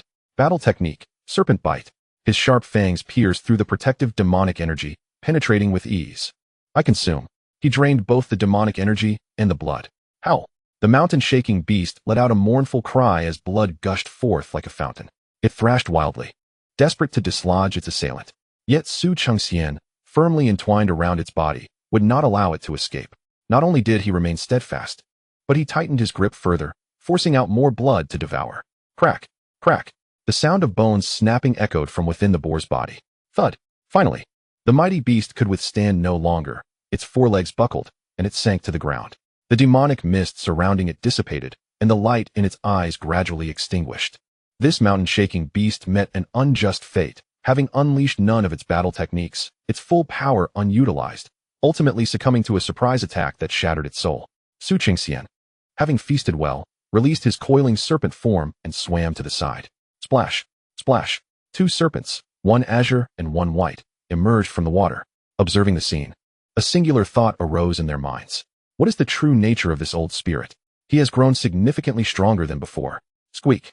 A golden-haired, blue-faced monkey suddenly leapt in from an unknown direction, darting toward the fallen mountain-shaking beast. What is that? Chapter 18. The opportunity to show off. It has arrived again. Is there any need to question it? Chengxian remarked. It is quite apparent that this is a Malu. What is a Malu? Lingxiao asked, puzzled. This is clearly a golden water monkey. Why does the old spirit refer to it as a Malu? Does this monkey possess a unique bloodline? I have never heard of a bloodline named Malu within the monkey clan. Oh, Malu simply means monkey. That is how I refer to them. Chengxian scratched his chin with his tail, feeling rather awkward. Embarrassing. Quite embarrassing. It was too awkward to make a joke that no one understood. Why is this old monkey here? Ling Yunzi glanced at Chengxian. From the scent, it seems to be the golden water monkey residing in the eastern territory of the mother snake. Among the formidable beasts capable of claiming this domain, it is the weakest. Although it possesses only third-tier strength, its speed is astonishing, making it quite elusive. With hardly any flesh on its body, it has managed to survive thus far. Not long after your departure, it arrived. Chengxian chuckled, seemingly having become its target. Upon opening his eyes and spotting the golden monkey, he exclaimed, "Great sage." However, upon noticing the small blue face, he realized he had mistaken the monkey. Moreover, this is not the world of Journey to the West, where such a title exists. Nevertheless, this monkey is quite intriguing. It harbors no fear and even wishes to assist him in cultivating spiritual herbs. Once driven away, it will return shortly thereafter. The monkey stealthily lurks nearby, cautiously inching closer. Now that the monkey has awakened its spiritual intelligence and can speak, one wonders if it might eventually produce a demon core. When faced with a monkey intent on cultivating herbs for him, specifically, a golden water monkey, Chengxian found it difficult to simply devour it. He had no need for such a meal. However, the monkey's incessant disturbances during his slumber prompted him to contemplate a cunning plan. It possesses no demonic power. Its vitality is feeble and only holds unrefined lunar spiritual energy. How could it possibly produce a demon core? Ling Yunzi remarked. The demon core is formed through the amalgamation of blood essence and spiritual energy into demonic power. The moon gathering of the monkey tribe and the moon worship of the fox clan are innate skills passed down through their bloodlines, allowing them to harvest lunar essence and awaken intelligence. Likewise, the wolf clan howls at the moon, and tigers ascend mountain peaks for the same purpose, all in pursuit of lunar essence for their cultivation. Thus, nearly all beasts exhibit an instinctual reverence for the moon, though the strength of their lineage varies. The monkey tribe's bloodline is particularly distinct, which facilitates their awakening of spiritual intelligence. Furthermore, they predominantly consume a herbivorous diet. Abstaining from blood meals results in diminished vitality, complicating the formation of a demon core. Yet it may also expedite the awakening of intelligence. If they can persistently refrain from consuming blood, refining spiritual energy through cultivation, they transcend the realm of demonic beasts and become spiritual beasts. In the realm of the mysterious, the spiritual beasts raised are either dogs or spiritual monkeys. Ling Yunzi remarked. Old ghost, did you not know this? Oh, what is so remarkable about it? Living long enough, one retains some knowledge while forgetting others, Chengxian casually replied, contemplating the vastness of the world and its wonders. Thus, the distinction between demonic beasts and spiritual beasts lies in the type of power utilized, demonic power versus spiritual power. Additionally, while the tier of a beast is a significant indicator of strength, it is not the sole metric for evaluation, nor is it the definitive factor for combat prowess. Indeed, if higher tiers were unequivocally stronger than lower tiers, there would be no need for battles. Everyone would simply disclose their tier, with the lower ones prostrating themselves, allowing the stronger to consume them. Engaging in combat would be a waste of time. Combat skills, divine abilities, spiritual intelligence, and strategy are all essential components of combat strength. Was the 6th-tier mountain-shaking beast unjustly slain? It was a grievance, yet not entirely unfounded. The tactical combination devised to counter it had been meticulously rehearsed by Chengxian during his slumber countless times. The mastery of timing and the amalgamation of martial skills were executed to perfection. Furthermore, his innate strength, physical fortitude, and spiritual essence were not significantly inferior to that of the formidable wild boar. In fact, he might even surpass it. In stark contrast, The wild boar's reckless charge lacked any semblance of strategy, and its disdain for the opponent, bolstered by its sheer size and strength, ultimately led to its downfall, a flaw reminiscent of the fifth-tier snake-catching bird. From this experience, Su Chengxian resolved to exercise utmost caution in all future confrontations. Having relied on unexpected ambushes to secure 2 victories, he quietly absorbed this lesson learned through bloodshed, thankful that it was not his own. Meanwhile, as they conversed, the golden-haired monkey was incessantly rummaging within the carcass of the deceased wild boar, its paws drenched in blood. However, it seemed to be unsuccessful, growing increasingly agitated. "Monkey, what are you searching for?" Lingxiao could not help but inquire. "Chirp, grass, treasure." The golden monkey turned to them, then bounded over to Su Chengxian, pointing at the wild boar, exclaiming, "Treasure, right there. It's yours. Mine." Su Chengxian chuckled. "I am the one who dispatched this pig. Any treasure within is rightfully mine. Why would I need your assistance?" Though he jested, he approached, and, starting from the throat, expertly sliced open the boar's belly.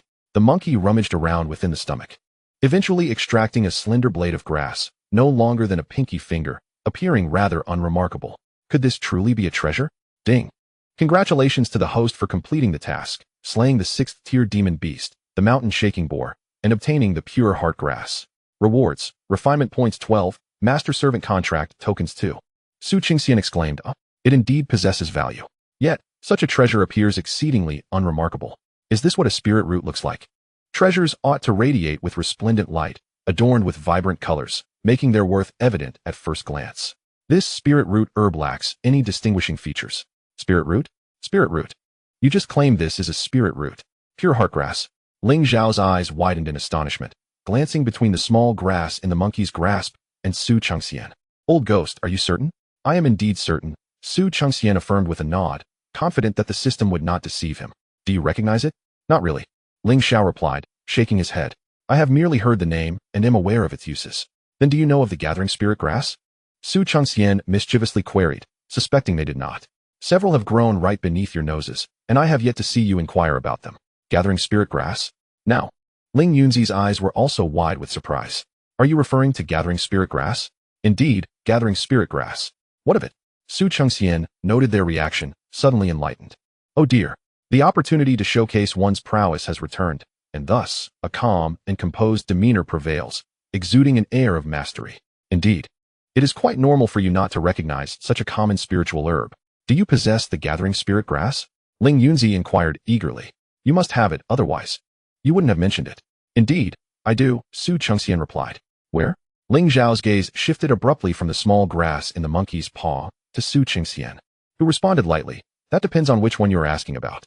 The implication that he possessed more than one gathering spirit grass sent both Ling Xiao and Ling Yunzi into a flurry of excitement. "How many do you have?"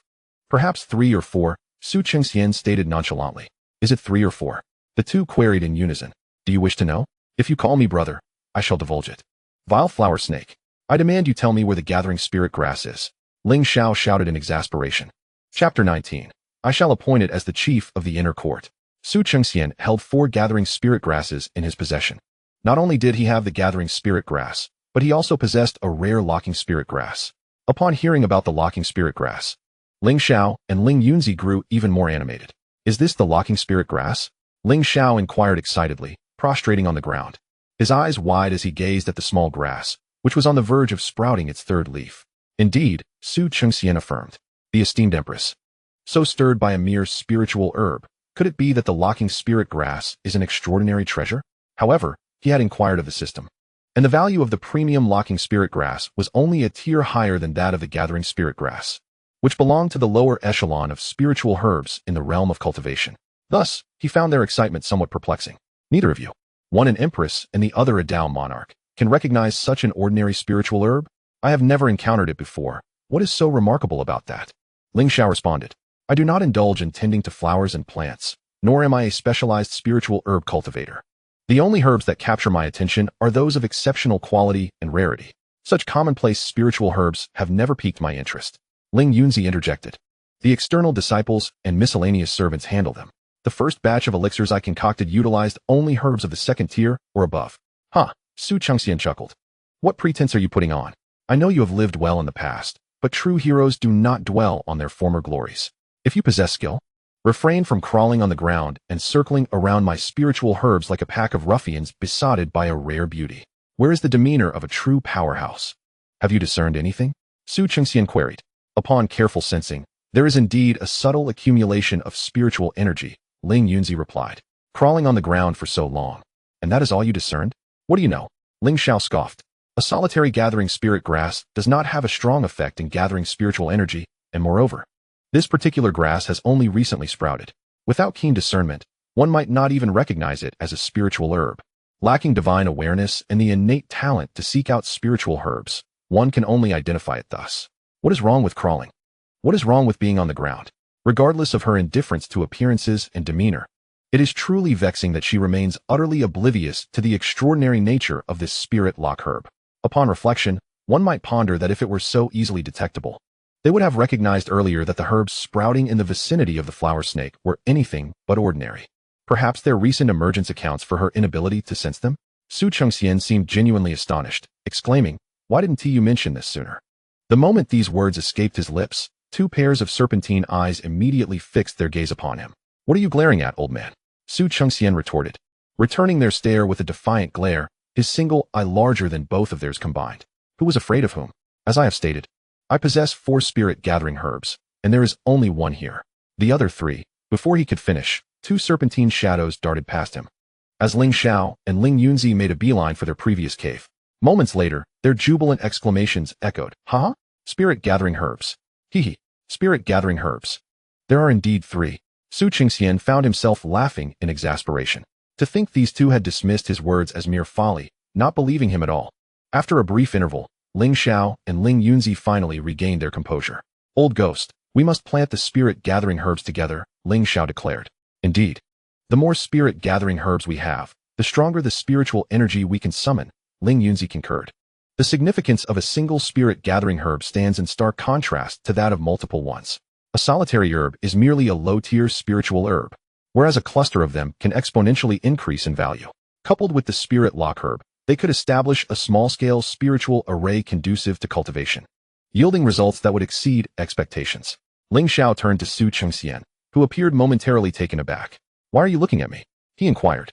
"Oh, are you worried that I might object? Rest assured, I have no objections. You may excavate and arrange them as you see fit."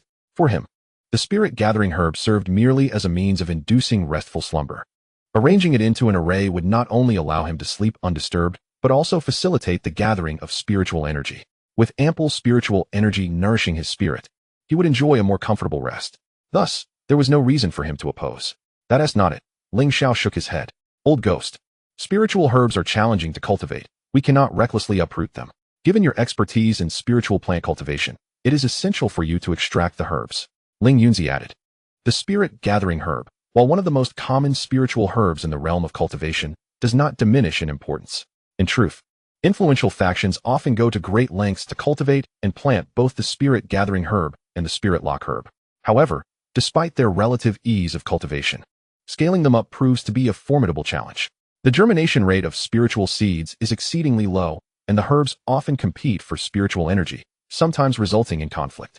Moreover, the spirit-gathering herb necessitates extensive planting and a significant number within a defined area to realize its full potential. Its role in concentrating spiritual energy and nurturing medicinal herbs accelerates the growth of these spiritual medicines, epitomizing the essence of the spirit-gathering herb. Possessing a vast field abundant with spirit-gathering grass is indeed one of the criteria for measuring the strength of various cultivation factions. To form a formation with spirit-gathering grass, a minimum of 4 plants is necessary. Currently, there are precisely 4. This implies that if even one were to be damaged, the formation could not be established. Hence, both Lingxiao and Ling Yunzi deem it more prudent to have Su Chengxian, who successfully cultivated the 4 spirit-gathering grass, undertake the excavation. "Excavating them poses no issue," Su Chengxian remarked. "But who informed you that I am adept in the art of cultivating spiritual plants?" Although he enjoys planting various things in his spare time, it is merely an inherited talent from his previous life. Moreover, there is no guarantee that every attempt will thrive. In this life, with his hands gone, he can only use his tail to unearth them, which certainly does not ensure success. "How did you manage to cultivate the spirit-gathering grass then?" Lingxiao questioned, skeptical. "I simply planted them," Su Chengxian replied with conviction. "The seeds provided by the system do not suffer from the issue of failing to sprout." He had not interfered, allowing nature to take its course. And the little plants grew rather well. Old ghost, you truly lack proficiency in cultivation? Lingxiao inquired. Indeed. He responded affirmatively. Then you surely do not know how to arrange the spirit-gathering formation using spirit-gathering grass and spirit-locking grass, do you? Chengxian was taken aback. What do you mean? Wasn't it you two who were to arrange the formation? Why has it fallen upon me? Faced with his incredulous gaze, the two snakes fell silent for a moment. In the past, I only arranged formations with high-grade spirit stones abundant in spiritual energy, never utilizing such spirit-gathering grass. One asserted. I too have never employed such methods, the other concurred. Well, it seems you have been living a rather charmed life. Chengxian retorted. So, you are relying entirely on me. Unfortunately, I am not knowledgeable in that area either. The three serpents exchanged glances, suddenly realizing they had made a significant oversight. One is influenced by one's companions, Lingxiao mused while observing Chengxian. Don't think I can't tell you're insulting me. Chengxian replied, somewhat amused. By this time, the sky had completely darkened, and the moonlight grew brighter. I shall first retrieve the demon core, Lingxiao declared, raising his head. The radiance of the golden crow would hasten the dissipation of the demonic energy from the core. Hence, they had been waiting until sunset to excavate it.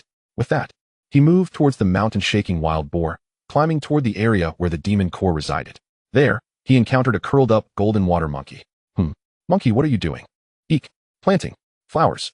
The golden-furred monkey exclaimed, showcasing the clear heart grass cradled in its paws. Planting flowers? How can spiritual roots be that simple? Lingxiao dismissed it. Yet in the next moment, she could not help but narrow her eyes in surprise. Old ghost, Xiaobai, come quickly. Hold this monkey down. I wish to appoint it as the chief steward of the inner court. Chapter 20. My name is Great Sage. What is the origin of this monkey? It is unrecognizable. Perhaps it has received a bloodline inheritance. Could the bloodline that enables the growth of spiritual roots fall upon such an unremarkable monkey? Lingxiao and Lingxiao, having ceased their focus on the spiritual herbs, now scrutinized the golden water monkey, offering their critiques. How could it be deemed unremarkable? Chengxian could no longer contain himself, exclaiming, just look at its fur, a brilliant gold. Observe its little face, a striking blue, and its claws, a deep black. Its tail can even curl into a circle. Its appearance is undeniably extraordinary. Adorned with a tiger skin hat, draped in a tiger skin skirt, wielding the golden hoop staff. It could easily dispatch both of you monsters with a single strike. Lacking divine awareness, he could discern little more. Yet it was evident that possessing a bloodline capable of nurturing spiritual roots was undoubtedly a sign of ancestral heritage. Lingxiao and Lingxiao, however, disregarded Chengxian's remarks and continued their discourse. Ancestral heritage and ancestral return are opportunities that all demon beasts may encounter during their cultivation. Yet, for the vast majority of demons, it remains irrelevant. Only the exceptionally fortunate among them may grasp such chances. The utmost fortune lies in obtaining both ancestral return and ancestral inheritance, which can bestow immense power, abundant combat experience, and even ancient secrets, revealing uncharted realms and methods for unlocking those realms. Any one of these could forge a formidable demon.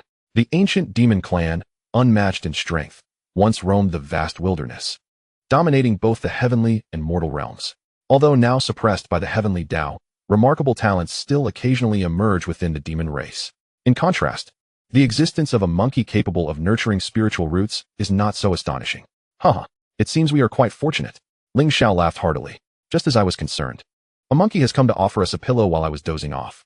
Earlier, I worried that transplanting the gathering spirit grass might cause damage. But now we have a monkey that can nurture spiritual roots. What do we have to fear? As for arranging the formation, there is no need for concern. The key to arranging the formation with gathering spirit grass lies in planting them in the right locations, maintaining an appropriate distance to avoid competing for spiritual energy while allowing for mutual nourishment.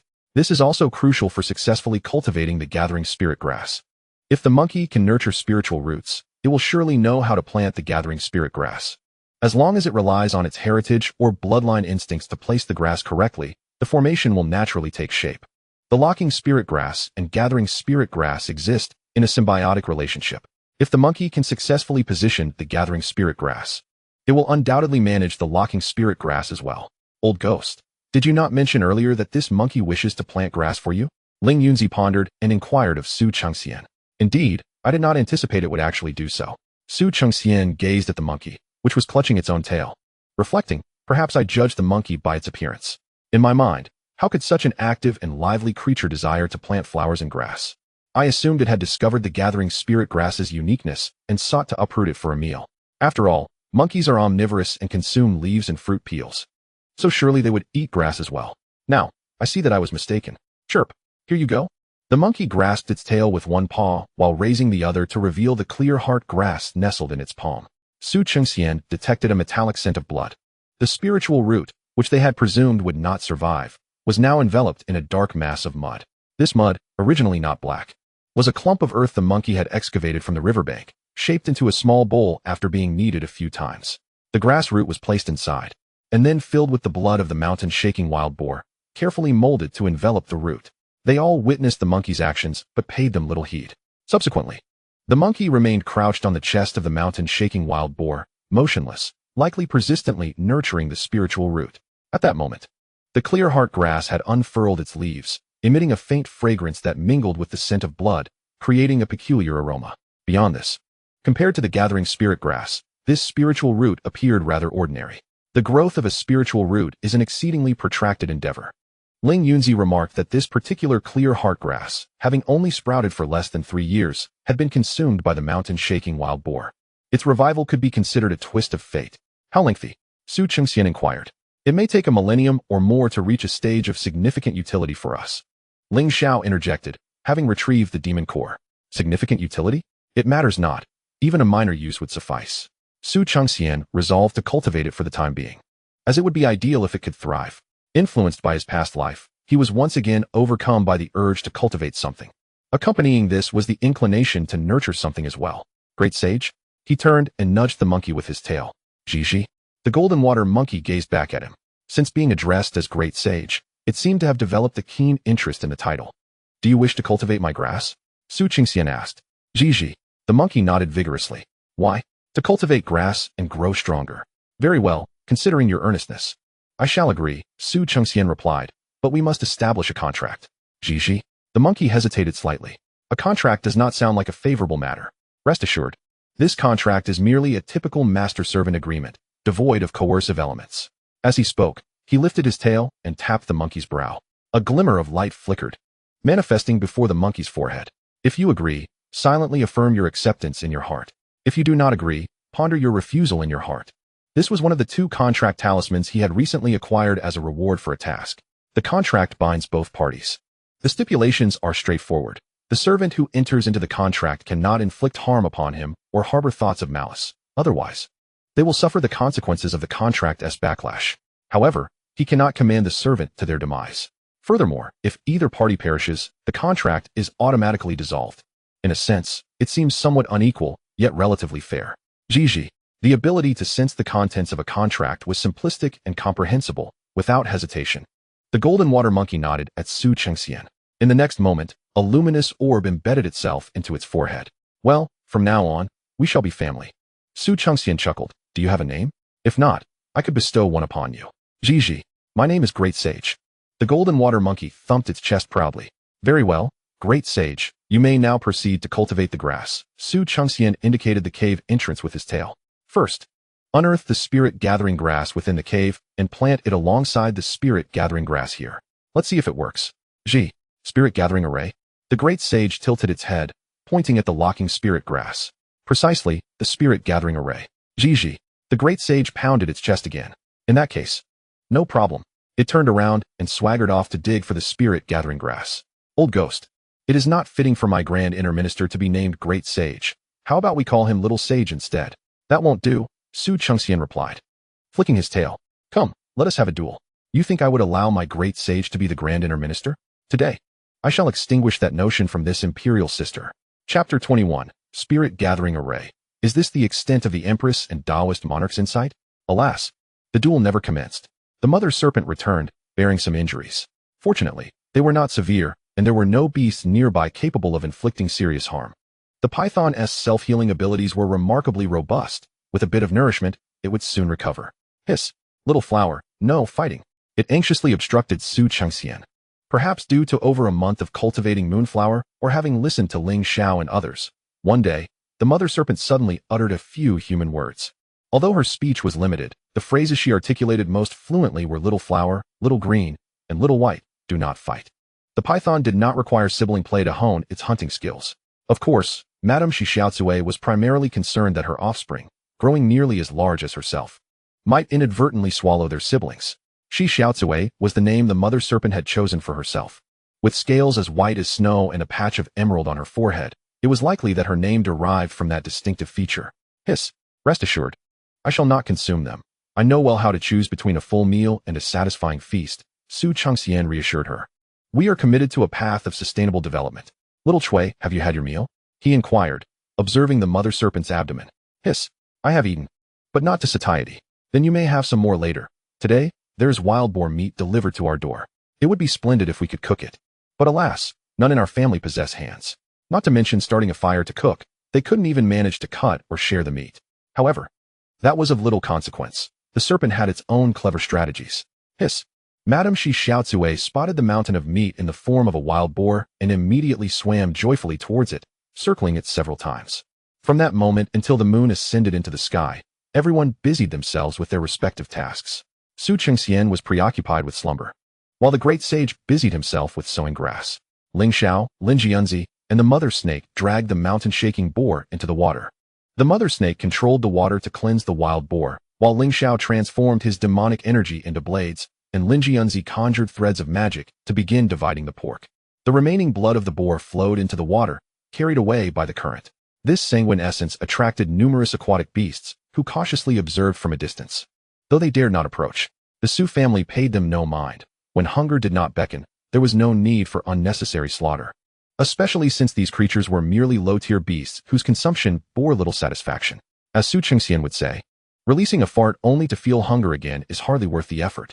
It is far more fulfilling to feast on larger prey. Squeak. As the three serpents, one large and two small, finished dividing the pork, the great sage completed his task of sowing grass. He planted the gathering spirit grass in a circle around the large stones along the riverbank, while the locking spirit grass was directly nestled beneath the jutting corner of one such stone. With a job well done, he rushed back to his employer for inspection. Without needing to check, Su Chengxian unleashed his divine sense, confirming that the gathering spirit array had been successfully established. The replanted gathering spirit grass not only retained its vigor, but thrived, contrary to expectations of diminished life force. This vitality was attributed to the soil, enriched with the blood of the mountain-shaking boar, which the great sage had unearthed and carefully prepared. At this moment, seemingly nourished by the essence of the beasts, each stalk of gathering spirit grass stood tall, its leaves unfurling with vitality. Though varying in size, their health was visibly remarkable. Something felt different. A closer inspection with divine sense revealed a faint luminescence pulsating through the leaves and stems, as if imbued with a subtle rhythm. The four stalks of gathering spirit grass synchronized in this rhythm, resembling a vortex that drew ambient spiritual energy toward their center. Has it truly succeeded? Lingxiao exclaimed, sensing the shift in spiritual energy with delight. Alas, the grass is still small, Lingxianzi remarked. Initially, the effects may not be prominent, but as the grass matures, the efficacy of the gathering spirit array would undoubtedly improve. The locking spirit grass remained too diminutive, occasionally emitting a glimmer of silver light, insufficient to consolidate all the spiritual energy into a singular focus. No worries, the gathering spirit grass will grow significantly faster than the spiritual roots, Lingxiao reassured, maintaining a positive outlook. Indeed, Lingxianzi nodded, content as he felt the flow of spiritual energy. However, Su Chengxian's mood was less favorable. He reflected on the stark contrast of his current state, transformed from an esteemed figure favored by the heavenly Dao into a mere serpent, relegated to the fringes of existence. Such a disparity would be difficult for anyone to bear, let alone himself. In his past life, even with modest achievements and financial freedom, upon crossing into another realm, he would have shed a few heartfelt tears to honor the beauty of his former life. Squeak. At that moment, the great sage scooped up a handful of clear water from the river, dripping it onto each stalk of the spiritual grass with his claw. The slender, resilient leaves and roots shimmered with newfound vitality, appearing all the more vibrant and lush. Does the spiritual herb still require watering? Su Chengxian suddenly recalled that he had never watered the spiritual herb. The fact that it had survived thus far speaks volumes about its resilience, undoubtedly attributed to the system. The great sage then proceeded to plant the clear heart grass beside the locking spirit grass. Not long after a hearty meal, the family of snakes was not particularly hungry, and one of them consumed a pig's leg as a makeshift dinner. Lingxiao and Lingxianzi, as before, ascended the large rock and released the demon core into the air with their magical power. Feeling the gathering spiritual energy and the moonlight being drawn in, both were filled with excitement. Hiss. Haha. With this, my cultivation shall surely advance by leaps and bounds. Hiss. Given time, I too shall ascend to a 5th-tier demon beast. But is it truly worth such elation over merely ordinary gathering grass and the formation set for gathering spirits? Chengxian posed the question, adopting a posture of a profound master, not merely for show, but to extract more information. The path of cultivation is akin to traversing mountains and rivers. Any increment in speed is worthy of joy. Lingxiao replied, with the demon core and the gathering formation, is it not infinitely faster than sitting idly in meditation? Indeed, indeed.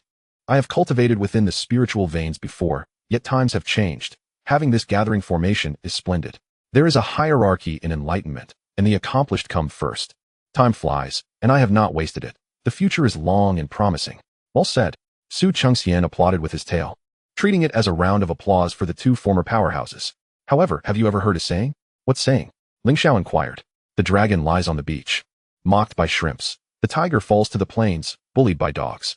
Lingxiao and Lingxiao fell silent, understanding the implication. Little flower, what are you trying to do? The gathering grass and locking grass belong to me. The gathering formation was arranged by my great sage. Do you intend to take it for free? Chengxian raised his head and questioned. I shall repay you. So shall I. You may make a request, and I will certainly fulfill it. So shall I. All right. I wish to eat hot pot and starch sausages. The hot pot must be a pure beef tallow broth, and the starch sausages must be made entirely of starch, with not a shred of meat. What is that? I have never heard of such a thing. I have traversed the eastern realms and have not encountered such items. Surely, it cannot be done. Haha, do not boast too much. I refuse to accept empty promises. How about this? Each of you shout Big Brother when it comes to our own siblings. Big Brother is indeed quite generous. Chapter 22. Sleeping into a 6th-tier demon beast. An unexpected encounter with a powerful opponent.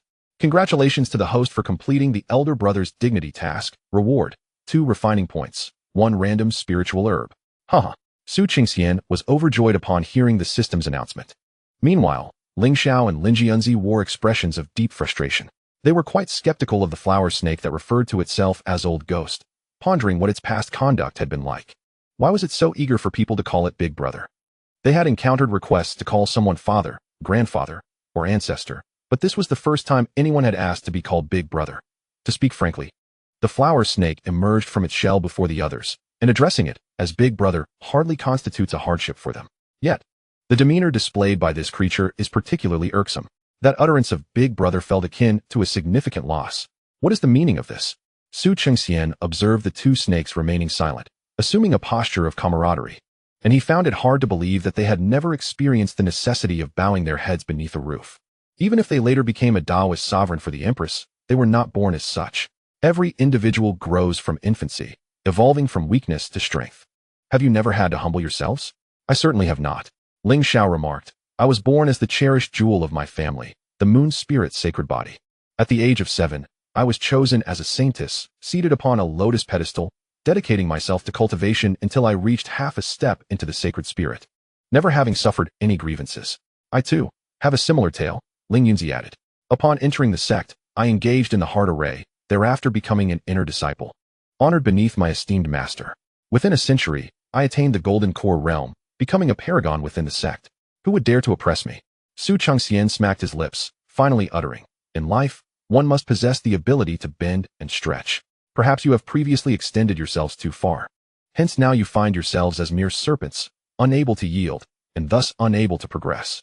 This notion held a modicum of merit. Lingxiao regarded Chengxian, pondering, surely. Elder brother, your previous life was as smooth as ours, was it not? Chengxian replied with a sigh. Ah, this conversation is too piercing, dear brother. Let us not dwell on the past. Life has already bestowed enough storms upon us. You continue your cultivation, while I take a moment to rest. Rest again? You are hardly old, yet you sleep excessively. Lingxiao retorted. You are not yet 3 months old. Even if you were reborn as a cat or dog, you would still be nursing. How can you claim to be old? Lingxiao rolled his eyes. The reborn empress, now a snake, seemed to be influenced by her physical form, behaving more like a young girl. Sister, perhaps consider adopting a different title for yourself? I shall not. The chancellor said that referring to oneself as this old woman is unseemly and unbefitting of an empress. I must ultimately reclaim my identity as the empress. Switching titles is too troublesome. Such confidence. I have faith in you, big brother. I shall retire for a nap. Little flower, will you not join us in refining the moonlight? Have you perhaps returned to your ancestral bloodline and awakened your inherited lineage? As he truly intended to depart, Lingxiao directly inquired. I suppose so, Su Chengxian replied ambiguously. Lingxiao did not pursue the matter further. Old ghost, Ling Yunzi cautioned, excessive accumulation of blood energy, while formidable in the early stages, is not beneficial on the path of cultivation. Do not assume that your keen intellect will shield you from falling into madness. Blood and murderous intent can clash with the spirit, and even deities may find it challenging to rescue you. Moreover, should you continue to grow, transforming into a demon in the future would be fraught with difficulties. Thank you for your reminder, dear brother. I appreciate your goodwill and will keep it in mind. Su Chengxian smiled, knowing he could not reveal that the system would assist him in refining the blood energy. It would be hard to gain belief in such a claim. Little White, cease your advisement. Instead of wasting time, focus on cultivating and enhancing your own prowess. In the realm of Lingxiao, with your presence beside me, I shall never allow this flower serpent to perish casually. Indeed, such is the truth. Su Chengxian, what nonsense. My dear siblings are so eloquent that I am left unsure whether to feel touched or bewildered. Hiss. Ms. Shi Xiaozue has ascended the great stone and issued a prompt. Lingxiao and Lin Yunzi, upon hearing her, spoke with solemnity. If you do not cultivate, merely slumbering here is of no consequence. One can gather the moonlight with every breath. After all, there is ample space upon the great stone. This position I have arranged. Su Chengxian turned back, calling forth the great sage to come hither. He directed it to its designated place to cultivate alongside him. Heh. Once our great sage's prowess has ascended, it shall prepare delectable roasted meat for me. Old ghost, just wait a moment. The two were rendered speechless by Su Chengxian's words. They had no intention of engaging further. However, Lingxiao suddenly recalled an important matter and inquired. Why do you know of my and Little White's identities? That, simply because you were speaking in your sleep. Su Chengxian had long concocted this tale. Lingxiao and Lin Yunzi found themselves at a loss for words once more. What madness was this old ghost uttering? Previously, they had spoken in tongues, unable to articulate coherent speech. How could he have heard their dreams? Yet, they tacitly chose not to pursue the matter further. Those who have lived long harbor secrets that must not be spoken, especially the secrets of cultivators, which can sometimes be a means of preserving one's life. To press for answers would be most inappropriate. Blood Chi 1111, Blood Chi 11111, Blood Chi 1111. Congratulations, host, on advancing to a 6th tier beast, refining point 1. Blood Chi 11111. Wait a moment. Am I truly at the 6th tier? Time spent immersed in cultivation always seems to pass swiftly, with nourishment provided. The life of eating until satiated and then sleeping is quite delightful. Upon awakening, Su Chengxian, having feasted and satisfied his hunger, only realized the passage of time upon hearing the system's ascension notification. He opened his eyes, eager to share this splendid news with his sister, the Empress, and his brother, the Taoist monarch. Just days prior, they had only recently ascended to the 4th tier. As a good elder brother, it is only fitting to impart some intensity to them, thereby providing greater motivation for their cultivation. Flap, flap. Just as he lifted his head, ready to speak, he was startled by the frenzied flapping of wings overhead.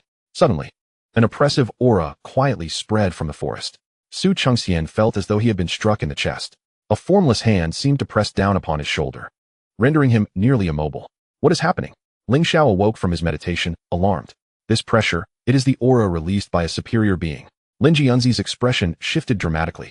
Raising his gaze to the sky, he beheld dark clouds swelling ominously. It is the clouds of beasts. Su Chengxian was taken aback. What could this mean? Surely, upon ascending to the 6th tier, the heavens do not disapprove and have sent someone to eliminate me? Chapter 23, Moving? That will not do. It would hinder my slumber. The fierce vitality condensing into demonic power exudes an aura that is nothing short of malevolent energy. The great demons wield their power, and the dense miasma they release invokes the malevolent forces of heaven and earth, shrouding the sky and eclipsing the sun, thereby giving rise to demonic clouds. Although we are separated by great distances, one can still faintly hear the sounds of thunder and wind. Roar, howl. A roar akin to that of an abyssal creature resonates, filled with a despairing bloodlust. It is as if a great demon has broken free from its final constraints, heralding the onset of unrestrained carnage. Such formidable presence is not typical of an ordinary demon. Ling Zhao's expression turned grave. Shape-shifting beasts are classified within the demon race, with the weakest realm being that of the great demon. However, unlike the clear demarcation of strength between beasts based on their vitality, Great demons of the same realm may possess vastly different powers among the demon race. Thus, within the overarching realm of great demons, there exist subdivisions: initial stage, intermediate stage, advanced stage, and peak stage.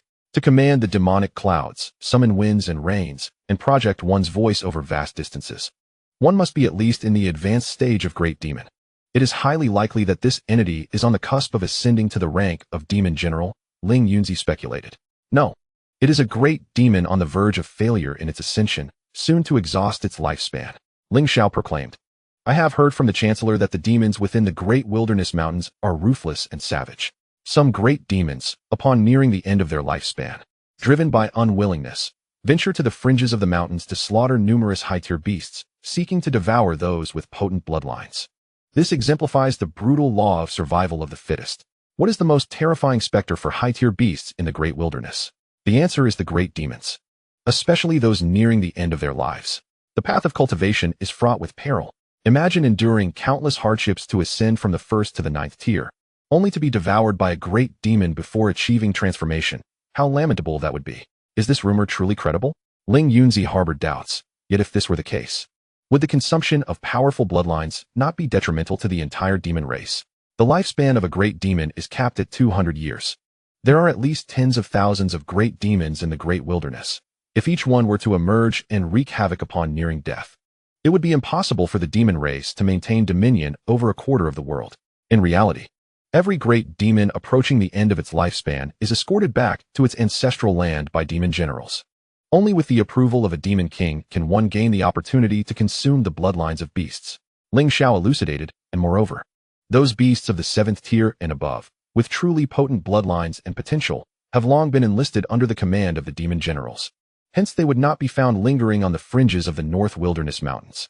Herein lies a crucial point. The scope of great demons consuming beasts is confined to the borders of the North Wilderness. Most beasts awaken their intelligence at the 5th or 6th tier, and the more potent the bloodline, the more arduous the path to transformation becomes.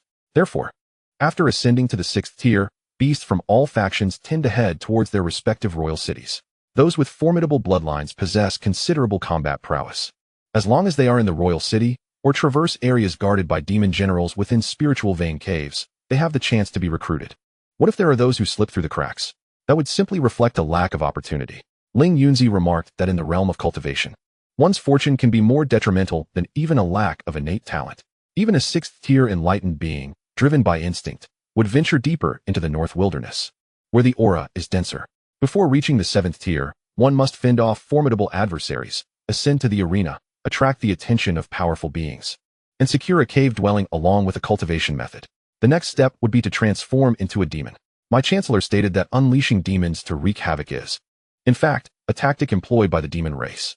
Lingxiao observed that if one could survive the jaws of these great demons, there exists a chance to be rescued by demonic generals and continue on the path to becoming a demon oneself.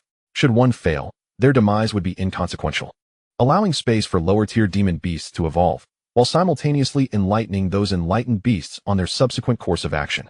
This method of proclamation is direct, cold, and cruel, yet undeniably effective. Even demon beasts without awakened intelligence, upon witnessing the carnage wrought by greater demons, will inevitably mimic the actions of the stronger beings. The reaction of Lady Shi Xiaozue made this evident. She trembled, her mind fixated on a singular thought. Hiss. We must flee. Even the route was predetermined, following the river northward. Should we depart? The answer is affirmative. I believe the time has come to venture into the depths of the mountains. With our strength, we are more than capable of self-preservation. Lingxiao was the first to cast his vote for relocation, as they were already on their way.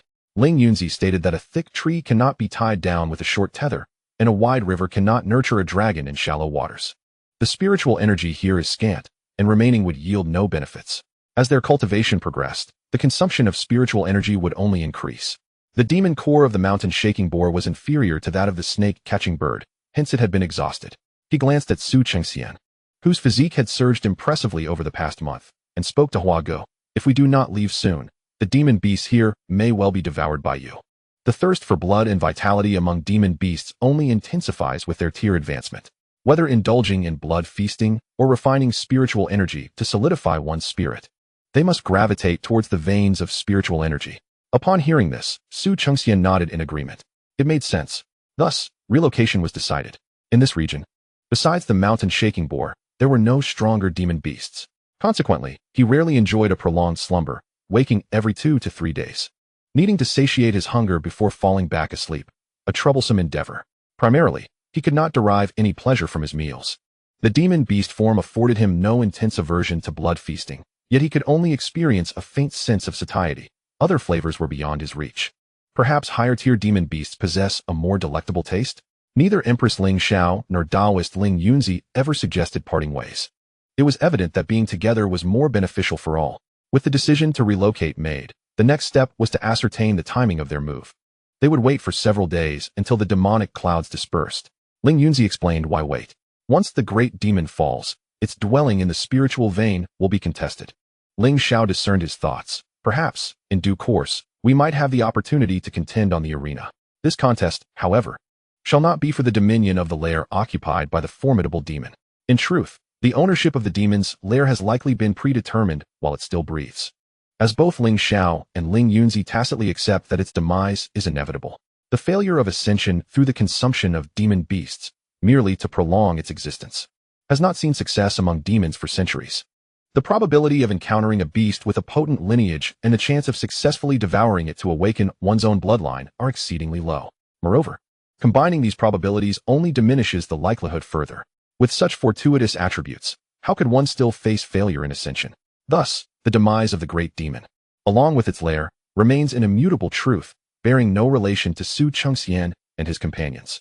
However, the spirit vein lair is constructed upon a towering mountain, with its strength ascending progressively, inevitably leaving vacant spaces at the bottom, perhaps even multiple. Spirit veins possess varying qualities, and our initial destination will undoubtedly be the most peripheral spirit vein lair. Who would not desire a superior lair? Therefore, the origin of the great demon's lair is of little consequence. The lair they are bound for will assuredly present more opportunities than before. Su Chengxian nodded, feeling a glimpse of what it is like to be uplifted by a formidable presence. The adversary shall not be overly strong, allowing for preliminary practice, Ling Yunzi confidently asserted. Furthermore, there may be other rewards to be gleaned. Ling Xiao cast a glance at the great sage nestled behind Su Chengxian. This monkey likely harbored the bloodline of the spirit treasure, divine monkey. Legends speak of the spirit treasure divine monkey's ability to avert calamity and seek treasure, with its most remarkable skill being a comprehensive understanding of all applications of spiritual entities. Spiritual flora also qualifies as such, hence its capability to cultivate them seems reasonable. Su Chengxian turned to observe the monkey. Jiji? The monkey inquired, its gaze fixed upon him. No worries, Su Chengxian reassured himself. Those called Great Sage are indeed formidable, which is quite logical. Thus, the timing for relocation was established. Only one matter remained. How shall we move? What do you mean by how to move? Ling Xiao inquired. Perplexed, they had little to carry. They could simply swim away, tails flicking behind them. That won't suffice, Su Chengxian shook his head. I still need to bring along the spiritual herbs. Of course, the primary concern was that it would delay his slumber. In that case, we shall take the water route. I shall devise a plan. What plan could you possibly conceive? Chapter 24. Letting the purple gold winged tortoise be our steed? Are you mad? Bang. An 8th-tier great horn bull beast was swiftly vanquished. The formidable demon soared through the air, reminiscent of a deity, yet did not cease its consumption. Cloaked in ebony scales as dark as ink, its eyes glimmered with a sinister green light, resembling 2 eerie lanterns traversing the swirling demon clouds. It instilled a sense of dread, making one reluctant to gaze directly upon it. On the ground, lower-tier demon beasts, startled by the demon wind, raised their heads to observe, only to be petrified at the sight of its gaze. In the next moment, they would explode into a shower of flesh. Roar, the colossal form of a demon general, unmatched in size, surged forth on the winds of the demon, howling as it swept past from the mountaintop. The voice thundered, reverberating through the mountains, as if possessing the power to shake the very heavens. Boom, boom. In a fit of madness, he suddenly fell to the ground, rampaging through the woods. Each step accompanied by the resounding crash of falling trees, dust swirling in the air, ancient trunks collapsing. The unfortunate beasts caught in the chaos felt an unprecedented sense of terror and despair. Those that perished met their demise, while others fled in haste. They roared or howled in anguish, scattering in all directions, desperately attempting to escape the shadow of death. Yet, the oppressive aura of the great demon acted like invisible chains, tightly binding their will, rendering them incapable of breaking free from the suffocating pressure, no matter how hard they struggled. In an instant, The rampaging demonic clouds and malevolent power harvested countless lives. Before such formidable strength, the wails of life were merely a cacophony to the great demon's ears. He paid no heed, only feeling a sense of irritation. Moreover, as he could not locate his desired target, his fury grew even more violent. The creatures he disturbed fled for their lives, quickly forming a tide of beasts. This surging tide resembled a rolling wave, trampling flesh and blood, as well as countless plants and trees. The weaker beings struggled in despair, helplessly at the mercy of fate, ensnared and consumed in this senseless calamity. Only the exceedingly fortunate could escape unscathed. Even more fortunate were the demon beasts that lay beyond the reach of the great demon slaughter. They were fortunate enough to remain unscathed, for no high-ranking demon beasts lingered nearby, and no great demon sought them out. This great demon was doomed, concluded Lingxiao as he observed the distant demonic clouds in the sky. Though he appeared fierce and powerful, he had already lost his composure and abandoned hope. Otherwise, he would not have commenced such indiscriminate slaughter from the outset. In the face of imminent death, how could one remain calm? Lingxiao remarked that unless one was like himself, prepared well in advance, such a situation would be difficult to navigate. Little White, what gives you the ominous premonition of being slain, prompting you to prepare ahead of time? Lingxiao teased, genuinely curious. I do not possess the premonition your majesty speaks of. I merely take precautions against unforeseen circumstances. It is commonplace to tread the line between life and death during cultivation, though I did not expect to utilize it at the Dao Lord level. Had I known, I would not have fallen to the plight of an ordinary, lowly serpent. Then remember this time, when preparing, consider the future as well. Your majesty's tongue is sharp as if reborn in a venomous snake. Is it? Thank you for the compliment. By the way, where has the ugly flower snake gone? Lingxiao inquired. We may need to set off early. They were situated at the mountain's edge, devoid of high-ranking demon beasts. And the only formidable mountain boar had been captured ahead of time, thus certainly not within the range of the great demon slaughter. However, once the tide of beasts formed, the affected area would greatly expand. The temperament of this great demon was incredibly poor, and his reckless slaughter had commenced several days earlier than anticipated. Lingxiao and Lingxianzi estimated that he would last at least a few more days before succumbing to utter despair. After all, one is on the verge of being promoted to a demon general, so one should possess a certain level of composure. Therefore, the move must be expedited. The mother snake is asleep, and only the flower snake and that monkey are absent. The monkey is undoubtedly by Su Chengxian's side. So Lingxiao only inquired about his whereabouts. It is indeed peculiar that the useless snake is not sleeping. On the opposite bank of the great river behind us. Ling Yunzi replied. What is he doing there? Lingxiao asked in confusion. He is coaxing that purple gold chasing wind turtle to serve as his steed, Ling Yunzi explained. What dream is he having? Lingxiao chuckled. Did you not advise him? The purple gold chasing wind turtle is renowned for its exceptionally hard shell, its longevity, and its slow growth. Its shell is naturally adorned with purple gold patterns, constituting an innate formation. From birth, it can automatically absorb spiritual energy and moonlight. After just one full moon, its shell becomes impenetrable to even spirit treasure-level artifacts. Moreover, the purple gold chasing wind turtle swims with remarkable speed. And once it retreats into its shell, most individuals find themselves powerless against it. Of course, there are many methods to kill it and seize its shell. Yet such a creature, as long as it remains alive, is at least at the demon lord level. Can you imagine if its ancestral forebear is still alive? The most terrifying aspect is that this species is exceedingly rare. In a century, the number of newly hatched purple gold turtles never exceeds a handful.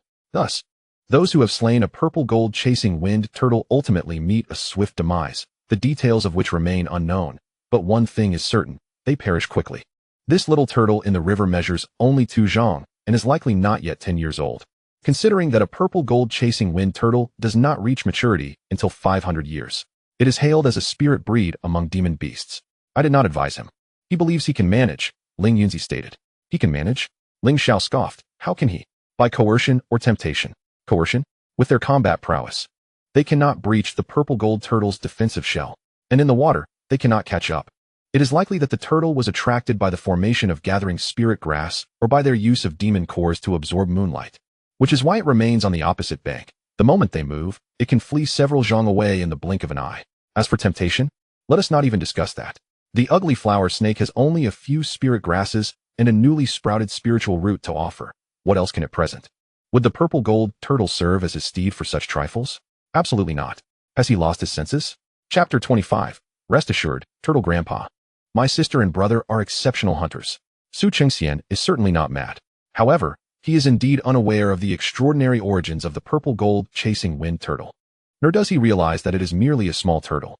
After all, under normal circumstances, whose little turtle has a shell diameter of 5 to 6 meters. Thus, standing 10 meters away, he called out, "Turtle Grandpa, have you eaten yet?" The great sage peered curiously from behind him. "Not yet. Would you like to taste this freshly caught fish I brought?" Chengxian spoke as he handed over the fish curled at the end of its tail. In doing so, he couldn't help but marvel once more at the wonders of creation. Only in a place like the North Wilderness Mountains, with its 100-meter-wide riverbanks, could such a magnificent turtle thrive. Of course, it was the size of the turtle's shell that piqued his interest, compelling him to consider it as a mobile abode. The estimated usable area exceeded 20 square meters, ample enough to accommodate their entire family of serpents, particularly himself and Shi Xiaozue. Chengxian's current form had already surpassed that of an ordinary small water bucket, trending towards that of a small vat. Crucially, he sensed that he would soon undergo another molt. After shedding his skin, his size would undoubtedly swell once more. His waistline might even exceed that of a small vat, rivaling that of a large pickle barrel or a 100-pound wine vat. Typically, a 100-pound wine vat has a diameter of over 40 centimeters, which seemed quite manageable. Presently, his waist measured around 20 centimeters, a result achieved in merely 4 months. Thus, transforming into a wine vat was merely a matter of time. Moreover, it appeared that his growth rate was accelerating. Chengxian pondered that not only was he growing in girth, but also in length. Conservatively estimating, he was now at least 4 meters long. After his molt, he would surely exceed 5 meters. A smaller mobile home would certainly be inadequate. If only this mobile home could grow alongside him, that would be ideal, he mused. However, even if it did not grow, it would not pose a significant issue. Coiling his serpentine body would only occupy about 2 square meters, and the space on the turtle's shell should suffice to support them until they reached their destination. It was quite spacious indeed. Just look at the color scheme. The deep bluish-black base, the faintly regal purple, and the dazzling gold intertwining to create intricate patterns. Smooth and aesthetically pleasing. The more he looked, the more satisfied and warm his heart felt. Yet, after a long wait, the great turtle did not respond, prompting him to move forward and raise his voice. "Old turtle, are you home? Are you calling me?" The purple gold turtle in the river had already sensed Chengxian's approach and had retreated into its shell. However, as the other did not come closer, it remained still, curious to see what the intruder intended. It never anticipated that this patterned serpent would address it as Old Turtle and offer it fish to eat. "Did you just call me Old Turtle?" The purple gold turtle turned in the water, poking its head out, its small eyes gazing inquisitively. Oh, upon hearing that voice, Chengxian's heart sank. This could not be good. He had made a mistake. The clear, youthful voice belonged to someone no older than 4 or 5. It was a little girl. This Chengxian found himself momentarily speechless, perplexed by the turn of events. How should he address her? Sister felt inappropriate. "You. Call me Old Turtle. It sounds nice." The purple gold turtle insisted. "Nice? In what way?" Chengxian questioned, perplexed. "System, disable the mind-reading shield." "Understood, host." Then, he heard the purple gold turtle chuckling to itself in his mind. Hee. They referred to my great-grandfather as Grandfather Turtle, while this patterned snake called me Grandfather Turtle as well. Which is quite similar. My great-grandfather is formidable, hence the title of Grandfather. Though I am not as impressive, I too have earned the title of Grandfather. Chengxian had not anticipated that the term grandfather could be understood in such a way. "Do you seek me for something?" inquired the golden turtle, curious about the offering of fish. Oddly, its thoughts flowed seamlessly, yet its speech resembled that of other newly enlightened beasts, slightly stammering. "I offer you this fish as a gesture of acquaintance. Rest assured, it is not poisonous. Even if it were toxic, I would fear it not," replied the golden turtle, eyeing him before swiftly snapping up the fish and swallowing it whole. It then queried, "What purpose do you have in seeking me?" Ding dong. The host has received a new task.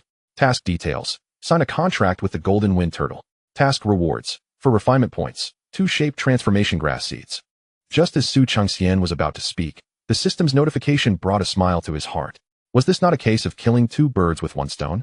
"Grandfather Turtle, I was thinking, that fellow is indeed intent on the golden turtle," observed Lingxiao as he watched the turtle and snake across the river. "Your Majesty, do you believe that this patterned snake is an ancient spirit?" Ling Yunzi inquired. "I do not believe so," replied Lingxiao succinctly. "Given the garish behavior of the patterned snake, where is the depth one would expect from an ancient spirit? Although it referred to itself as old man, its actions were decidedly youthful. What about you, Brother Daojun? Do you believe?" "I do not." "Why not inquire?" "Why should I? The myriad events of the past life, if one can sever ties, will dissipate with the physical form. To cling to them is merely an obstinate attachment. Neither of us are virtuous beings nor transcendent individuals. As long as our consciousness remains, we are bound to repay grievances with grievances and debts with debts. Each carries the weight of karma. Why should we pry into others' affairs? Moreover, I perceive a hint of transcendence in him. It is indeed fortunate for someone to break free from the chains of past life's karma. There is no need to cast one as the villain who drags others back into the mundane world. Speaking of which, this life has only just begun, and both of us have already benefited greatly from this fellow. Brother Daojun, your words seem distant. We are all part of the same family of snakes. Why speak of two separate households? Your Majesty, you are wise. Wait a moment. Am I seeing things? Look, atop the golden turtle. Is there not an additional colorful adornment? Your Majesty, that adornment is indeed our elder brother. A fragrant stick of incense passed. During this time, the great sage completed the transplantation of the spiritual herbs, and Lady Xiaozue was awakened. 4 snakes ascended onto the back of the golden wind turtle. However, Lingxiao and Ling Yunzi still could not fathom how Chengxian had achieved this. The Daojun, evidently more composed, closed his eyes and entered a meditative state. The Empress, perplexed and unable to reach a state of transcendence, struggled to calm her mind, failing multiple times. Thus, she resolved to inquire directly. Old ghost, what conversation did you have with the purple gold wind turtle? Why did it agree to carry us? Turtle Grandpa. What? Die. From now on we are family. You can call it Turtle Grandpa, right? Turtle Grandpa? The purple gold wind turtle Die nodded in agreement. As a young turtle just out of its clan, it was evidently enchanted by the title Turtle Grandpa. Its small eyes glanced back, clearly waiting for Lingxiao to call it Turtle Grandpa. Upon seeing this, Lingxiao swam to the front and asked, Turtle Grandpa, how did you agree to sign the contract with the flower snake? Little Qing, I am a sleeping partner with Master Su. He even provides meals. Lingxiao felt an ominous premonition and turned to look at Chengxian. He grinned. Hey, little sister. Don't doubt it. I will be counting on you in the future. Turtle Grandpa, rest assured, my sister and brother are exceptional hunters. Chapter 26. Molting, Rapid Growth. Picking up a bargain, a rotted green peach. Silly flower snake. You shall perish. Ling Yunzi learned this delightful news several hours later and immediately erupted in fury, only to be ruthlessly subdued by Chengxian. Little brother, you cannot defeat me. Perhaps you should practice a bit more? This was the voice of the elder brother Chengxian. Sorry to trouble you, little white. This came from the newly acquired beast of the clan, the purple gold wind turtle Die. Hiss, Miss Xiaozue, feeling for her children, said, Little Qing, little white, I will catch fish with you.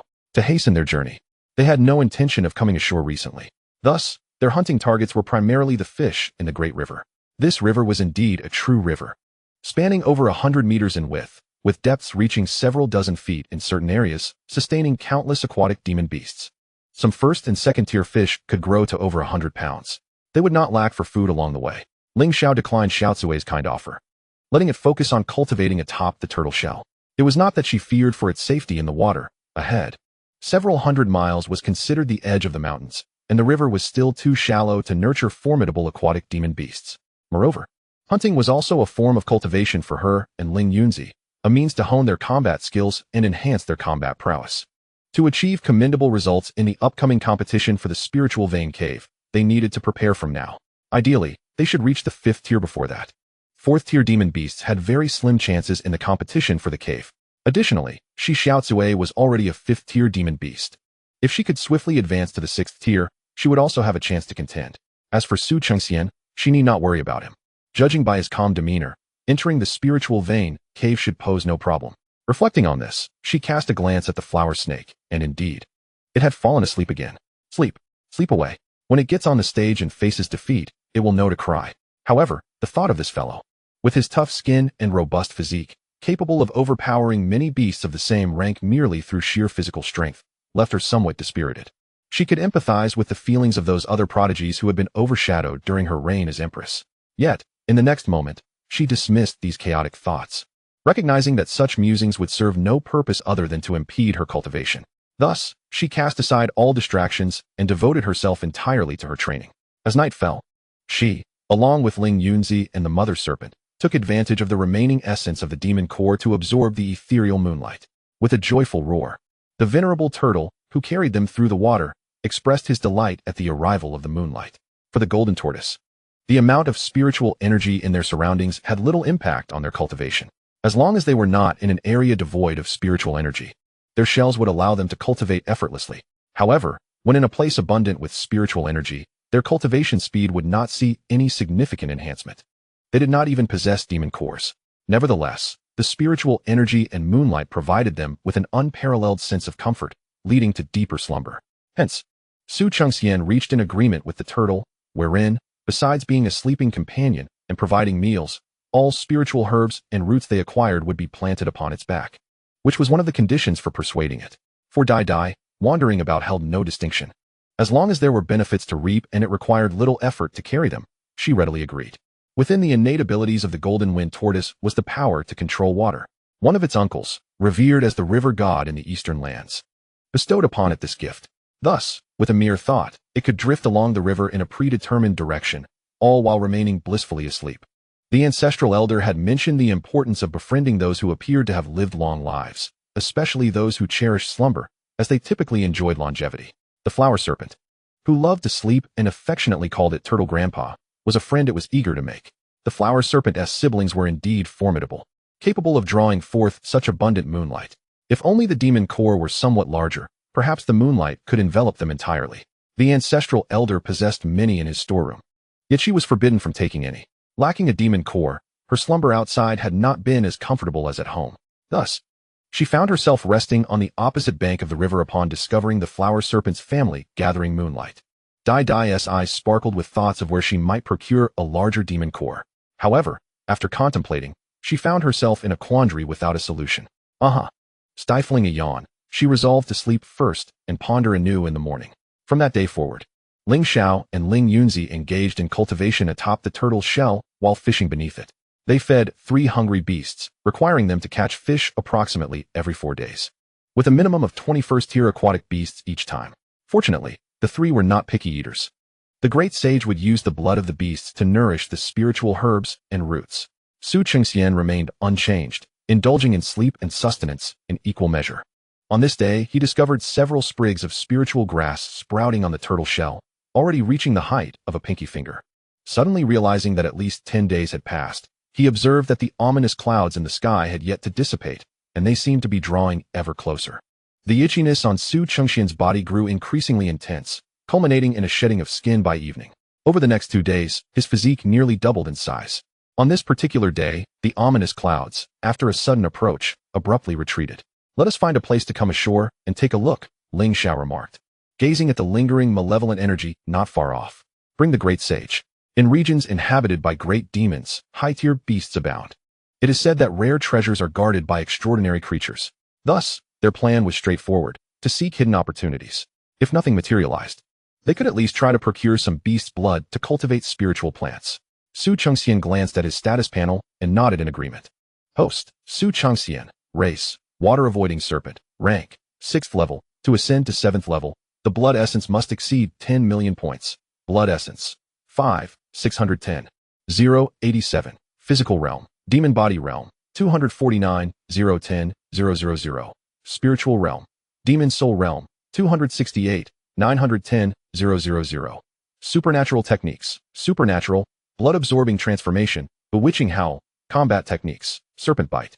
Serpent binding. Refinement points. 06. Before setting out, he had instructed the system to allocate all acquired refinement points to enhance his strength along the way. Even in slumber, he had not ceased practicing combat techniques. At present, his serpent form had grown to over 30 centimeters in thickness and nearly 7 meters in length. Feeling the surging power within him, he estimated that he could easily strangle a mountain boar to death when encountering a 7th-level beast. Even if he could not conquer it, escaping unscathed should pose no significant challenge. Yet, these figures seemed somewhat inconsistent. System. What is the situation regarding the enhancement of my physical and spiritual realms?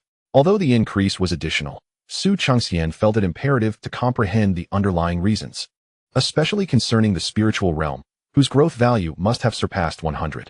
Even without consulting the panel, he sensed a change while channeling his consciousness. Host's blood essence is vigorous. With each breath, it refines spiritual energy and moonlight. Spiritual energy and moonlight possess an even greater effect on the refinement of the soul. Is it truly so? Chengxian marveled. Goodness, does this not imply that sleeping in an environment saturated with spiritual energy and moonlight accelerates the enhancement of one's strength? Instantly, his anticipation for hidden opportunities surged. Thus, Leaving Shi Xiaozue and grandfather Turtle behind, he ventured ashore with the great sage and Lingxiao Yunzi, heading straight towards the area where the remnants of demonic energy were most concentrated. An hour later, amidst the scattered remnants of battle, the great sage unearthed something from the shattered roots of an ancient 1,000-year-old tree. What is this? Is this a partially rotten green peach? Su Chengxian discerned after a prolonged examination, hesitantly inquiring, is this still edible? Chirp chirp. Chapter 27. Having arrived, one of the 4 great spells. In the entire forest, not a single peach tree could be found. From beneath the roots, the great sage extended its claw and rummaged for a while, eventually retrieving a rotten peach. An occurrence that seemed quite unreasonable. This green peach must have originated from elsewhere. The surrounding area had been utterly ravaged by the rampaging demons and beast tides.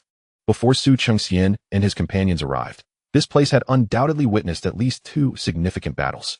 The first was a hunt where high-ranking demonic beasts preyed upon the lesser beasts within the tide. The second was the slaughter executed by the formidable demons themselves. The principle of the survival of the fittest was vividly illustrated here. Su Chengxian gained a direct understanding of the brutality inherent in the North Wilderness mountain range.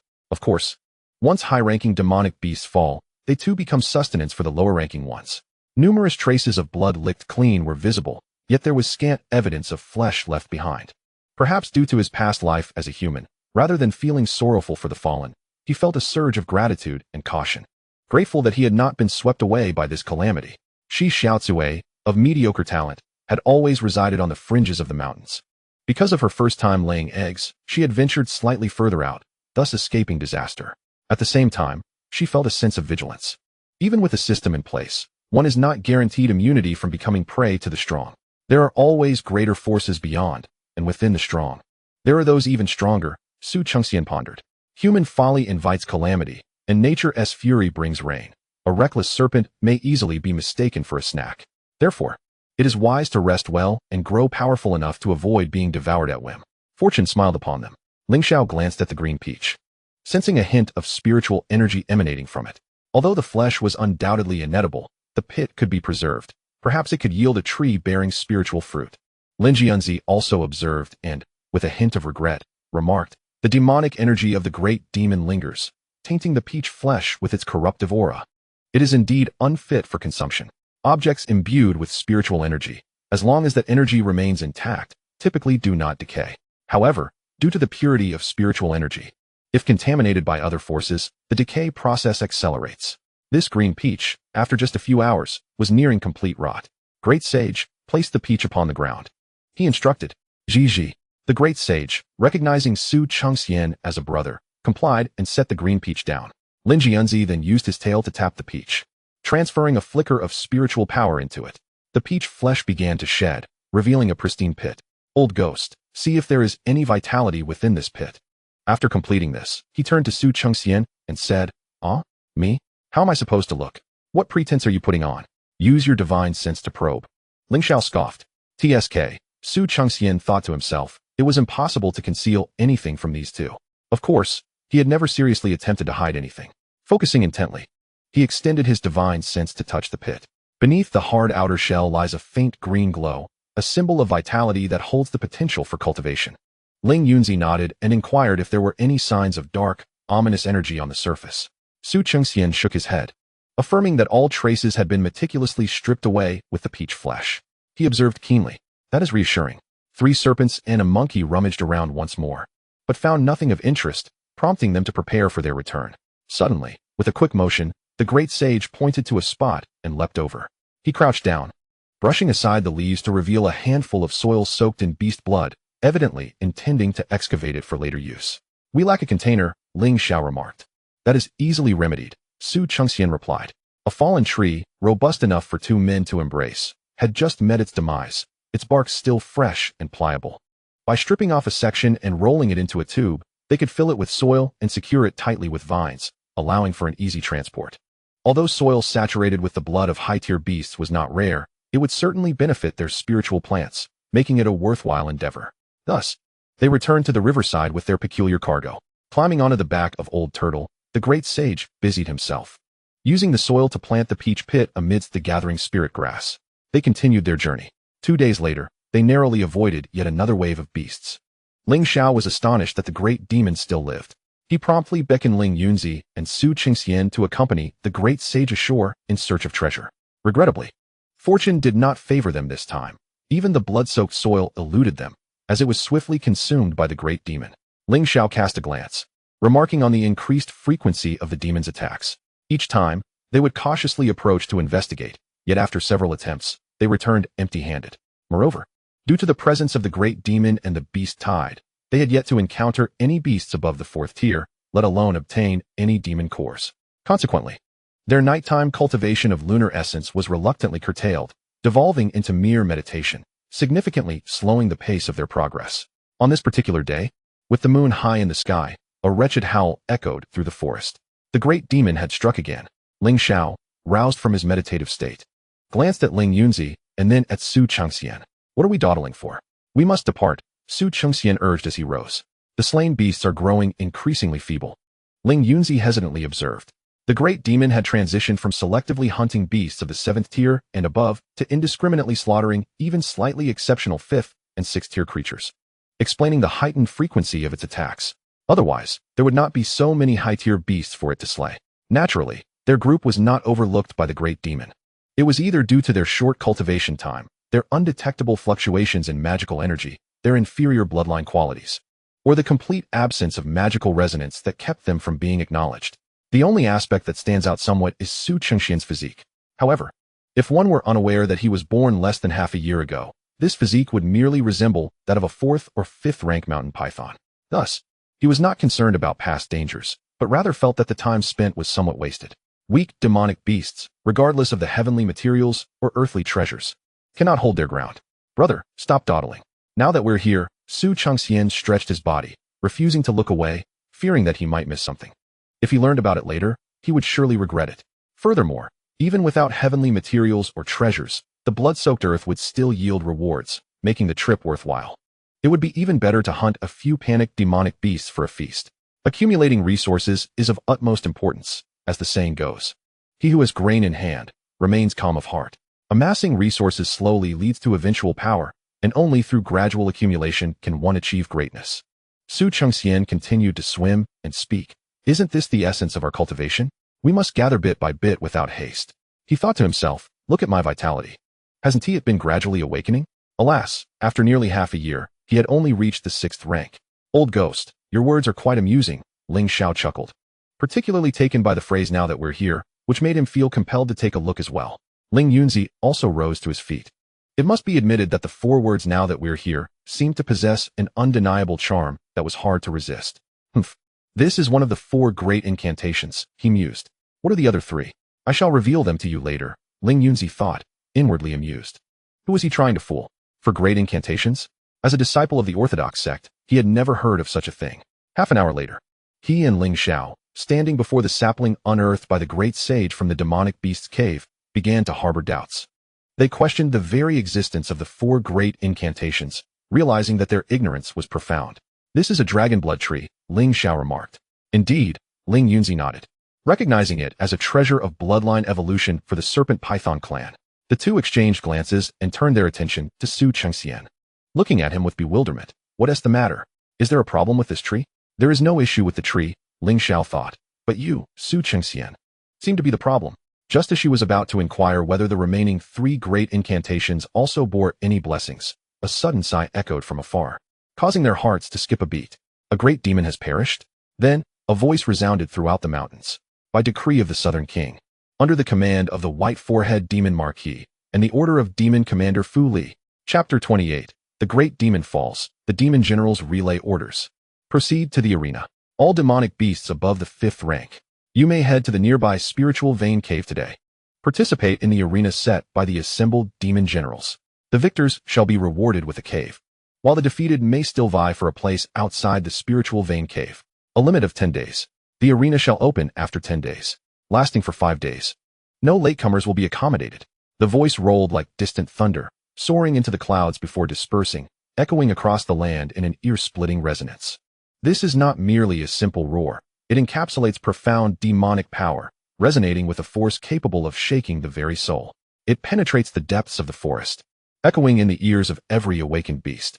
Even those with nascent intelligence are unaffected in their ability to receive vital information.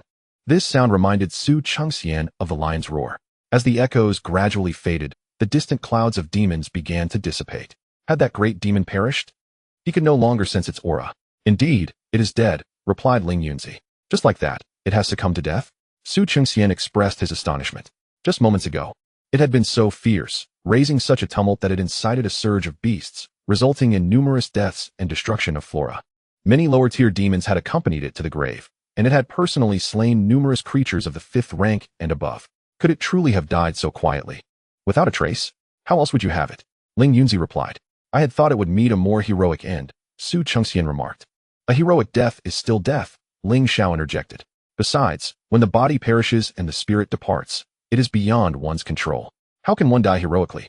It does not choose death willingly, nor can it select the manner of its demise. A great demon does not willingly embrace death. It struggles until it is forced to succumb. Indeed, Su Chengxian pondered, whether death is noisy or quiet, it ultimately leads to the same conclusion. He then inquired, since the great demon is dead, should we not go and take a look? What do you intend to do? Lingxiao laughed. Do you hope to find some spoils? Not quite. I simply have never witnessed the corpse of a great demon. Of course, I have not seen one alive either. So, are there any spoils to be found? Not a chance. Lingxiao scoffed. Do you think the demon general who issued the summons came merely to ascertain its fate? If it were simply to confirm life or death, a mere sweep of divine awareness would suffice, or perhaps a soul lamp. When the light extinguishes, the demon is dead. At the very least, the demon general has his soldiers. Why bother making the journey personally? He has come to retrieve the body of the great demon, Ling Yunzi murmured. The corpse of a great demon holds a value comparable to that of a top-tier magical artifact. In the realm of cultivation, artifacts are classified into 4 grades: inferior, middle, superior, and top tier. A top-tier artifact in the mortal realm is worth 1,000 inferior spirit stones. This wealth is sufficient to provide resources for his descendants to cultivate to the transformation stage. Moreover, this demon attempted to ascend to the rank of demon general and failed, making it even more valuable. It may possess spiritual tools or even magical treasures forged from its innate talents and abilities. Above top-tier artifacts are spiritual tools and treasures, which are also categorized into inferior, middle, superior, and top grades. The disparity in value between spiritual tools and treasures is vast, making them difficult to evaluate. Regardless, even if their utility is severely limited, their worth would still exceed that of top-tier artifacts. Thus, how could the demon race allow the body of a great demon to remain abandoned? What you imply is astounding, Su Chengxian exclaimed. Is that truly possible? Why wouldn't it be? I find it quite agreeable. Lingxiao remarked, if one must perish, is it not more noble to leave behind a legacy that benefits future generations rather than languishing in a grave? He queried the Empress Lingxiao. Is this the reason you disturb the resting places of the deceased to procure their remains? Lin Yunzi glanced over with intrigue. The Chancellor, wishing to cultivate flowers, requires suitable fertilizer. I have inquired, and the remains of practitioners are most fitting for this purpose. Lingxiao chuckled. I fear they might refuse my request, thus I resorted to obtaining some myself. As they conversed, the great sage had already prepared the blood-soaked earth, carefully wrapping it in tree bark for the journey back. Along the way, the orders were conveyed by a lion demon. Lin Yunzi, gliding gracefully, commented, indeed, he employed the lion's roar. Lingxiao nodded in agreement, noting that the order stemmed from a high-ranking demon general, indicating their fortunate circumstance. What does this imply? Su Chengxian inquired, turning back. Lingxiao explained. The great demons are led by demon generals, who are further divided under various demon commanders. Within the North Wilderness mountain range, the demon tribes are governed by 4 kings corresponding to the 4 cardinal directions. The kings and their respective demon nobles reside within the royal city, while the mountains beyond are overseen by the demon commanders. The commanders assign their generals to guard the significant spiritual veins and caverns within the mountains. The generals, distinguished by their varying strengths, hold territories of differing sizes, yet all maintain equal status. The powerful cannot usurp the weak nor encroach upon their spiritual veins, for such actions would provoke the ire of the demon commanders. Thus, the demise of a major demon only affects the distribution of the spiritual veins and caverns under the jurisdiction of its affiliated generals, leading to disturbances at most at the general level. However, the recently dispatched general began the orders with the Southern King and mentioned both demon nobles and commanders, indicating that this was a directive from a commander. What does this signify? Su Chengxian pondered, realizing that numerous spiritual veins and caverns remain unclaimed. The vacancies among the various generals' territories compel the demon beasts to contest for dominance. By the way, how did you ascertain that the one earlier was a general? He curiously asked. Is there a method to gauge their strength? They clearly could not perceive the rank of the demon beast. Lingxiao replied, do not presume that the demon race is oblivious to titles. When addressing a major demon, one refers to the generals as general. Comprehending this, Chengxian nodded, feeling a profound sense of disconnection, mingling this knowledge with the understanding that the remains of great demons could be repurposed. Upon returning to the back of the turtle, the great sage resumed planting trees as usual. Dai glanced back, noticing their fruitful endeavor. Her interest piqued. Oh, a dragon blood tree, she exclaimed, blinking her eyes. The fruit is delectable, yet difficult to cultivate. Fear not, for we have the great sage. Chengxian laughed. Grand Turtle, did you hear the general's orders just now?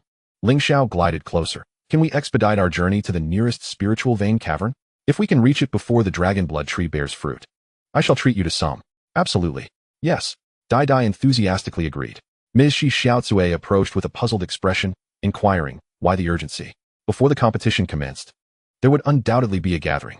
Lingxiao remarked, rather than squander time here, it would be prudent to venture there and test our fortune.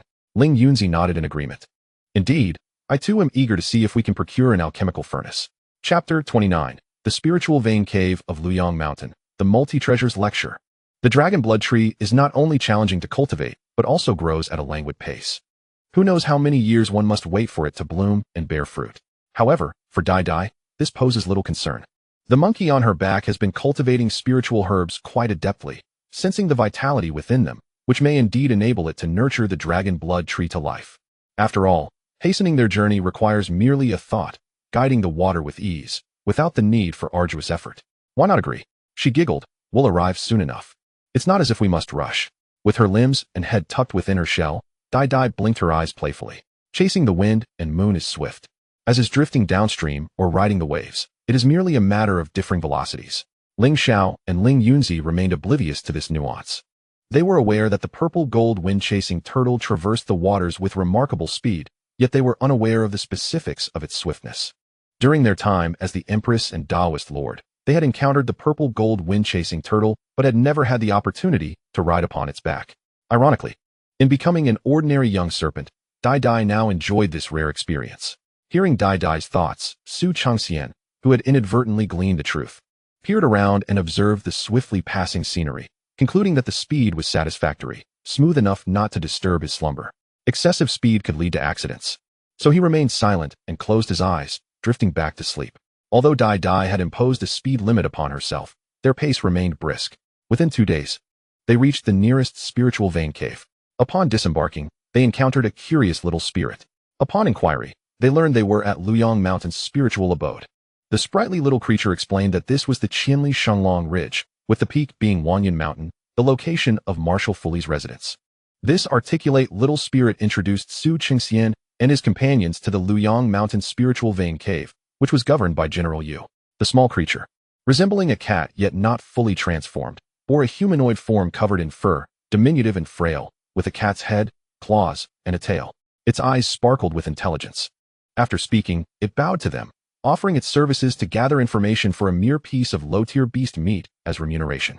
Chengxian found this amusing, prompting Lingxiao to inquire, are you aware of any recent gatherings for exchanging items? Indeed, the mountain cat spirit replied with a bow, in the past few days. General Yu has arranged a multi-treasures lecture to the east, attracting many enlightened beasts eager to trade treasures. Excellent. Come tomorrow and guide us there, Lingxiao instructed. We shall provide the beast meat together. At your service. What is your name? Cat 19, it replied. How come we didn't ask a few more questions? Chengxian inquired after Cat 19 departed. This mountain cat spirit appeared quite astute, conversing in human language with remarkable fluency, akin to that of the human race. Engaging in further dialogue could yield valuable information. It was perplexing that such a brief exchange led to its dismissal. A gathering of enlightened beast spirits had assembled to compete. What intelligence might be gleaned from such an event?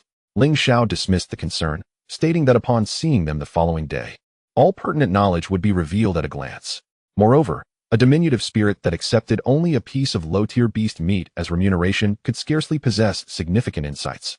The acceptance of beast meat as payment suggested that hunting low-tier beasts was no trifling matter for him, thus implying his combat prowess was limited. In the realm of beasts, strength is paramount, a fact that remains true even among those possessing intelligence.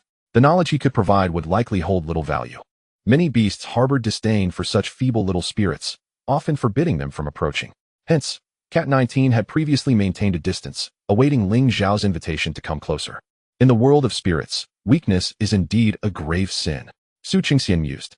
Consulting it was certainly less advantageous than witnessing the events firsthand. As for its fluent speech, there was nothing remarkable about that. With enough exposure to human conversation, one could easily learn. Lady Shi Xiaozue, having listened to their dialogue over time, now spoke human language quite proficiently. Your Majesty, how did these little spirits come into existence? He inquired with curiosity. Are they part of the spirit race?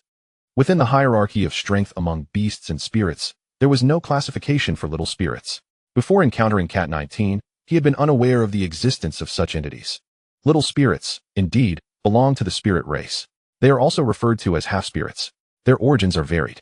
Some beasts possess weak corporeal forms, yet develop innate intelligence early, forming spirit cores by the second or third tier. However, upon condensing a spirit Dan, they undergo transformation. Due to insufficient strength, their transformation is incomplete, resulting in a half-human, half-spirit appearance. Such little spirits are weak in combat both before and after transformation. They are virtually non-existent beyond the spirit realm, as they are often consumed before reaching that stage. Another type emerges from failed transformations of ninth-tier beasts. They may survive or be influenced by external forces during their transformation. The former is easily understood. Successful transformation of a ninth-tier beast results in a powerful spirit, while failure often leads to demise by heavenly tribulation. However, there remains a slim chance of existing as a half-spirit. The latter scenario is more complex, involving various external influences, such as inadvertently consuming rare materials or elixirs, or being awakened into spirithood by a strong being. Alternatively, they may be compelled by external pressures to initiate transformation prematurely. The final category consists of those born as half-spirits. Both beasts and spirits can give rise to half-spirits. Children born of human and spirit unions may also be half-spirits. Additionally, offspring of half-spirits have a 50% chance of being half-spirits themselves. In truth, little spirits constitute the most numerous segment of the spirit race. Lingxiao remarked that the royal city of the spirit race housed hundreds of thousands of little spirits, with many more residing in various noble and military estates, as well as spiritual caverns. The power of minor demons varies greatly, and they are obedient to commands, making them easier to manage. More importantly, if a minor demon continues its cultivation, it may ascend to become a major demon. Although the prospects are dim and the second transformation fraught with peril, has any advancement in cultivation ever been devoid of danger? The transformation of a demon beast is a matter of life and death. A major demon's failed attempt to ascend to the rank of demon general can lead to the depletion of their lifespan, resulting in demise. The challenges only intensify from this point onward. Thus, you now comprehend the magnitude of my ascent to the throne as Empress, and the impressive cultivation of my younger brother, who has reached the level of Dao Lord. Can the old man be any less formidable than you? Su Chengxian immediately resolved to enrich his persona, recalling the countless individuals who vied for success, while he alone crossed the river on a single reed, ultimately reaching the shore. He was referring to the college entrance examination. In his youth, he had endured numerous large-scale selections, bravely overcoming obstacles without ever faltering. The middle school entrance exam, the college entrance exam, the specialized advancement. All he claims is a lack of fear, without delving into the results or success. This is the art of language. Within my sect, even ordinary individuals can traverse 1,000 miles daily, wielding treasures to observe the affairs of the world. Su Chengxian stood tall and proud. One must not dwell solely on personal failures, but rather contemplate the collective strength, thus enhancing one's own stature. A treasure capable of observing the world? Lin Jianzi, who was meditating, could not help but open his eyes. Is it the Lingua Baojian, the Tianjiao compass? Surely it cannot be the Haotian mirror from the heavenly realm? No. The treasure in hand. Could it be the heavenly eye technique? This, of course, is not the case, Su Chengxian chuckled. It is a treasure forged by a lineage within my sect. I am not adept at crafting. He deftly plugged the loophole. I see, Lin Jianzi nodded. Traversing 1,000 miles is indeed simple. Learning the art of escape or flight, such as earth evasion or sword control, suffices. However, this requires one to be at the foundation establishment stage. It is truly astonishing that everyone in your sect can achieve such feats. In fact, it is possible to rent large flying artifacts. If you can rent flying artifacts to ordinary citizens, your sect must be exceptionally powerful. Lingxiao sighed, saying, in our holy dynasty, only the privileged can enjoy such treatment. Su Chengxian mused that this topic should not continue, although he was quite curious to see if he could incite his empress sister to overturn the imperial system. The next day, as dawn broke, Cat 19 arrived. After performing a bow, it spoke, "Your Excellency, if you wish to attend the sermon or set up a stall, it is advisable to arrive early to secure a spot. No rush. We will wait until more people gather before heading over. Here's a fish for you. Once you've eaten your fill, you can wait nearby." Lingxiao emerged from the water, tossing a half-meter-long fish to it. "Let us eat first, then we shall go." "As you command," Cat 19 exclaimed, eagerly grabbing the large fish and rolling joyfully on the ground. Su Chengxian watched, his tail twitching with excitement. After half an hour, they had satisfied their hunger and set off for the Duobao sermon. Chapter 30. Would it be better if our family name were Bai? Under the guidance of Cat 19, Su Chengxian and his companions reached the venue for the Duobao sermon in less than half an hour. In the midst of several hills lies a relatively flat expanse of land, the very site designated for the sermon. Cat 19 pointed to a large stone, approximately 7 to 8 meters high, located at the foot of one of the hills, indicating that the speaker over the past few days has been Lieutenant Wolf Qing. The title Lieutenant is a term of respect within the demon clan, reserved for powerful entities. The lineage of this particular lieutenant is quite evident, as reflected in his name. Wolf Qing, which likely denotes a wolf with azure fur. Naming oneself after one's own bloodline is a common practice among demons. Of course, there exist exceptions. Yet the majority of demons, particularly among close kin, tend to have names that bear some relation to one another. For instance, Cat 19 derives his name from his position within the family hierarchy. In contrast, the family of Su Chengxian is quite rare, as they possess surnames and names that bear no connection to one another. That is quite unusual for you. When my younger brother Xiaobai and I prepared to register, we were surnamed Shi. Lingxiao remarked upon hearing Su Chengxian's musings. Shi Xiaozue, Shi Lingxiao, Shi Lingjianzi? Su Chengxian exclaimed, wide-eyed. It's Shi Lingyun, Lingjianzi corrected. Goodness. Are you attempting to isolate me? Is this some form of bullying? Shi Lingxiao, Shi Lingyun. Sounds like siblings, Lingxiao noted. Why not change your name? I see no need to alter mine. Su Chengxian chuckled. I take my father's surname. Our father, who knows whose belly he entered? Lingjianzi replied coolly. Based on the information they gleaned from Madame Shi Xiaozue, their father was a fourth-tier water-repelling snake, who at the time possessed no consciousness. Subsequently, a fifth-tier snake-catching bird pursued him, and thereafter, a formidable demon stirred a beast tide, suggesting that their father may have met his demise. Well, it matters not. Even in death, he doesn't hinder the surname Su. Su Chengxian proclaimed matter-of-factly. He lacked awareness and thus bore no name, making it fitting. Lingxiao uttered a common exclamation used by Su Chengxian. I tell you, those surnamed Su and Bai are often blessed with remarkable fortune. Why is that? Both Lingxiao and Lingjianzi displayed evident curiosity. Once, a great white serpent surnamed Bai took on a powerful master, cultivated for a millennium, and then descended to the mortal realm, where he married a man surnamed Su. They bore a child, and after a brief slumber in a tower, he awoke as an immortal. Is that truly so? Lingjianzi inquired. In the realm of serpents and pythons, one path of cultivation is through bloodline evolution. This path ultimately leads to transformation into a dragon, ascending to the celestial realm. A century of cultivation yields a python, 5 centuries later a Jiao dragon. And after a millennium, one undergoes the thunder tribulation to ascend, shedding their mortal form to become a Qi dragon. Further cultivation in the celestial realm for another millennium is required to enter the dragon pool and become a true dragon. The references to centuries here are merely theoretical, indicating that even without cultivation, one could reach such ages and attain draconic form. The aspect of cultivation depends on one's mastery.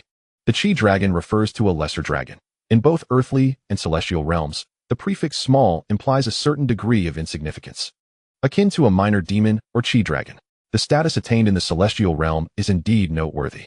However, this is already the most effortless path for the demon clan's cultivation. Moreover, once ascended, one is granted a lifespan of a millennium. We currently possess the dragon blood tree. Thus it would be most suitable for Lady Shi Xiaozue to pursue the divine path, namely bloodline evolution, ascending to become a dragon. If this is indeed the case, why not persuade Lady Shi Xiaozue to adopt the surname Bai? Inquired Ling Yunzi. The tribulation of the divine path is significantly less formidable than that of the heavenly path. Yet, for the demon clan seeking ascension, it remains a perilous endeavor. I believe this is feasible. Lingxiao nodded. In the tale recounted by the flower serpent, the great white serpent successfully ascended and became a deity, which is undoubtedly a favorable omen. Furthermore, Bai Lingxia and Bai Lingyun sound decidedly more melodious. Su Chengxian remarked. I concur. Su Shilin, the son of Bai Suzhen, became the top scholar or perhaps a manifestation of the literary star. The inhabitants of the Flower Kingdom may not be particularly moved by other deities, yet they undoubtedly hold the literary star and the emperor of literature in high regard. They are often venerated and, at times, may even eclipse the presence of the god of wealth. Although he felt that the celestial and terrestrial realms of the Wild Continent did not possess the stark distinctions of high and low as depicted in the mythologies of yore. For Lingxiao and Ling Yunzi spoke of the heavenly realm without much longing.